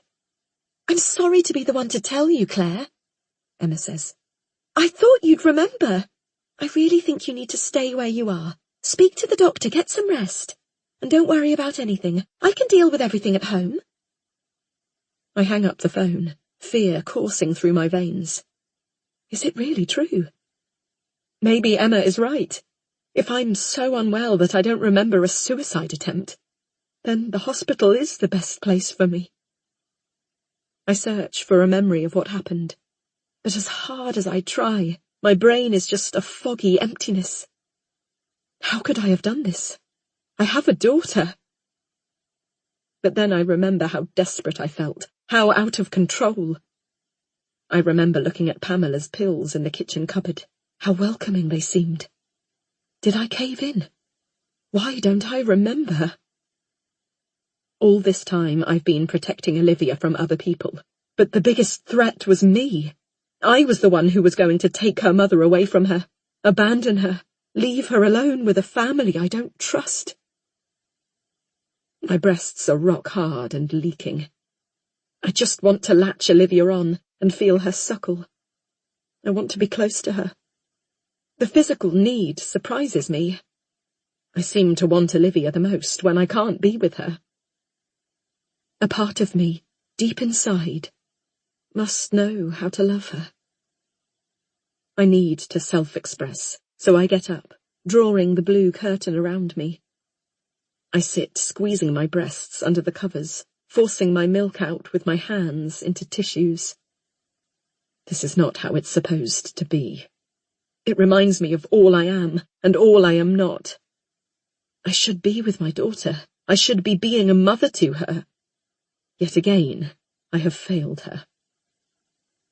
The curtain twitches open, and a male nurse draws it back angrily. "Curtains open in the day, please," he says. He sees me massaging my breasts before I have the chance to pull the covers up further, looks at me with disgust, and sighs. I expect him to say something, but somehow it's worse when he says nothing. As if I'm no longer human. I try not to make eye contact with the others on the ward as I quickly cover up. I make my way down the corridors to the toilets. In the ladies', I put the lid down and continue to self-express into the toilet paper. My hands and top are sticky, but I don't care anymore. I know I must rest, but I feel disconnected, unsure what to do with myself. I sit in the bed and look through my phone at photos of Olivia. I feel an unfamiliar surge of love for her as I flick through pictures of when she was first born, sitting in her baby chair, her first smile, and a photo of our first day in our new home, a selfie of the three of us, holding one another. I look so hopeful. The perfect family. Little did I know what would follow. "Hello?" A woman in a white coat stands over me, clipboard in her hand. She's all neat straight lines and ironed uniform. "Hi. Claire Hughes?" "Yes." She talks me through how I'll be monitored and prescribes me antidepressants. After less than 5 minutes, she replaces my notes at the foot of my bed and manages a tight smile. "Any questions?" she asks. "How long will I be in for?" "It's hard to say. I want to speak to social services before we discharge you." "Social services?" The blood drains from my face. I'll never keep custody of Olivia if they find out what's happened. "Yes, I want to check with Children's Services about the care of your daughter. It shouldn't take too long. We need to keep you in for a little while anyway, to monitor you and see how the ketamine has affected your body's function. We don't know what dose you took, so we just like to be sure." "Ketamine?" I say, shocked. I rack my brains for where I've heard of it before. I don't remember seeing it in Pamela's cupboard. "Yes, it's a party drug." "A party drug? But I haven't been—" "Its primary use is as a general anesthetic. We use it in medicine sometimes, and vets use it on animals. Of course, it's safe, then, in appropriate doses, but we think you mixed it with alcohol, which caused your loss of consciousness." My mind is spinning. I know I haven't taken ketamine. Someone must have given it to me. Someone with access to animal anesthetics. "Matt." The doctor is still talking, but I'm not listening anymore. The truth is sinking in. I didn't overdose. Matt drugged me. By the time I've realized what's happened, the doctor has moved on to her next patient. I need to get home. Now. I pull a jumper on over my clothes and root through the suitcase, but still can't find any shoes. I can't waste any more time, so I walk out of the ward in my socks. I desperately want to break into a run, but I don't want to attract attention. Outside, the corridor is empty. I hold my breath as I pass the nurses' station. They're huddled over a rota, and they don't look up. I see the whiteboard behind them, with line after line of patients' names. There's no way they'll know who I am. When I reach the main corridor, I start to run. Matt has poisoned me, and now he has my daughter. I need to get to her. I run past patients, doctors, and nurses on their break. No one stops me. I reach the stairs and hurry down to the ground floor. When I come out at the bottom, I follow signs to the exit.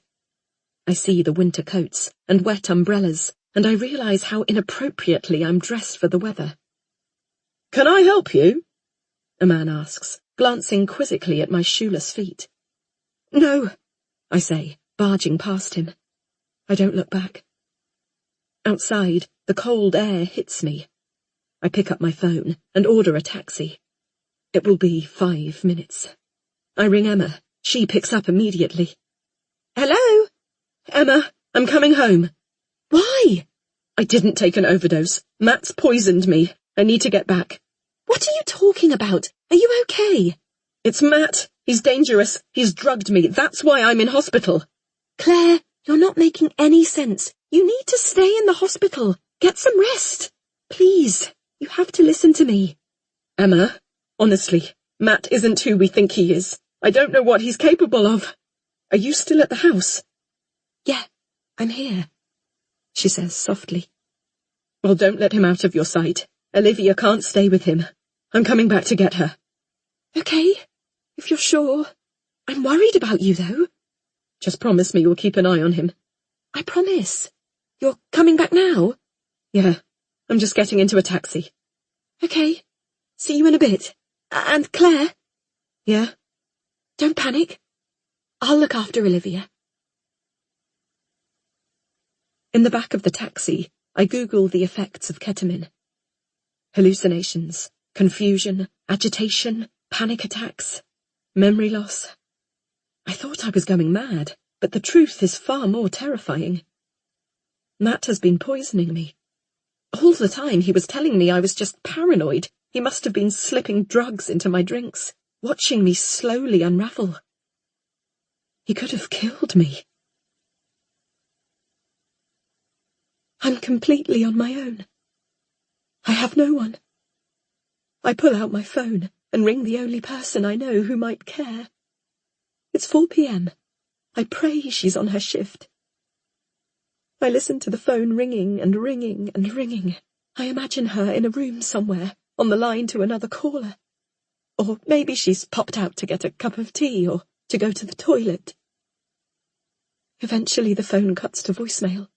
Just a standard phone provider's voicemail, with no personalised message for the helpline. I try again. I need to speak to her. She's the only one who will understand. My daughter is dead, and it's all my fault. I should have left him earlier. I should have been braver. The phone rings and rings until it goes to voicemail. I press redial again and again and again. Voicemail. Every time. She's not there. I have no one.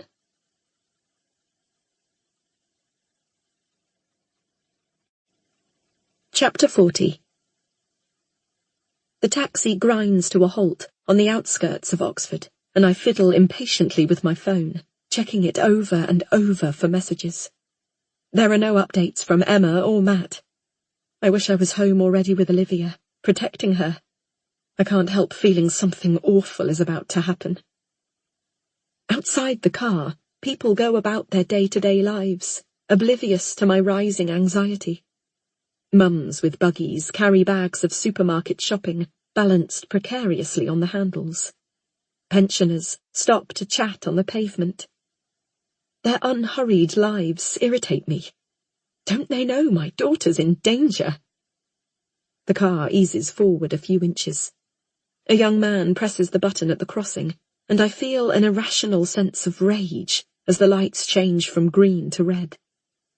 I watch the people amble across the road, waving their hands in thanks when they cross, after our light has already turned to green. Can we go any faster? I ask the driver. There's traffic, love. Can't do anything about that. Eventually we start moving, and the rows of identical semi-detached houses turn into new blocks of flats by the ring road, followed by miles and miles of brown fields. A tractor slows our journey, and our car peers out to look for a spot to overtake. But the roads are too busy, and we crawl along behind it until it pulls in to let us pass. When the taxi finally pulls up in front of the cottage, I thrust some crumpled notes into the driver's hands, jumping out before he's turned the engine off. My feet hit the gravel, and the stones dig through my socks as I run to the front door. My keys are in my hand, and yet I fumble with the lock, fingers trembling.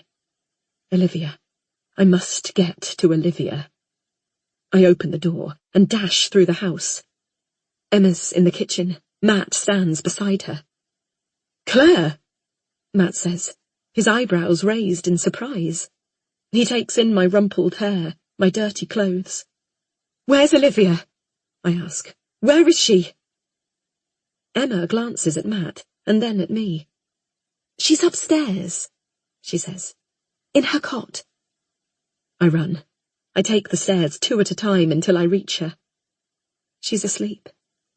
I put my hand over her chest and feel it rise and fall. I hover my hand a little above her mouth and feel her breath. I'm overwhelmed with relief. "She's okay," Emma says from behind me. "I've been here the whole time." "Thank you," I reply. Emma puts her arms round me, strokes my back. "I need to get Matt out of this house," I whisper. "I can stay out of your way," Emma says, "with Olivia." "No, I need you. I don't know how dangerous he is. He's been poisoning me, Emma." Emma's eyes widen. "Are you sure? That's awful. How could he?"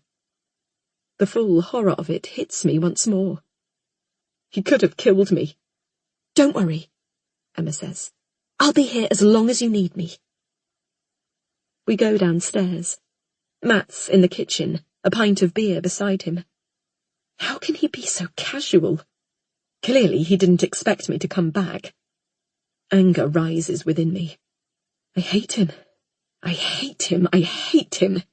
He put me in hospital. He poisoned me. He made me believe I was going mad. He's trying to steal my daughter. He sips his beer. My hand sweeps across the counter and pushes the glass onto the floor. It shatters, and the liquid paints the walls. "Claire!" I don't care about this cottage anymore. I don't care about Ruth or Matt or Pamela's antique furniture. "Why did you do it?" I shout. "Do what, Claire?" He sounds frustrated. He steps towards me, and I recoil. Then I think about Olivia. I rise up towards him. He won't threaten me. I won't let him. I'm stronger than that. "Why did you poison me?" His laughter is sharper than a knife. "What, Claire? You think I poisoned you now?" I want to punch his smug, patronizing face. He's always been in control. Since we moved here, I've been dancing to his tune. "You did poison me," I say. "I know you did." "Claire." He takes another step towards me. He's right in my face now, so close I can see the tiny scar on his chin from childhood chickenpox. I hate him. He puts his hands on my shoulders, holds me in place. I am weaker. He is stronger. I am female. He is male, and the odds are stacked against me. "Claire, calm down. You need to be in hospital. You're confused. I haven't poisoned you. I'm confused because of you, because you drugged me." I spit the words in his face. His grip on my shoulders tightens, and my stomach knots. I turn my head to look for Emma. She's there, leaning against the kitchen counter, watching. "Sit down," Matt says, pushing me into a chair. "I'm going to call the police. Get you back to the hospital. You'll be safer there."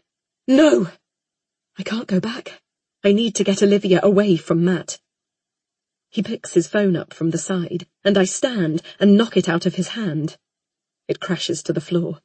Emma grabs it, meets my eyes, and then puts it in her pocket. "Thanks," I mouth. She nods. Matt turns to her. "Call the police," he instructs. Emma glances at me, and then back at Matt. "Maybe you should talk," she says. Matt looks me in the eye.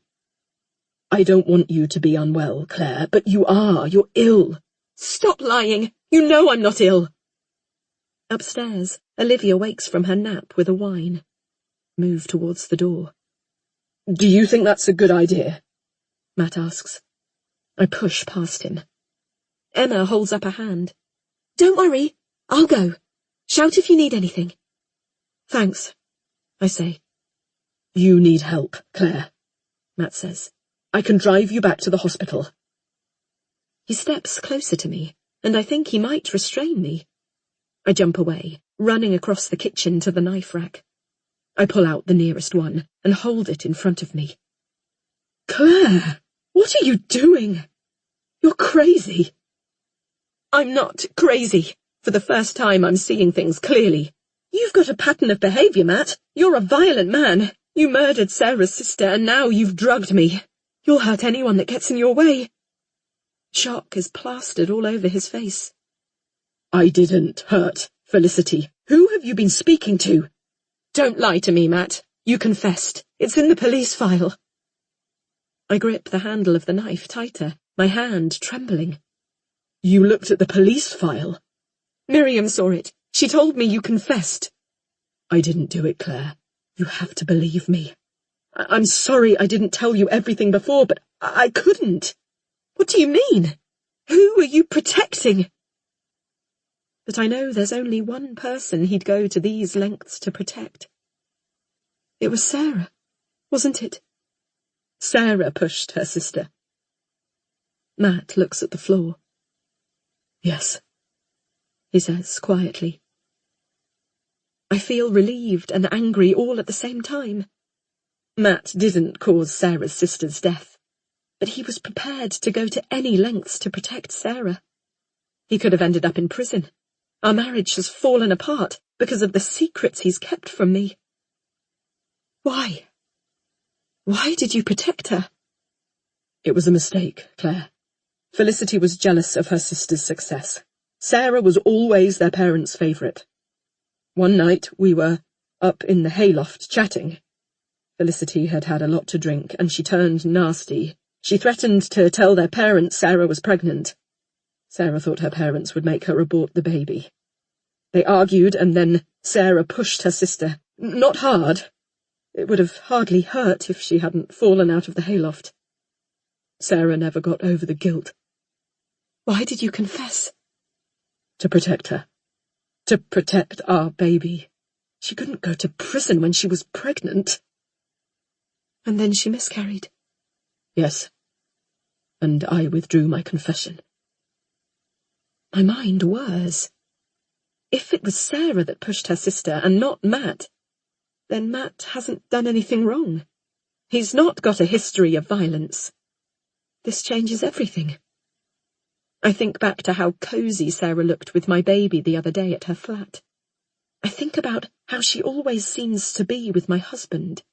Sarah works at the surgery. She'd have access to ketamine, too. Sarah, I say to Matt. Sarah's been poisoning me. No one's been poisoning you, Claire. You took an overdose of sleeping pills. I've seen them in the house, in the cupboards. I should have moved them, but I didn't realize you were that bad, that depressed. Sleeping pills? It wasn't sleeping pills, Matt. The doctor told me I'd taken ketamine. The knife is still in my hand. I hold it by my side, gripping it tightly. Ketamine? The blood has drained from his face. His skin is translucent. Yes, someone gave me ketamine. It must be you or your precious Sarah. Sarah wouldn't do that. Wouldn't she? She pushed her sister. She was there when Olivia fell into the pond. What if she let the brake off the buggy? She wouldn't, Matt says. I put down the knife as he paces the floor. She just wouldn't. Well, only you and her have access to the drugs at the practice. Claire, it can't be her. She's away this weekend, visiting a friend in Brighton. I'm not sure I believe him. Is he still covering for her? Then who could have done it? If it's not Sarah, it's you. I pick the knife back up, terrified I've made a mistake, and it's my husband I should be afraid of. Matt looks at me, his face pale. You're sure the doctor said it was ketamine? I nod. My hands shake as I point the knife at him. It could be anyone, he says. Anyone who's been in the cottage. What do you mean? I made a mistake, Claire. You're supposed to store ketamine in locked cupboards.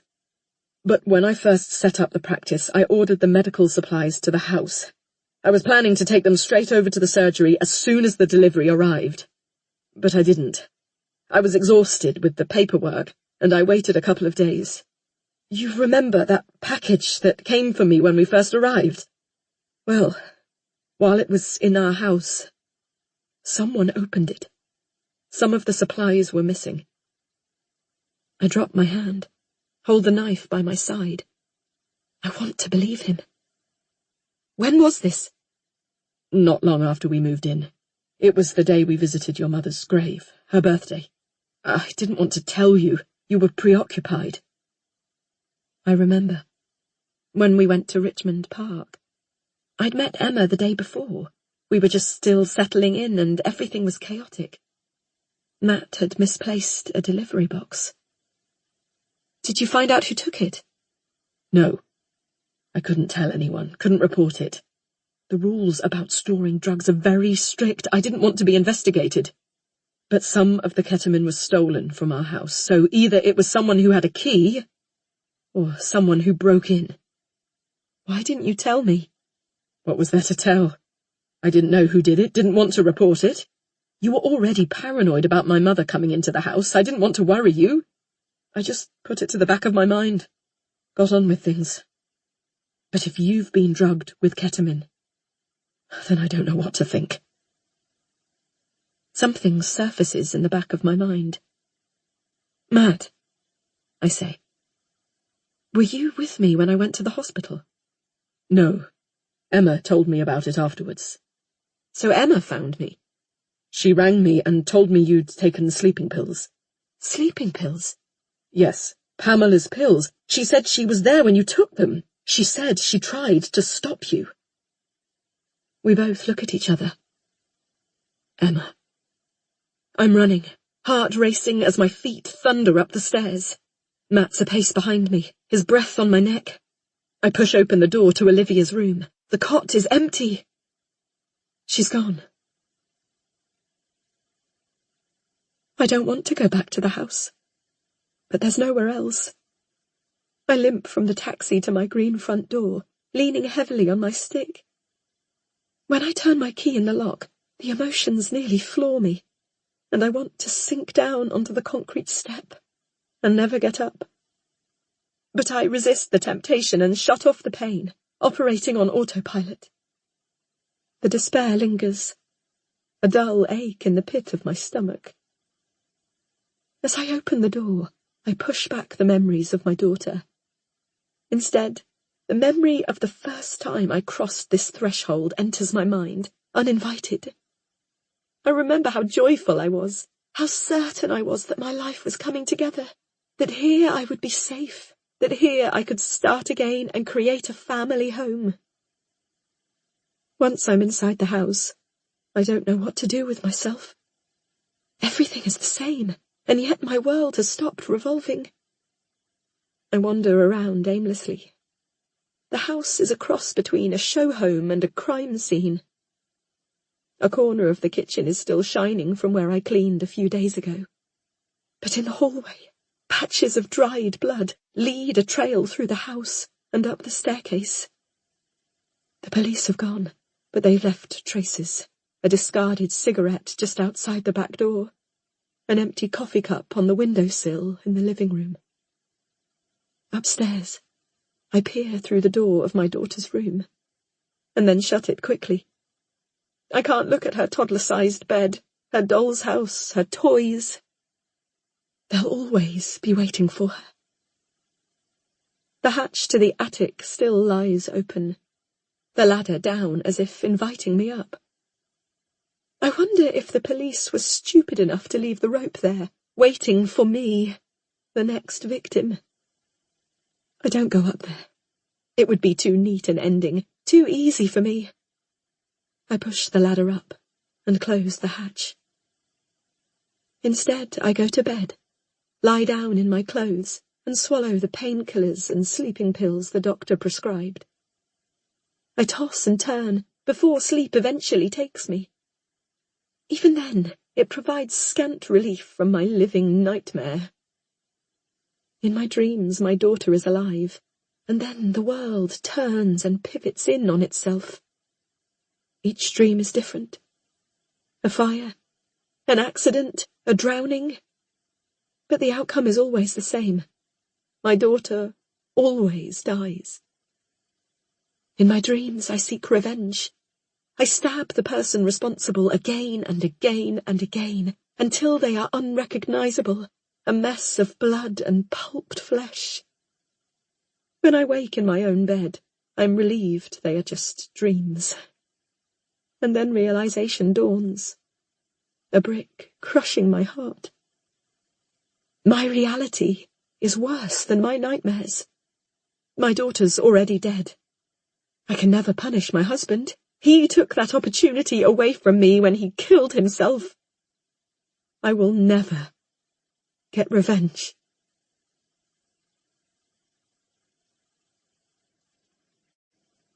Chapter 41. Emma! I scream.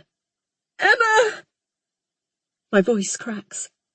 Matt is at Olivia's bedroom window, looking down onto the driveway. I rush over. Her car's gone, he says. I think I might vomit. Blood rushes to my head as I run down the stairs, slip my shoes on, jump in our car. Matt is in the doorway. Call the police! I shout to him before I slam the car door shut. Show them where she took Olivia. I'm going to Emma's flat.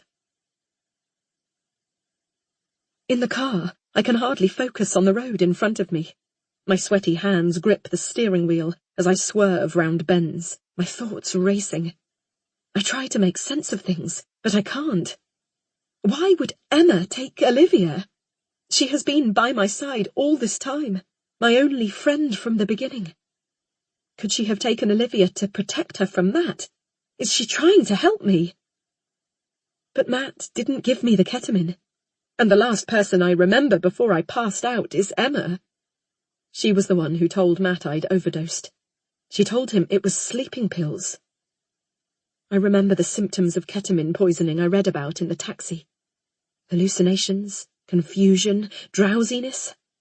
I've had these since we moved. Since I met Emma. I remember what the doctor said about the dangers of mixing alcohol with ketamine. And I think about how I collapsed when Emma and I went up the church spire after our wine tasting. I think of how I blacked out when we went clubbing. I thought it was the alcohol. But could she have drugged me? My mind's spinning out of control. Nothing makes sense. Why would Emma drug me? And why would she take Olivia? She has her own family. She has Lizzie. I pull up outside her flat and jump out of the car. I have to find my daughter. There are no lights on, but it doesn't mean she's not there. I jam my finger on the buzzer, but no one answers. I jab again and again and again until someone pokes their head out of an upstairs window and asks me what I want. I'm looking for Emma, I shout up. From flat 2? I need to speak to her. I'm a friend. Well, if you keep buzzing and she doesn't answer, it means she's not in. It's an emergency, I say, heart racing. I need to speak to her. Can't you phone her? She's not answering. Can you let me in? What good will that do if she's not in? I think she might be hurt. She might have hurt herself in the flat, I say. I can't get hold of her. A lie tumbles out of my mouth easily. The woman visibly sighs. I'll come down, she says. She comes down and lets me in, then goes to Emma's door and knocks loudly. Emma! I shout through the door. Emma! Crouching down, I peer through the letterbox. The flat's dark, and I can only make out the vague shapes of furniture in the shadows. I don't think she's here. She looks at me doubtfully. I'm sure she's in there, waiting me out, waiting for me to go away. A baby screams, and my heart clenches in my chest. Olivia. She's in the flat, I must get to her. I bang on the door furiously. Emma! I need to get rid of the woman hovering over my shoulder. I'll wait here for her, I say. Don't worry, you can go. I put on my calmest voice, but inside I'm shaking. The woman sighs and then retreats back to her flat. The police will be on their way to our cottage by now. I pull my phone out of my handbag. Matt hasn't called. They can't have arrived yet. I wish they'd hurry. But I can't wait for them. I need to get to Olivia now. There must be a way of getting into the flat. I know Emma rents, so I go to the land registry website, pull off the records for the flat, and see the name of the owner. I'm still a member of the online address directories from my days as a journalist, and I quickly find the number for his landline. He lives locally. He'll have a spare key. The phone rings and rings. Hello? Hi. I'm sorry to bother you. I'm trying to locate your tenant, Emma Birch. It's an emergency. I don't have a tenant called Emma. You don't rent out 2 Overlook Heights? Yes, that's my flat, but it's rented to Stephanie Pickard. I collapse against the door. Stephanie. Emma is Stephanie. She's finally come to find me, to get revenge. Everything makes sense. Stephanie wants to hurt me, the way I deserve to be hurt. The past is coming back to claim me. It's days before I leave the house, but eventually I have to. I've run out of food and toilet paper, and it's too late to arrange an online delivery for today. I know it will be good for me to get out, get some fresh air. In the confines of the house, I relive my nightmares again and again. I have no one to talk to. I've tried to ring the helpline, but the phone goes straight to voicemail, filling me with despair every time. It must have closed down. I'm totally alone. I walk the long way to the supermarket, down the main road, avoiding the river. I lean heavily on my stick. My face is so disfigured that it's unrecognizable. My nose is broken, my jaw, my cheekbone. No part of me is intact. People look at me and then away again, embarrassed by my injuries. I dig into my handbag, find an old scarf and wrap it round my head. In the supermarket, I walk around mindlessly, picking up ready meals and putting them back. I'm not hungry, but there's something soothing about watching other people going about their daily lives, picking up pre-prepared meals and turning them over to check the sell-by dates, planning what they'll have for dinner. I have a huge list of things I need, but I don't have the motivation to look for them. I wander up and down each aisle, immersing myself in the bustle. It's slow progress with my stick, and I appreciate the delay. I don't want to go home. The supermarket feels like a film set, a comforting recreation of normality. I go past the newspaper section, pick up a national paper, and flick through it. I freeze when I see my husband's face staring out at me. The blood rushes to my head, and I collapse to the floor. The crowd closes in on me. Are you okay? The world is an overwhelming blur of colour and movement. I try to focus. Yes, I say. Yes, I'm fine. It surprises me how easily this reassuring banality slips out as I struggle to my feet. I take the paper to the till with my shopping, rushing to escape. Outside I find a bench, take deep breaths and open the paper again. On the inside pages, I see my husband's smiling face. I want to rip that smile into shreds. My daughter's name jumps out at me in bold print. I stare at it for a moment, reading and rereading each letter in turn. Lily. What drove him to it? The headline shouts indignantly. Pictures of my husband litter the article. There are none of me or Lily. I see other words in bold. Rape accusations exposed by this newspaper. They knew. After years of cover-ups, somehow the press had found out. Did he know they were going to write this? Is that why he killed himself and drowned our daughter? I scanned the article for more details. There's a self-congratulatory paragraph near the beginning of the text. The newspaper had conducted a long-running investigation and had finally succeeded in exposing him. I reread the section, trying to make sense of it. They published the exposé on the day he took Lily. He must have seen the paper when he got to work. He wouldn't have been able to cope with being found out. He'd have had to act.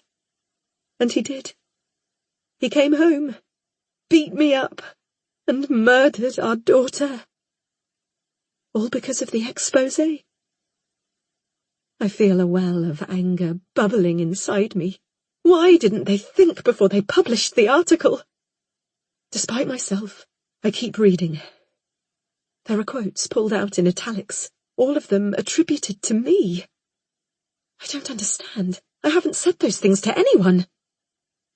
Except I did tell someone. I told the woman on the helpline. Claire. Then I noticed the byline under the article's headline. Investigated by Claire Hughes. It's her. I feel sick. It can't be true. Claire was never my friend.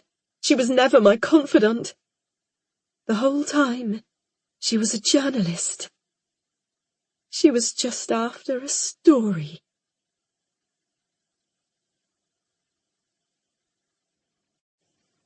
Chapter 42.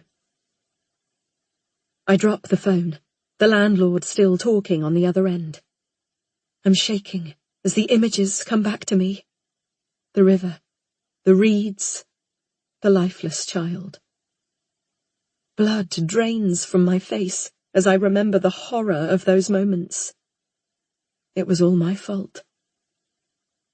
When I'd started the investigation into Stephanie's husband, I'd never imagined it would end the way it did. I never imagined that Stephanie's daughter would die. I just wanted the story. That was all. I wanted my byline on the front page. I wanted the journalism prize. I ended up getting all those things. But the cost was unimaginable. If I could send back the prizes, if I could turn back time and change what I did, I would. But I can't. I'll never be free of that image of the small girl being dragged from the water. It haunts me when I'm awake, and it fills my nightmares. But I deserve all of it. I deserve my fear of water. I deserve my nightmares. I deserved my breakdown. Because I'm not the one who had to pay the true cost. Stephanie paid the ultimate price for my mistakes. She was the one who lost her daughter. And now she's taken mine. An eye for an eye. A daughter for a daughter. It all makes sense. I remember Olivia's buggy careering into the pond. Stephanie. She must have wanted me to know how it felt to see my daughter drowning. I've been running away so fast and for so long that I had convinced myself the past would never catch me up. But it has. Now I will have to pay for my mistakes, too. Stephanie will see to that. The baby's sudden screams echo around the corridors of the block of flats. My baby. Olivia. I must get inside. Stephanie wants revenge. She wants me to pay the price she paid. My daughter. Fear is a fist around my heart, and I can hardly breathe as I shoulder barge the door, repeating it again and again until my upper body aches. It's useless. I run outside the block of flats and try the kitchen window. I remember Stephanie complaining that it didn't close properly. I can see where the plastic frame doesn't quite meet the edge of the window. There's a small gap, and I manage to slip my fingers between the window and the frame. I pull with all my might. It doesn't loosen. I need something that I can use to wrench open the window, something strong enough. I root around in my bag, pulling my phone out and angling it into the gap. Then I push the other end of it as hard as I can to jimmy it open. The screen of my phone cracks. Then the catch gives, and the window shoots out towards me. I stagger backwards. I pull the window out as far as it will go. There's a blind on the other side. My heart pounds as I wonder if Stephanie is standing there, waiting for me. Olivia has stopped screaming. What has Stephanie done to her? I feel sick with fear. What if I'm too late? I put my hands up on the ledge and push myself up. I climb up through the window, sweeping away the blind. It's dark in the kitchen. Something digs into my back, the tap on the sink. I scoot further in and knock into something. Smash. The sound shatters the silence. My eyes are still adjusting to the dark. I see plates from the drying rack in pieces on the tiles below. I jump down from the sink. Is Stephanie hiding somewhere, waiting for me? Where is Olivia? I creep across the dark shadows of the kitchen. I can hear my baby's screams again, but they seem quieter now, further away. I remember the sounds in my own house, the noises at night, the creaks on the stairs, the singing through the baby monitor. I hadn't been imagining it. It was Stephanie all along. She was preparing the ground, watching me the whole time, making me think I was going mad, getting ready to take my daughter. I go out of the kitchen and into the hallway. There are 3 doors. The door to the living room is open, revealing a scene of ordinary life. An empty coffee cup, a book, an open newspaper. I'm about to try the door to Stephanie's bedroom when I hear a key in the lock. The front door eases open. Today. I pull up in front of my former home. I remember how excited I was when Chris first showed it to me. It was the house of my dreams, huge and detached, with a garden for our future children to play in. Shielded from the road by big conifer trees, newly whitewashed walls. It was perfect. I haven't been back since I sold the house to a developer. Today the expansive front lawn is tarmacked over, divided up into spaces, filled with parked cars. Not the Porsche that Chris drove, or my 4x4. Older, cheaper cars, parked neatly in the delineated spaces. The conifers have been cut down, and you can see the whole house from the road. There's nowhere to hide. I unstrap Olivia from the car seat and pick her up. At the doorway, there's a neat line of buzzers with printed labels telling me the names of the occupants. 6 flats.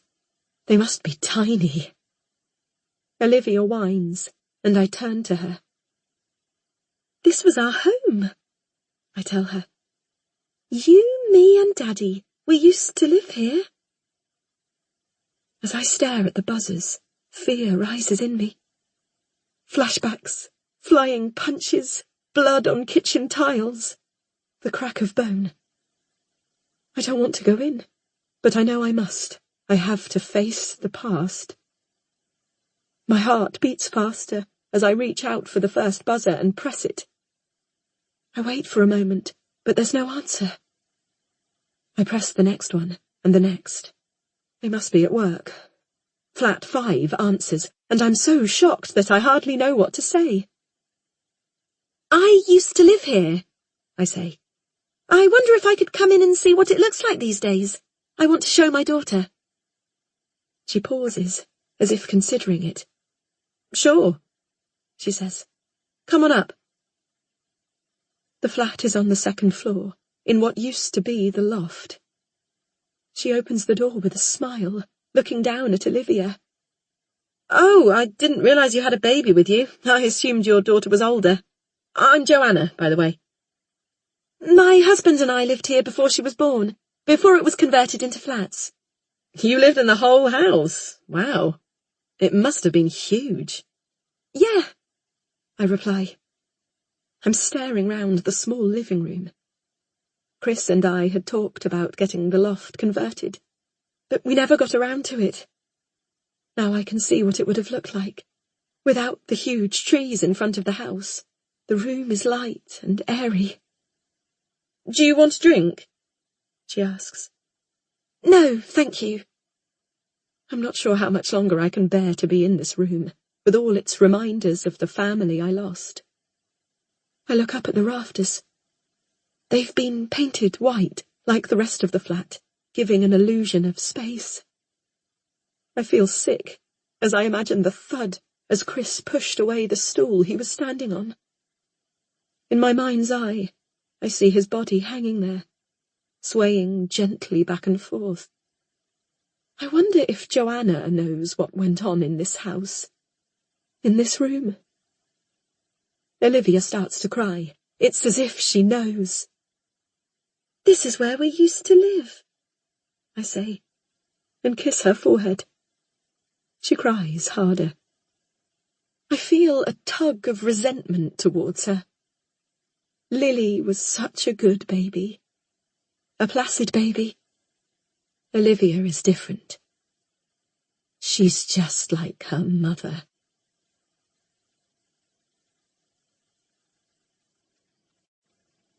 Chapter 43. A man fills the doorway of Stephanie's flat, his features indistinguishable in the dark. Stephanie? He asks as he flicks the light on. He blinks in surprise when he sees me. Who are you? He asks. I know Stephanie. Before I can say any more, a woman with a baby appears in the doorway behind him. For a second, I think it's Olivia, and my heart leaps. But then I see her blue eyes and freckles, and my heart sinks back down. It's Lizzie. Have you seen my baby? I ask the woman desperately, trying to step around the man who blocks my path. I haven't seen any other babies here, the woman says. And I live next door, so I'd have heard them even if I didn't see them. I look at the woman and feel a spark of recognition. I've seen her before. I saw her on the bus that time with Lizzie. I'd assumed she was Dan's partner. Is Stephanie here? I ask. Are you babysitting for her? She's not here, and she babysits for me sometimes. I don't babysit for her. She doesn't have any children. What? That doesn't make sense. I stare at the baby. But Lizzie! Lizzie's mine. Shock hits me, and I struggle to process what's happening. Lizzie isn't Stephanie's baby. Stephanie's been lying to me from the moment she introduced herself. She doesn't have a child. Where's Stephanie? I ask the woman urgently. Where's she taken my daughter? The man reaches out and grabs my shoulders. You need to calm down, he says, and tell me what you're doing in my flat. Your flat? My mind is still spinning. Oh, we spoke on the phone. I'm the landlord, he says, his face up close to mine. How did you get in? The woman with the baby chips in. I heard noises. Smashing. I don't have time for this conversation. I rack my brains to work out where Stephanie might be. Could she still be in the flat? I wriggle free from the landlord's grip and push open the door to Stephanie's bedroom. It's empty. I try the door to the other room, the room I'd always assumed was Lizzie's. The door shoots open, revealing a baby's nursery. For a moment I think I must be mistaken. Stephanie does have a baby. But there's something wrong. Everything is too neat and tidy, too sparse. There's a cot, but no nappies. There is no changing mat, no baby bottles, no toys. There's no chest of drawers for baby clothes, just 2 outfits, and Lizzie's red coat. neatly folded on a table. The motif on the wall, a child's name painted in sunny letters. But it doesn't say Lizzie. It says Lily. The name of Stephanie's daughter. The daughter who drowned. The child whose death I caused. In the cot is Olivia's toy bunny. The realization slams into me. Stephanie wants Olivia to replace Lily. I took Lily from her, and she will take Olivia from me. I need to go, I say again, trying to push by the landlord. You can't. I'm calling the police. Panic rises in me. I have to find my daughter. I can explain, I say, my face flushing. Just let me go. I feel hot tears running down my cheeks. You need to stay here until the police come. You broke into my property. I can explain to the police later, I say. Or on the phone. They're already with my husband. Our daughter's missing. The landlord glares at me. I don't need a sob story, he says. I see him jabbing 999 into his phone. I take out my own phone to call Matt. The screen is cracked from jimmying open the window, and for a moment I panic. But luckily it still responds to my touch, and I'm relieved to hear it connecting. As it rings and rings, I see the landlord with his mobile phone to his ear, hear him asking for the police. I wish Matt would hurry up and pick up. Finally, the ringing stops, and there is the fuzz of background noise. Matt? Silence. I don't wait for him to speak.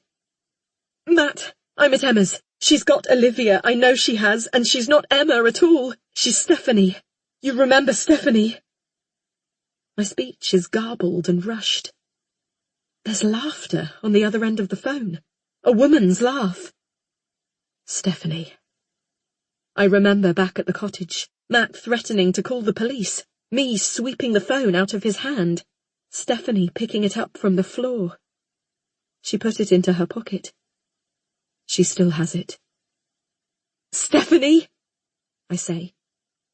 Claire. Her voice is icy, with none of the warmth she had for me when she was pretending to be Emma. You've got my daughter. Yes. I need her back. Please, I'm so sorry for what happened to your daughter, for what I did. I truly am. I feel the guilt rising in me and swallow it down. This is all my fault. But don't punish Olivia for my mistakes. She's not to blame.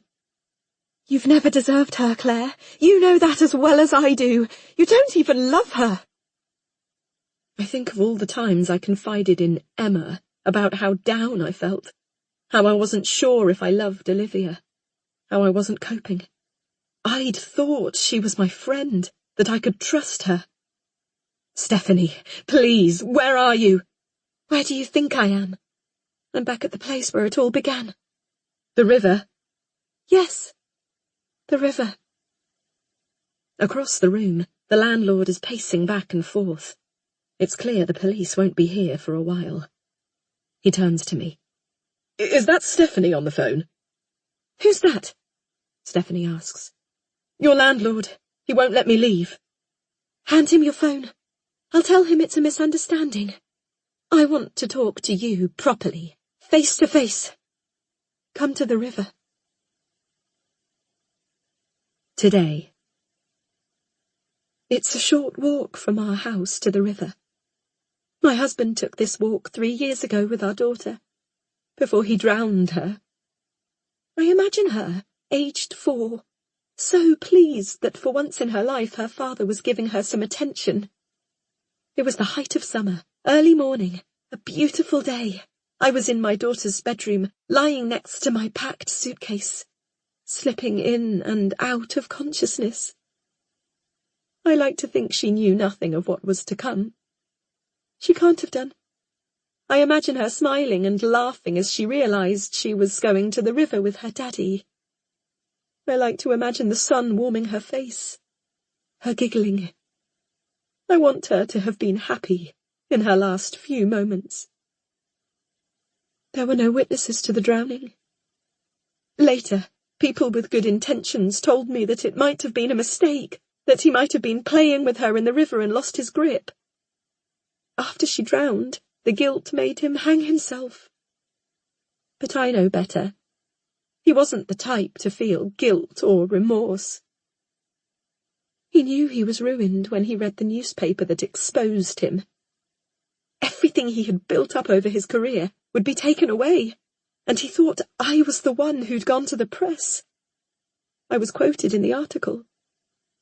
He left me lying on the kitchen floor, with one intention only: to make me hurt more than I knew was possible. He killed our daughter as revenge. He wanted to destroy my life like I had destroyed his. He didn't hang himself because he felt guilty. He did it to protect himself, so he wouldn't have to face the consequences. Olivia is grizzling as I carry her down the path. She's a difficult child, not at all like Lily. At the riverbank, I sit down and stare at the water, Olivia in my arms. It's so calm and peaceful, but I know there's a strong current in the middle. I know it can drag you under if you let it. Drown you. Olivia keeps whining, and I think she must be cold. I want to put her on my breast to comfort her, but I can't. I have no milk. I wish she would be quiet, so I can sit and think about Lily. Her smile, her giggle, her lovable little face, and the way her eyes were the exact same shade of blue as mine. I imagine her here now. She'd be 7. She'd love the water, love to feel it splashing over her. I imagine my life with her now. It would have been so different. Everything would have been perfect. But Claire took that away from us. Olivia fidgets and wriggles. I look at her. I want to start again. I want to feel the same love for her I felt for Lily. But when I look at her, I feel nothing.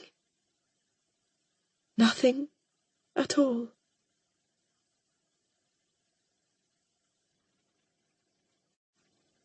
Chapter 44. Whatever Stephanie's said to the landlord, it's worked. He hands back my phone and steps aside, letting me out of the door. I jump into the car. I want to speak to Matt, to tell him where I'm going, but there's no way of contacting him. We hadn't bothered to connect a new landline when Pamela's contract ran out. Instead, I just drive. There's no time to waste. It's over an hour's drive from here to the village. I must find Stephanie and get Olivia back. In the car, I go back over everything in my head. I remember when I first heard the story of Stephanie's husband. Miriam told me in a whisper over drinks that her police force were investigating him for sexual harassment. At the time, he had a huge media profile. He'd grown a media empire from nothing and had shares in magazines, TV stations, and technology startups, as well as running a talent agency. I feel a flush of shame as I think back. I was a different person back then. I wanted success at all costs. My colleagues would do anything and everything to get a story. They'd trail people for days, camp outside the houses of grieving widows, even hack the phones of murder victims. Morals were thrown out of the window. I had to compete. I sat outside Stephanie's house for 2 weeks in my car, waiting for her to come out, so I could question her about her husband. But she stayed inside the whole time. I should have given up then, but I didn't. I was so desperate that one night I went through her bins. I found a letter from her psychiatrist saying she had missed appointments. That gave me an idea that I now bitterly regret. No one ever came to the house, and Stephanie never left. She must have been going stir-crazy in there all day on her own. She needed help. I put together a leaflet advertising a mental health helpline for struggling new mothers, and slotted it through the letterbox. Stephanie was the only person who had the number, and I was the only person at the other end of the line. I never thought it would work, but a few days later she rang me. I'm ashamed of how pleased I was with myself that I'd fooled her. Over several weeks I gained her trust, and eventually she told me everything. The story was even bigger than I thought. He was regularly raping young women who worked for him. His crimes went back years, and he'd been paying the women off to keep them quiet. It was the biggest scoop of my career. I knew it would make my name as a journalist. But I was worried about Stephanie's safety. Her husband was dangerous, and I persuaded her to leave him. She promised me she would. I delayed going to my editor with the story until I was sure that she'd be long gone. But she changed her mind when she realized she couldn't stay with me. She didn't want to go to a women's shelter. When I spoke to her later, she was still at the house. The story was on the editor's desk by then. He was going to publish the next day. I couldn't stop the chain of events I'd started. I was terrified of what Stephanie's husband might do to her when he read the article and saw that she had betrayed him, telling a journalist everything. I begged her to leave as soon as she could. I couldn't tell her why, but somehow I managed to convince her to leave that night. I was so relieved when I hung up. I thought everything was fixed, that she'd leave that evening before her husband saw the story. But she didn't. She waited until the next day. By then it was too late. I imagine her husband turning up to work in the morning, seeing his face on the front page of the paper. I imagine him seeing the quotes attributed to Stephanie, the accusations, the revelations. He'd have been overcome by rage when he realized the source was his own wife. He'd returned home to find her about to leave with their daughter. I was in the office early that morning, ready for a busy day following up the story. I was so convinced I'd averted disaster for Stephanie that I hardly thought of her at all. I was busy celebrating my scoop, accepting the congratulations of colleagues. They were thumping me on the back, cheering me. I was walking on air. I knew great things were just around the corner for me. All my hard work was finally paying off. I didn't stay long.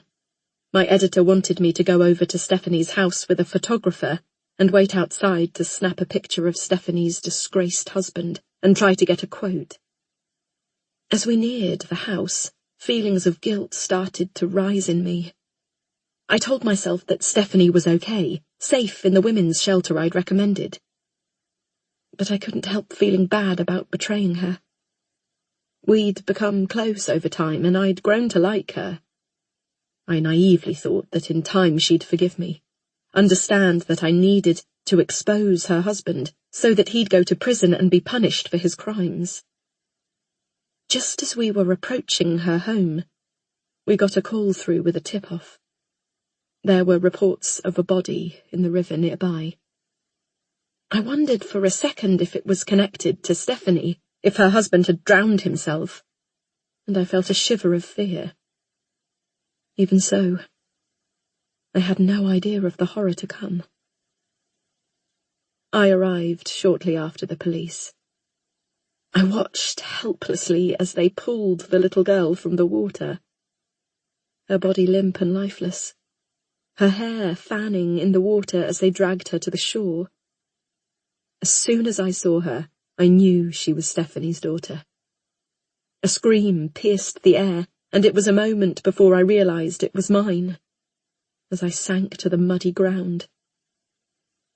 The paramedic did chest compressions by the riverside, and I watched as her body jumped and shuddered with the force, praying her heart would restart, praying she'd live. But her soul had already left her. She was gone. I threw up again and again on the grass until there was nothing coming out but bile, my body convulsing with sobs. I overheard the chatter of a group of locals standing just outside the police barrier. Half an hour ago, they'd seen the little girl walking beside a man they'd assumed was her father. It was Stephanie's husband. He'd drowned her to punish Stephanie. He wanted to take away the only thing that mattered to her. It was his revenge. It was all my fault. If I hadn't written the article, Stephanie's daughter would still be alive. Tears stream down my face, and I can hardly see the road in front of me. I feel so ashamed of what I did. Stephanie's right to never forgive me. She's right to punish me. She's done to me what I did to her. Watching me the way I watched her, following me, observing me, worming her way into my life, pretending to be my friend, manipulating me into trusting her. I welcomed Emma into my life. I didn't recognize her because Stephanie and I had never met, only spoken on the phone. I'd never even seen a photo of her. Her husband had controlled her social media so tightly that it had been impossible to find a picture to accompany my article. I confided in Emma about my relationship with Matt and my struggles with my baby. I trusted her the way she'd once trusted me. She babysat my daughter and took her to the park. She hugged her and tickled her tummy and held her. She looked after her in a way I didn't feel able to. And from the beginning, that was all she wanted. To befriend me and then destroy me the way I destroyed her. I need help. I pull over into a lay-by. I'm about to call Matt, but then I remember Stephanie has his phone. Instead, I call the only other person who knows the history between me and Stephanie. Miriam. Miriam never forgave me for betraying her trust by using her tip-off to target Stephanie. But now I need her. She picks up immediately. Claire? It's Stephanie, I say breathlessly. She gasps. Stephanie? She's taken Olivia to punish me for what I did. Slow down. Where has she taken Olivia? Back to the village, I say. To the river. I'll be there as soon as I can. I turn my key in the engine and skid out of the lay-by back onto the road. With my foot pressed down on the accelerator, I recklessly overtake car after car. All that matters is that I get to Olivia in time. I have to save her. Today. I can hear her coming for me. The screeching of brakes, the dulling of the engine. She'll be here in a minute. I hold Olivia tight. I never knew it was possible to hate someone as much as I hate Claire. My anger ripples out of me in waves. Every time I used to Google her and see her image, I would feel like I'd be sick. The smiling Twitter profile, the list of awards. She didn't deserve to be happy. How dare she get away with it? I was obsessed. I knew where she lived in Balham. Friends on Facebook with lax profile settings meant I'd seen her wedding photos. I know what dress she wore. How happy she looked. I went to the church where she got married, walked up and down the aisle, feeling sick and filled with rage. Imagined it all. But I kept my distance, told myself she wasn't worth it. Until I learnt that she was pregnant. I found out from her husband's website. He'd set it up for his veterinary surgery and put a picture of him and a heavily pregnant Claire, pride of place, on the homepage. She was going to have a child, when she had taken mine away from me. That was when I knew I couldn't passively observe anymore. She didn't deserve a baby, not after what she did. She couldn't have what was rightfully mine. Her husband's surgery was in a village near Oxford. I knew Claire would be moving out of London. It didn't take much detective work to learn that Matt's parents lived near the practice and to engineer a meeting with his mother. She was chairperson of the tennis club, and when I inquired about membership and told her I was thinking of moving to the area, she was only too happy to tell me about her high-achieving son, who was shortly due to move in next door to her. with his wife and daughter. It was easy to find a place to rent in the village. I even managed to move in before Claire herself, and I could introduce myself to her as a local resident. Thanks to my new neighbour who was so desperate for a babysitter that she'd leave her 3-month-old with me, almost a stranger, I was able to pretend I was also a mother. I wanted Claire to trust me as much as I had once trusted her. I wanted her to depend on me. We'd never met, so she didn't know what I looked like, and I knew that there had never been any photos of me printed in the press. My husband had kept my online profile so low that no one had been able to find one. But I was sure she'd recognize my voice. I shivered when she spoke to me the first time, clutching her baby in her doorway, her jumper stained with baby sick. Her voice was so familiar, it brought everything back. But she was so caught up in herself that she didn't seem to register any familiarity. In fact, she seemed lonely, glad of my company. She was easy to befriend. On the very first day we met, I took a spare key from a tray in the hallway that must have been left by Pamela. In the beginning, a few misplaced items and noises at night were enough to make her wonder if she was going crazy. It doesn't take much to destroy someone's sanity. My husband taught me that. If you hack away at someone in the same place, again and again, eventually they crack. Claire was an easier target than I thought. The fault lines were already there. Stephanie! She's calling me. I hear the desperation in her voice. I turn to face her. After all these years, it's finally time to make her pay.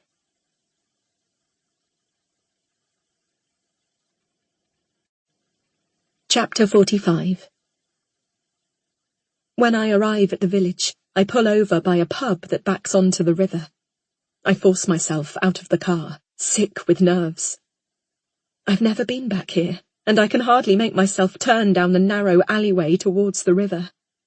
I feel faint, as if I might collapse on the pavement. But I have to get to my daughter. I make myself run down the alleyway, alongside the pub, my heart thumping. As I come out the other end, back into the daylight, I catch sight of the sparkling river. Memories flood my mind. The bare arm, sticking out of the reeds. The men in uniforms doing mouth-to-mouth. The scream of the police sirens. I can't bear it. My ears are ringing and I can hardly catch my breath. I can feel myself losing my grip on reality as the environment around me blurs into one green-blue haze. I stumble and fall to the muddy ground. I push myself back up, my vision still double. I can't waste any time. I have to get to Olivia. There's a blurred figure sitting by the riverside. It must be Stephanie. The trees are bare now, and raindrops dance on the water. There's no sunshine, no birds. But I recognize the spot. It's the exact spot where Lily died. Stephanie!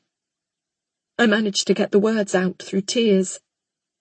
At first I think she hasn't heard me, but then she turns and rises up to greet me, my daughter in her arms. I reach her side, holding out my hands for my daughter. Give her back! Stephanie pulls her away. I tense with fear, my heart racing. What's she going to do to my baby? I imagine Olivia submerged, caught in the reeds, just like Lily. I can hardly breathe. I won't, she says. As our eyes meet, I can't get the thought out of my head that she's still Emma, that she's still my friend. Somehow, I still can't believe Emma would betray me. But her eyes are harder now, cruel. I remind myself that she's Stephanie. She created Emma just to hurt me. You don't deserve Olivia, she says, echoing the note that came through my door. My heart contracts. and I long to hold my daughter. You sent the note? I ask. Yes, and I moved the smoke alarm. Did it work, Claire? Did it scare you? I thought you were my friend, I say. Stephanie laughs bitterly. I thought you were mine, on the helpline. You were the only one I could trust. I'm sorry. The wind whips round me, blowing the rain into my face and turning my voice into a whisper. I remember how desperate Stephanie seemed on the phone, and guilt engulfs me, a vice around my heart. Back then I was so focused on the story that I couldn't see how cruel I was being. I was supposed to be Stephanie's lifeline, but I took away everything she loved. Stephanie is lost in her own thoughts. You didn't even answer the phone, she says. After Lily died, you just ignored me. I couldn't face you. I was a coward. I'm so sorry. You didn't care. I shuffle closer to Olivia. If I can just get a little bit closer, I'll be able to reach out and grab her. I keep talking. I did care about you. I told you to leave him. I was worried about you. I wanted you to be happy. You published the story that destroyed my life. My daughter is dead because of you. She's right. What I did was unforgivable. My body tenses. Even after all this time, I can't believe that I could be so manipulative and cruel. But I can't let Olivia be punished for my mistakes. If I reach out now, I might just be able to grab her. But if I lose my balance, we'll both fall into the water below. I try to distract Stephanie, not knowing what else to do.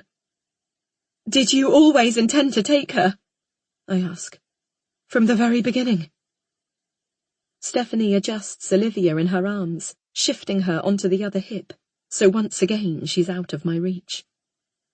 I wasn't certain at first, but when I saw how little you cared for her, it was clear I was doing the right thing. The one thing a baby needs was the one thing you couldn't provide. You couldn't love her.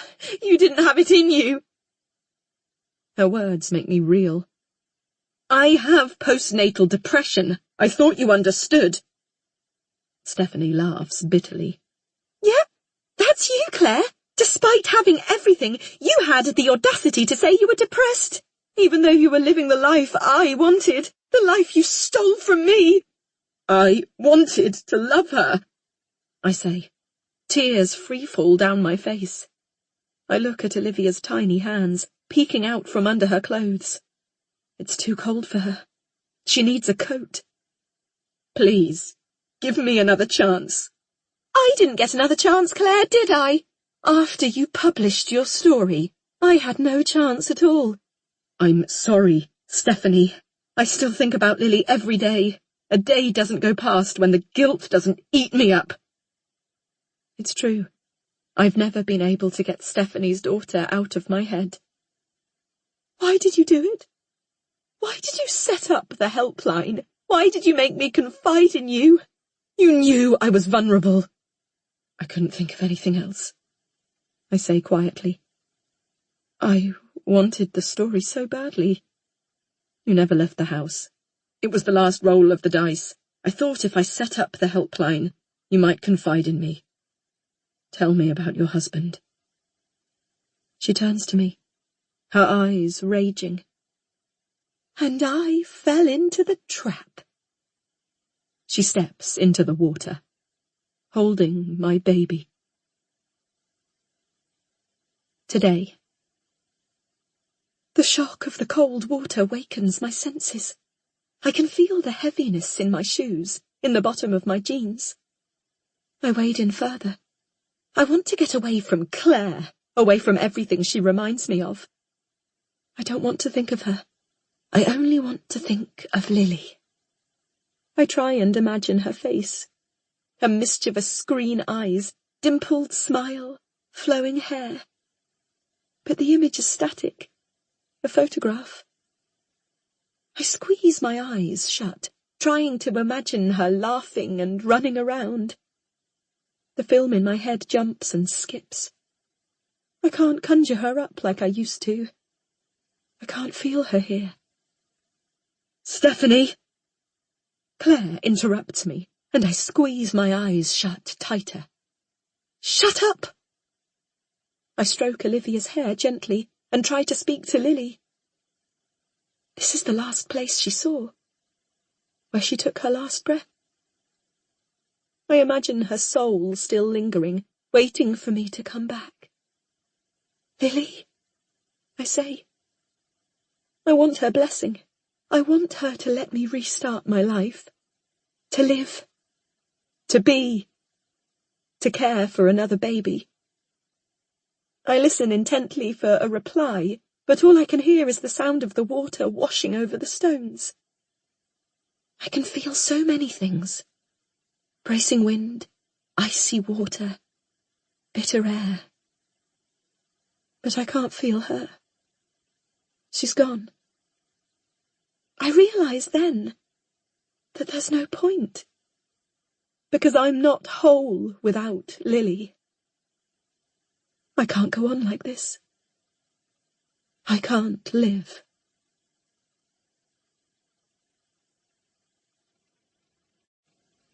Chapter 46. Stephanie holds Olivia above the water. She starts to whine as her small body shivers violently. The rain is soaking through her clothes. Please, I say, give her back. But Stephanie isn't listening. She wades towards the reeds. Is this where they found her? She asks. I realise that she doesn't know what I know. She wasn't here. She doesn't know where her daughter was pulled from the river. She doesn't know how hard the paramedics tried to resuscitate her. A little further along, I say. Did you see her? Did you see her here? Yes. How did she look? I think of how Lily's spirit had already left her. She looked at peace. Stephanie nods and pulls apart the reeds, looking at the murky water. This is where she took her last breath. They tried to save her, Stephanie. They did mouth-to-mouth, chest compressions. But she was already gone. She turns, and for a moment I think she's going to wade into the river with Olivia. But she only looks into the reeds and whispers softly, Goodbye, Lily.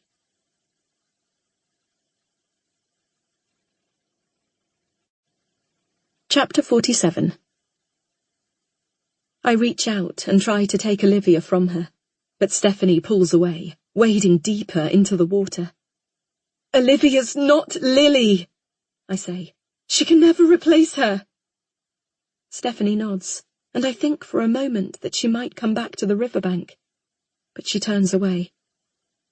Give her back to me, I say softly. Please. There's nothing for us here, Stephanie says, wading deeper. Lily always wanted a sister. We can all be together now. She's going to drown them both.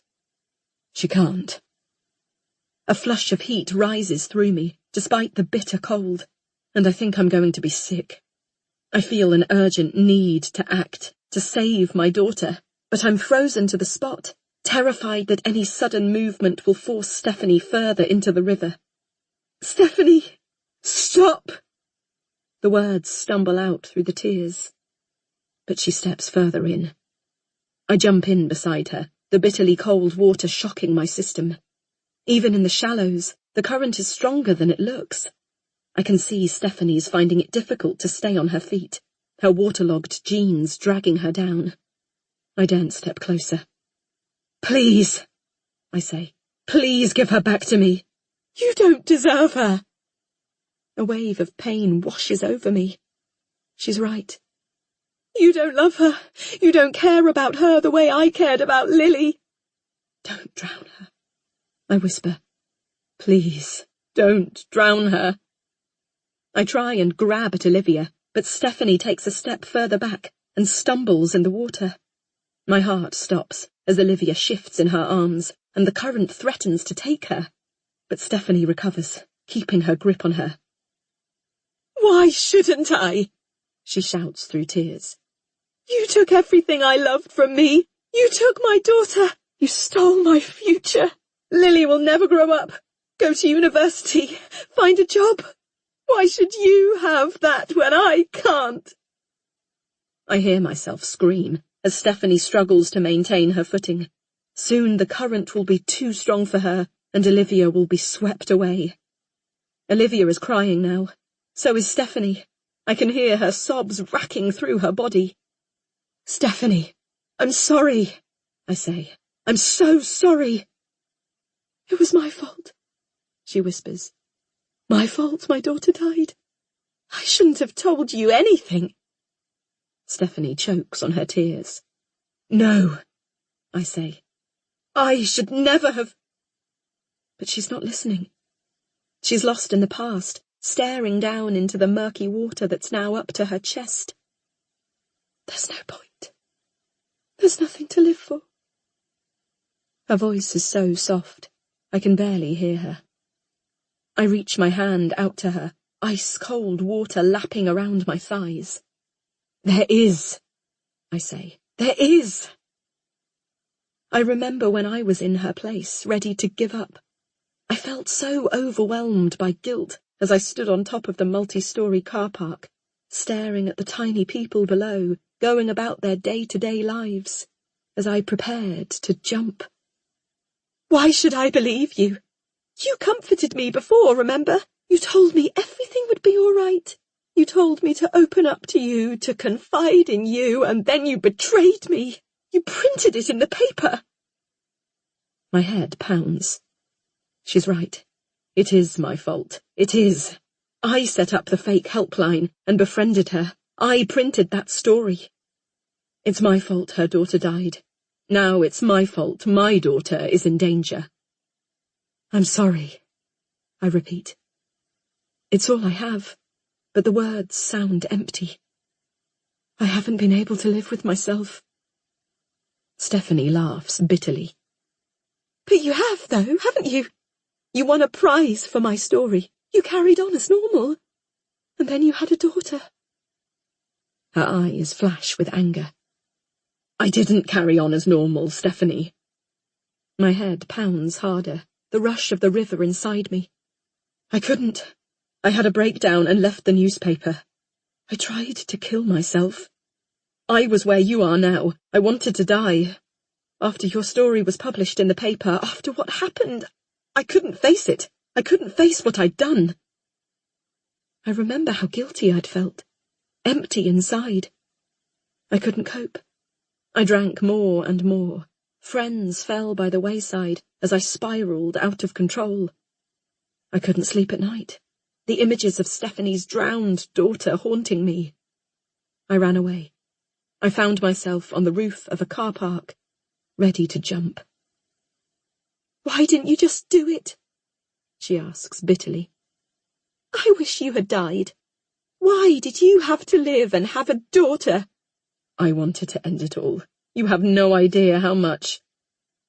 I remember how strong the desire was, how intense. It seemed like the only option. But Matt had come and stopped me. If only I could do the same for Stephanie.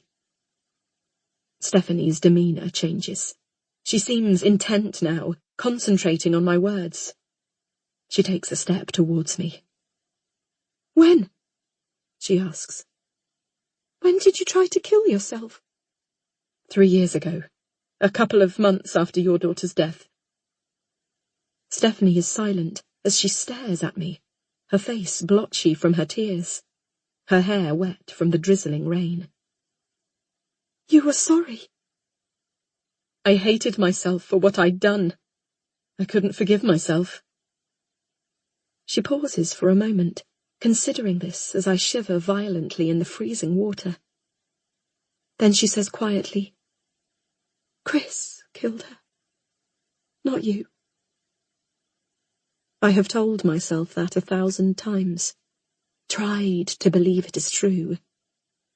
But I know that if I hadn't run the story, if I hadn't told Stephanie to leave him, then things might have been different.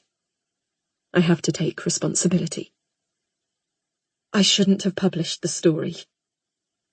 But Stephanie is immersed in her own thoughts. He was the one who took her here. He was the one who drowned her. I thought it was my fault. I told you our secrets. I'd tried to leave him. I betrayed him. I knew what he was like. I knew his temper. I just never thought he'd hurt Lily. It wasn't your fault, Stephanie. You couldn't have known what he'd do next. She looks at me. You couldn't have known, either. I nod, tears streaming down my face, remembering her daughter being pulled from the water. I'll never forgive myself for the way I behaved, for what I did. But she's right. I wasn't the one who killed Lily. Chris did. Stephanie looks down at Olivia in her arms. Do you love her? She asks. And suddenly, it's there. The surge of love I've always wanted. I am here, I think. I am here to rescue my daughter. I do care. I'm her mother. Yes, I answer truthfully. Stephanie hands Olivia over, and I wrap her up in my arms. Relief floods me. She's cold and shivery, and her hair sticks to her tiny face.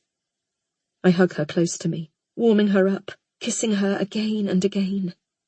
Stephanie must be even colder, the winter river soaking through her clothes.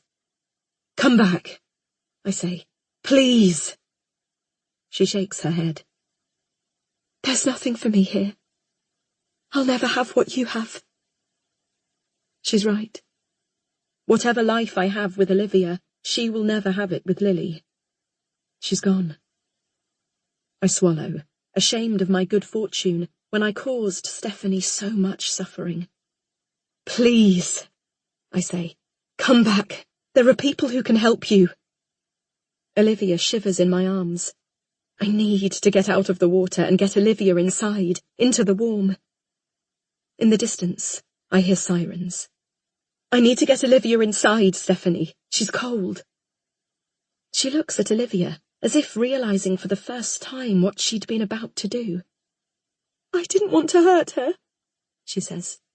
I just wanted to say goodbye. Lily's gone, Stephanie. Please come in, please.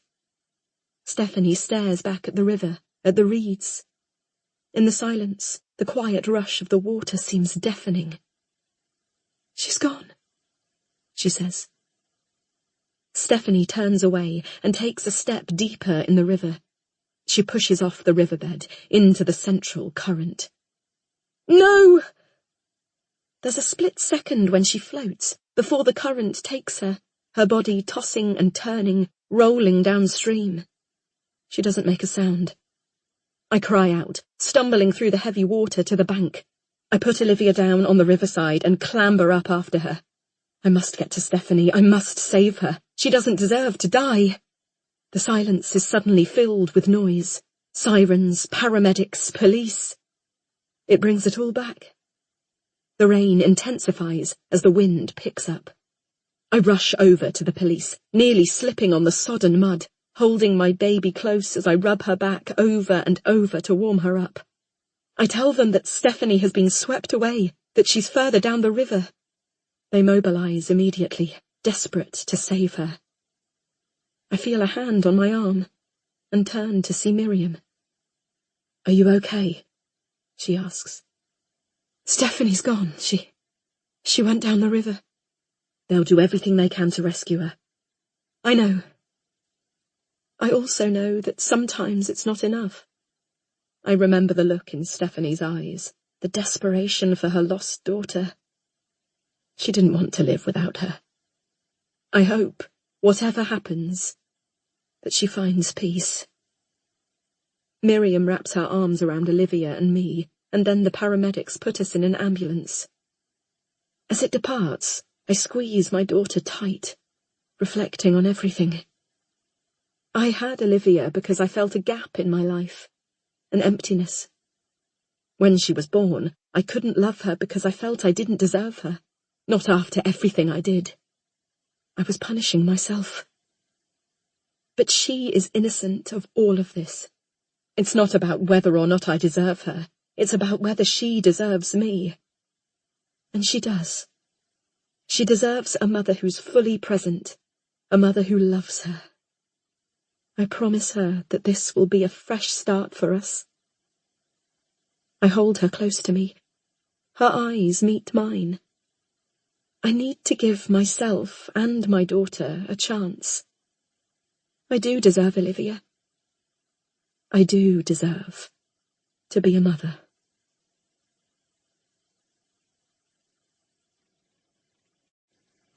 Chapter 48. Epilogue. 3 months later. I stare up at the cottage, its limestone walls so full with promise and potential. The home I thought we'd be happy in. Ruth sold the cottage to a family. 2 parents, 2 children. She's already recruited the mother for the tennis club. A nice family, she said. I imagine them looking round, deciding which colour they'll paint each room, exclaiming at the huge garden, picturing their kids running free. The sale has made Ruth finish sorting through Pamela's things, and now the rooms are beginning to clear. The cottage seems lighter and airier. Ruth isn't pleased that Matt and I are back together. I think she'd still prefer him to be with Sarah, although there's no chance of that. They were never having an affair. We're pretty sure it was Stephanie who planted the scarf, and I think Graham, who I supposedly left the nightclub with, was just another one of Stephanie's creations. But even though my STI tests came back negative, I'll never know for sure what happened that night, and that scares me. I've stopped drinking again. This time, I hope it's for good. Matt has finally taken my side against his mother and told her she has to accept me or she'll see less of her granddaughter. That's the last thing Ruth wants. She might not like me, but she loves Olivia. She wanted us to rent somewhere close by in the local area, but both Matt and I are ready to leave. We're moving to Oxford, between Matt's surgery and the magazine I'm doing freelance work for in London. The magazine focuses on social issues and has a small but growing readership. I won't win any awards this way, but I will get to expose the issues that matter to me. To help people. And that's enough. When I get to Oxford, the first person I'm going to call is Miriam. She rushed to the river to be by my side as soon as I called. She's forgiven me, despite everything. I know I can trust her, and I want us to be friends again. I've missed her so much. To my surprise, Sarah's become a friend, too. We've both made mistakes, and I think we understand each other. She even babysits for us occasionally. I feel awful about what happened to Stephanie. Despite everything, I wanted her to have a second chance. But her body was never found, and she was declared dead. Sometimes a sudden noise in the cottage would make me jump, and I'd be convinced she was back, watching me. But when I turned around, there was no one there. I think I'm just used to that feeling now, constantly being watched. Once we're away from the village, I'll feel safer. I hold Olivia tightly in my arms, comforting her as she whines. I feel so differently about her now. When she giggles, my heart lifts. When she cries, my heart aches with hers. It's like we're one being, intimately connected. The strength of my feelings has taken me by surprise. I hadn't been able to feel them before. I was numb from everything that happened. But now I'm free. Free to start over again. Matt puts the final box in the car and goes around the back to strap Olivia in. He turns to me, and we look up at the looming cottage together. Are you going to miss it? He asks. No, I say. Me neither. He embraces me, kissing me full on the lips. It feels like we're defying the house, defying Ruth. I can't wait to start again, I say. A fresh start, he replies. A chance to put the past behind us. We get into the car and drive away from the cottage for the final time.